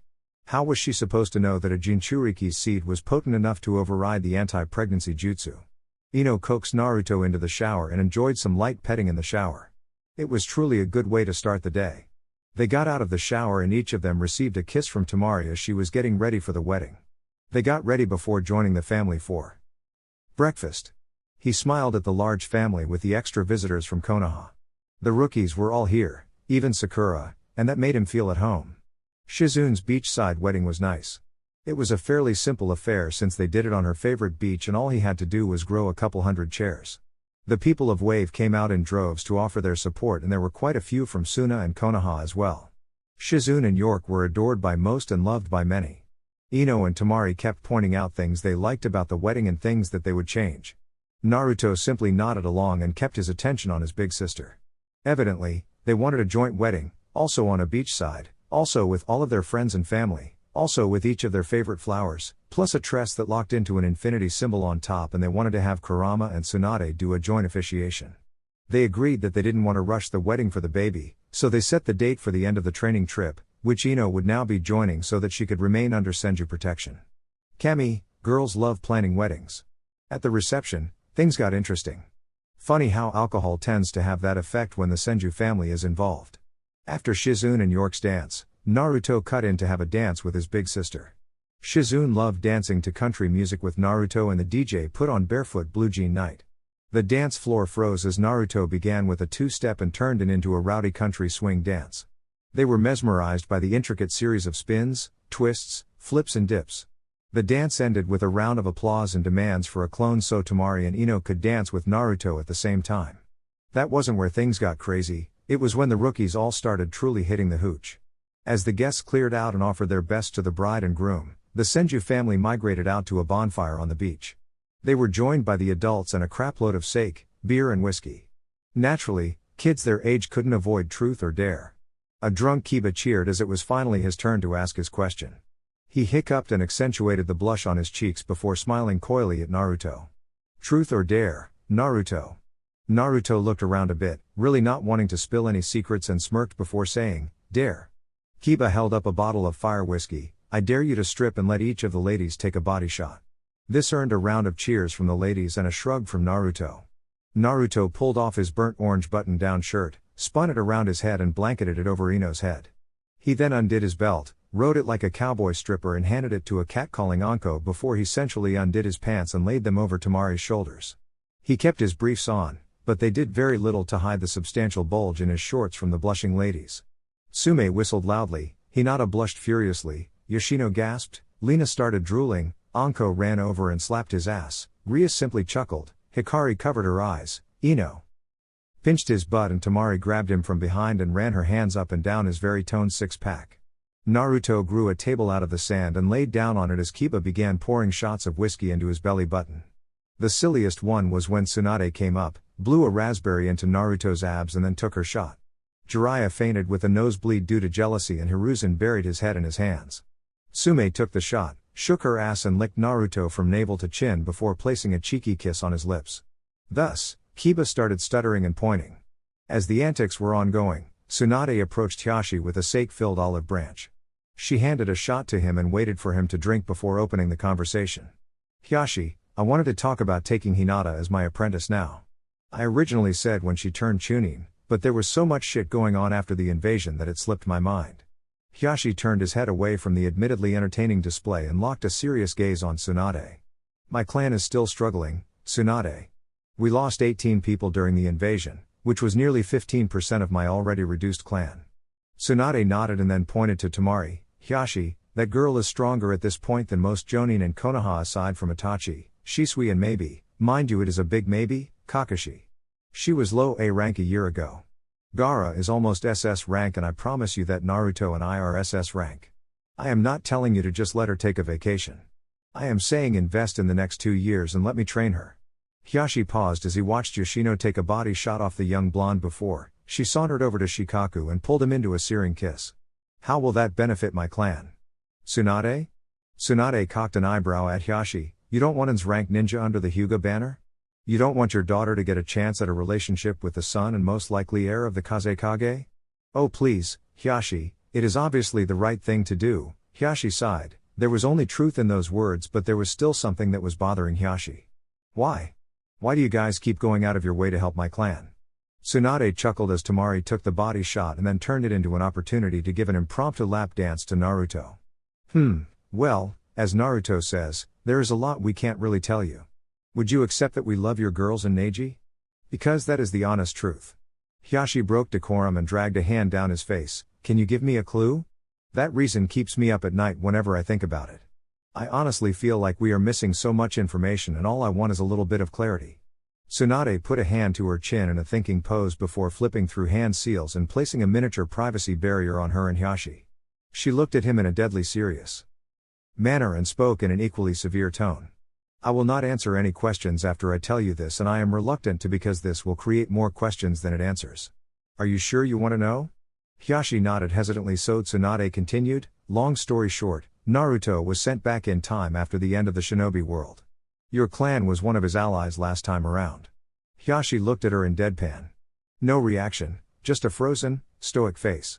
Tsunade let this go on for 30 seconds but then snapped her fingers in front of Hiashi's face and broke his stoic facade. Hiashi sputtered out, you can't be serious. Tsunade kept the deadly serious and slightly annoyed look on his face. Oh, but I am. Now remember, I will not be taking questions on that subject matter. Tsunade dropped the mini barrier and watched the ever-innocent Hikari take her first body shout to the catcalls of the crowd. She chuckled and shook her head, her family was blatantly crazy and bordering on the insane. Naruto then took his turn and turned toward his old teammate. Hinata, truth or dare? Hinata blushed and stuttered, oh, no, please be nice Naruto. She saw Naruto smirk, truth. She finally said with reluctance. Naruto's mischievous smirk grew, do you love my brother Gaara? This comment earned a low growl from Hiyashi that was now paying rapt attention to the drinking game. Hinata's face grew redder and redder like some broken thermometer and rapidly approached atomic levels. The girl couldn't even squeak out a reply, and all she could do before she fainted was give a slight nod. This earned a round of laughter and drinks from the group before the sand on the beach suddenly became sharp and pointy for everyone. In Naruto's case, sand kunai began hovering menacingly in front of his face, which only made Naruto laugh harder as he collapsed onto the pointy sand holding his sides. Once Hinata regained consciousness, it was her turn, and her little innocent heart was now out for vengeance. Turning to Ino, who was laughing uproariously and rolling on the ground with Naruto, she found her target. Ino, truth or dare? Ino cocked an eyebrow at Hinata's vengeful tone before smirking cockily and replying, dare. I dare you to kiss a girl of your choice. Hinata squeaked out with the last of the courage her vengeance-driven confidence gave her. Ino crawled over lioness style through the sand toward Hinata. She reached Hinata and crawled up her lap before placing a fiery kiss on Hinata's lips. This drew gasps from the crowd as the Hyuga heiress promptly fainted again. Gaara remained frozen, unsure how to feel about the most recent developments in this night of shenanigans. He honestly didn't know whether to be turned on or upset about Ino stealing a kiss from his girl's lips. Wait, his girl's? Yes, your girl is right, Gaara. Shukaku added his 2 cents while Karura nodded furiously within the mindscape. Hiyashi's growl deepened and Tsume forcibly restrained him within Oiki, Shikaku and Kuza helping out. Tsume actually made the stoic Hiyashi Hyuga blush when she turned him and placed a kiss on his lips. This was out of left field and the two would admit that it felt absolutely awful, but it made everyone laugh. The night of debauchery continued and luckily it would only be remembered by few. Unluckily, Ino was sober due to her health condition, and she took great joy in reminding everyone of the night's events throughout the rest of their stay in Wave. New and improved flames of youth, the week after the wedding was like a rowdy party at the Senju Villa. Despite the fact that the Leaf Shinobi had their own rooms at the Senju Hotel, most nights left bodies sprawled on the porch, in the training grounds, in the garden, or in Kiba's case, in the bathroom. It was after one such night that Naruto stirred in his king bed to place a soft kiss on Tamari's lips before shifting under the covers and placing a kiss on Ino's belly. It was just starting to bulge with life and Naruto could feel it intimately thanks to his connection to nature. However, Naruto was feeling devious this morning and he didn't stop with a reverent kiss to the baby bump. His fingers peeled away his only obstruction with minimal resistance from the sleeping form of Ino. She grumbled softly and shuffled over to Tamari's warmth. Naruto kept his hands on her lower body and waited for her to get comfy before he opened the luscious, wet pink folds of Ino's labia and took his first taste of the morning. The first couple licks were soft and earned a pleasant little moan as the sensations fused with Ino's dream. Soft and tender licks turned into a feast of supple flesh and fluid as Naruto began sucking, nibbling and licking Ino's clitoris. Her moans picked up and her grip on Tamari tightened as both blondes began stirring from their comfortable slumber. Since Naruto felt Ino stirring, he slipped 2 fingers covered in a lubricative water chakra that began tending to the G-spot that housed itself in Ino's womanly depths. As his fingers found purchase and earned more moans, Naruto reapplied a combination of his tongue and teeth. It didn't take long for Ino's moans to reverberate off the walls of the room briefly before a feminine roar escaped her throat and her body shuddered in a blissful orgasm. Before Naruto could continue, 2 hands each grabbed locks of his hair and the blonde duo of Kunoichi pulled Naruto into a set of searing kisses. Each girl smirked into the kiss as the taste of Ino's juices registered.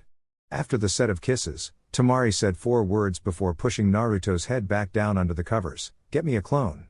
After pleasing his girls and thanking Kami for privacy seals, Naruto enjoyed the early morning sun peeking through the window as he cuddled with his girls. The feel of their bare breasts, resting in rhythmic up and down motions on his toned chest was a feeling he would never get used to and he would surely never take it for granted. "I love you girls," he whispered softly.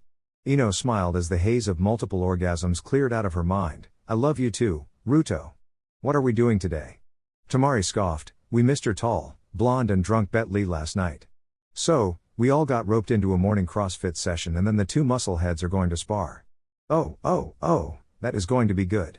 Lee can now use his chakra, right?" Ino said excitedly as she let her hands roam on Naruto's toned chest. Naruto groaned at the thought, "Yeah, I guess I didn't think about that last night. This is going to be troublesome." Ino slapped Naruto's chest, "No. Bad Ruto. You are not letting the lazy Nara corrupt you. Naruto and Temari giggled before Naruto looked at the clock and saw they had 20 minutes before the start of training, round 2. Half an hour later, Naruto let Guy lead the group through a CrossFit session. Guy wanted to show out a new workout he had developed, and it was a monster. Thus, by the end of the 30-minute workout, everyone was collapsed on the sidelines catching their breath. Lee and Naruto were both shirtless in the middle of the training field while Guy-sensei was going through his usual rant of youthfulness. Rias was seated and leaned up against a pear tree and holding Anko in between her legs, and she let her hands rest on Anko's baby belly. You know, if that knucklehead has access to his chakra now, then this could get pretty out of hand pretty quickly. No shit, we should tell the Gaki to put up a barrier. Anko shot back sarcastically. Hikari heard the two as she was handing out lemonade to those that were recovering from the ridiculousness of a workout led by Might Guy. I will do that. I want to practice more, she said cheerfully. Thanks, lil sis, I appreciate it. Anko sang out as she leaned further into Ria's embrace.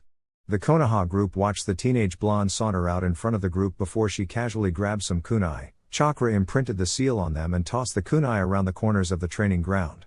Seconds later, a barrier that was 50 by 50 flared to life. Good job, Hikari. Tsunade cheered the girl she essentially considered a daughter. Thanks, mama. Hikari replied cheerfully before she went and sat next to York, Shizune, Tsunami, and Kaisa. Tsunade shook her head as she reclined in a chair on the porch next to Kurama. So, Q, think the flames of youth stand a chance? Kurama chuckled, you know, Suheim, I think that the brat will put up a good fight against our boy. He agreed to only taijutsu and reinforcement, and I know he won't use sage mode. That thought made Tsunade think about the fitness nut using the inner gates, which made her stand up ramrod straight and yell, Lee, if you activate the gates in my backyard, I will test the mountain breaker jutsu on your backside.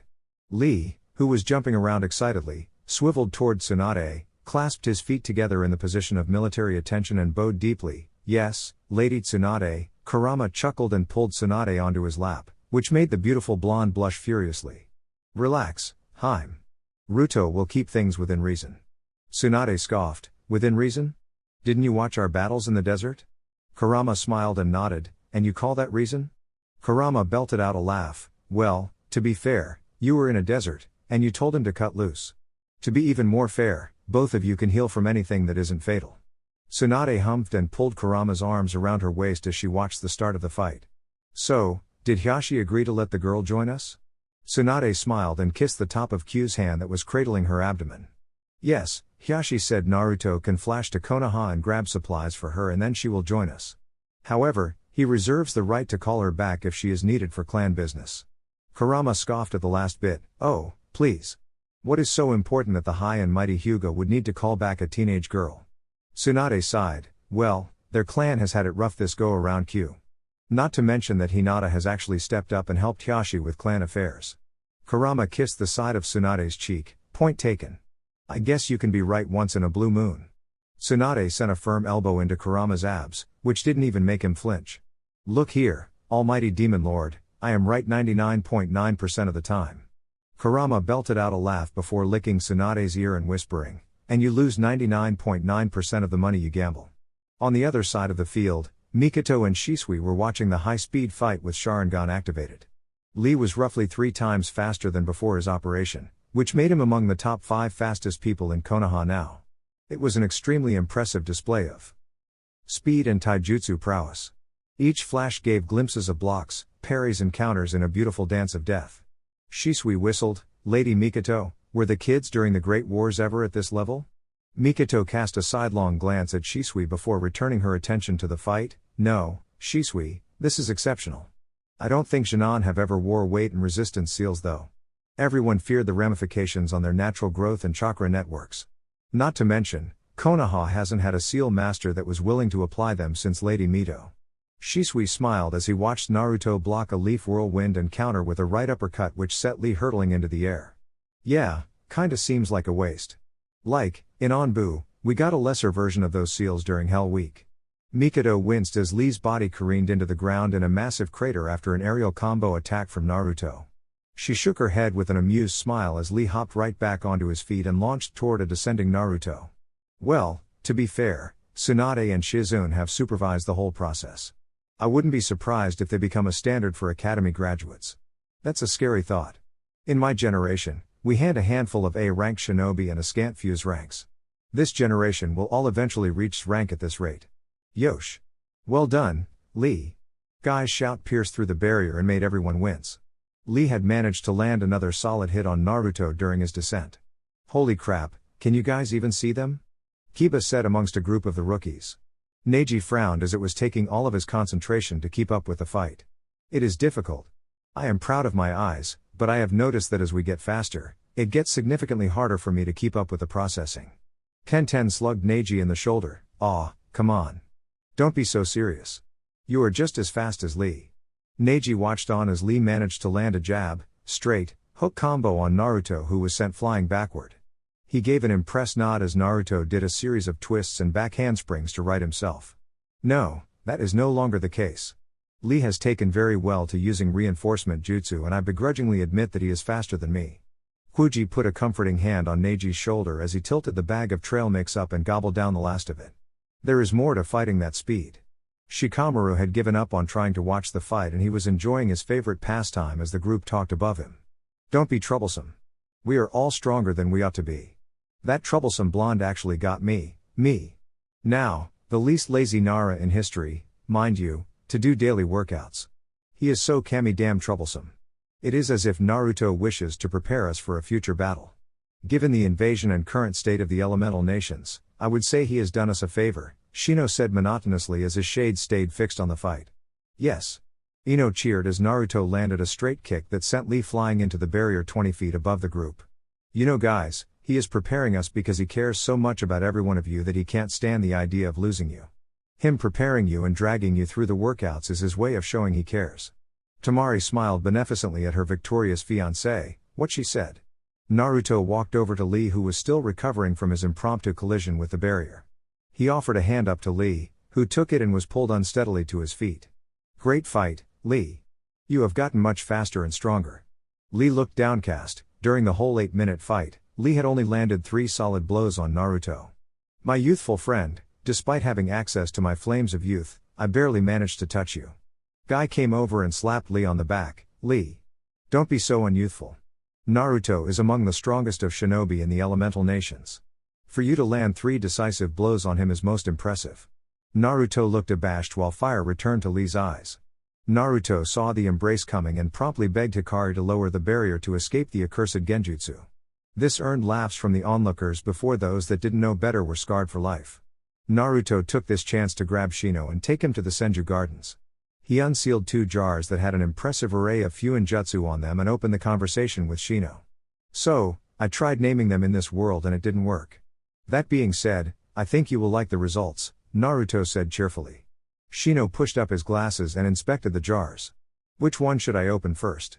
Naruto smiled like he did something great. I recommend the green jar. Those were the bugs that fed off of my Senjutsu chakra for the past year. I have been able to communicate in a rudimentary manner with the queen. Her name is Shikata. Shino cocked his head to the side. I thought you said there were no effects when you named them? Naruto shrugged. Bring her out and she can explain it herself. She said she wanted to talk to you before her hive agreed to work with you. The way the jars work, those are dimension seals. I grew a habitat in each jar according to your habitat recommendations that we agreed to test. I have repeatedly topped of the Senjutsu chakra in that jar. To bring her out, she requests a 1-minute warning. The seal on top of the lid is the warning seal. Just pulse some chakra into that to let her know you wish to speak with her. Shino did as instructed and Naruto continued, okay, so after a minute, you can open the lid to the jar. Be careful, because if you open it prematurely then the hive could go wild. Shino waited the minute and then opened the lid of the jar. He watched as a green football-sized beetle with hand-sized pincers and 6 legs that ended in 2 digits puffed into existence. The beetle instinctively flew over to Naruto and landed on his hand. Naruto smiled at the beetle and set into a meditative posture within the garden. Shino took a seat and waited patiently as Naruto spoke to the beetle. After a minute, Naruto held out his hand and Shino raised his hand to meet Naruto's. The beetle clicked her tusks while looking at Naruto before walking over to Shino's hand. Naruto waited with a smile as Shino communicated with the giant green beetle before the beetle walked back into the jar and disappeared in a puff of smoke. Shino looked up to Naruto expectantly, who just gave him a wry smile in return. Finally, the usually stoic Shino spoke excitedly. Spill it, Naruto. That is the biggest queen beetle I have ever seen. She also seemed fairly reluctant to come back to our compound. Naruto continued to smirk. Well, their carapaces have absorbed nature energy and reinforced their bodies. Those pincers are really, and I mean really, mean. Just one beetle can rip through a bandit. They fly faster than anything I have seen, like mid to high Jonin speeds. They also have the ability to heal. I was sad about that after the Bijou beetle, but it makes them amazing allies. Shino was nodding along and trying to maintain his composure. His 3 hives were jittering excitedly. Okay, so I need to carry this jar on me to use them in the field? Yup, but I recommend you let them out daily and bond with them. Especially Shikata, she is pretty high maintenance. The jar should contain enough natural energy to hold them over. Do you have an available space on the compound for them? They will need 20 square meters for their hive. Shino thought about it before nodding. Yes, I am sure my clan will be more than happy to make room for them. Cool, cool. How is Obito? Naruto asked, ready to change topics. Naruto, did you know what was supposed to happen when you named a bee creature in the other world? Shino asked as if he was truly perplexed. Nope. Naruto answered innocently. Raimuru said that when he names creatures it makes them a bit more human, but Apita is the only one I have named. Naruto, Apita is a 4-foot-tall bee girl. That is the only way I know how to explain it. She can communicate freely, use jutsu, and she spends most of her time in the Forest of Death. Shino explained. Naruto fell backward in surprise before he righted himself. No shit. No shit. Now, what about the next jar? Shino asked excitedly. Naruto held up a hand and pulled out a scroll. He handed the scroll to Shino before explaining, alright, Shino, this is my advanced Hiraishin relay. I still can't flash long distances to my kunai, but this beacon seal will allow me to flash back to Konoha. I trust your clan to keep my trust. Between this and the communication scrolls I will be able to help with Shikata and her hive. Shino stood up and bowed deeply to Naruto. We are most grateful for your assistance with our clan research. Naruto waved him off. Relax, Shino. This has been a really fun experiment and Kurama is actually interested in it too. Very well, I simply wish for you to know that you have my gratitude. Now, what about the other jar? Naruto smirked and sent a pulse of chakra into the jar. A minute later, a red and black beetle the size of a mountain lion appeared in a puff of chakra smoke. It began clicking its pincers while talking excitedly to Naruto. Naruto flashed into a chakra cloak and the beetle climbed on his back, and within 10 seconds the chakra cloak fizzled out of existence. Shino watched the display, completely dumbstruck. Shino, this is Bull. Unfortunately, Bull insists on staying with me. He is actually the alpha male of the new demon beetle tribe, which is sealed into this jar. He said he is willing to work with the Aburame clan, but these beetles are carnivores and yokai eaters. Thus, he and his tribe can only serve Jinchuriki. Shino began pouting, but Bull started clicking its pincers at Naruto again. Naruto was nodding along to Bull, and he smiled a gigawatt smile after a while. Shino watched on curiously while he was pouting, barely being able to understand the language the beetle was speaking in. Bull then walked over and began inspecting Shino. Shino stood up to let the beetle get a better feel for him. Hey Shino, he said he wants to speak with your queens. Can they come out? Naruto informed Shino, who immediately complied. Shino watched on curiously, listening in on the conversation with his hive queens. Naruto, what is going on? Well, I think Bull wants to get in some combat. He is seeing if you are worthy of being his brethren's summoner. Naruto let Shino know. How many are there like Bull? Shino asked. I think he is up to 150 or so. This jar has an ability to infuse my yokai into it, and I throw in a deer, bear or whatever meat source every other day or so. That really is the main reason why he doesn't want to leave my side. Kami, Naruto, this is unreal. My clan is going to flip.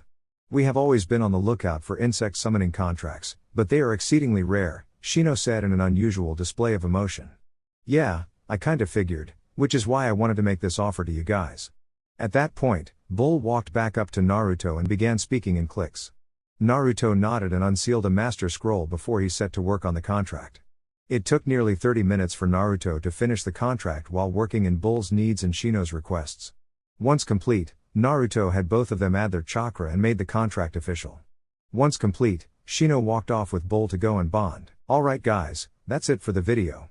If you enjoyed it, please feel free to leave a like and subscribe. As always, the rest of the story is already out over on Patreon, link to that will be in the description. Anyways, until next time, peace.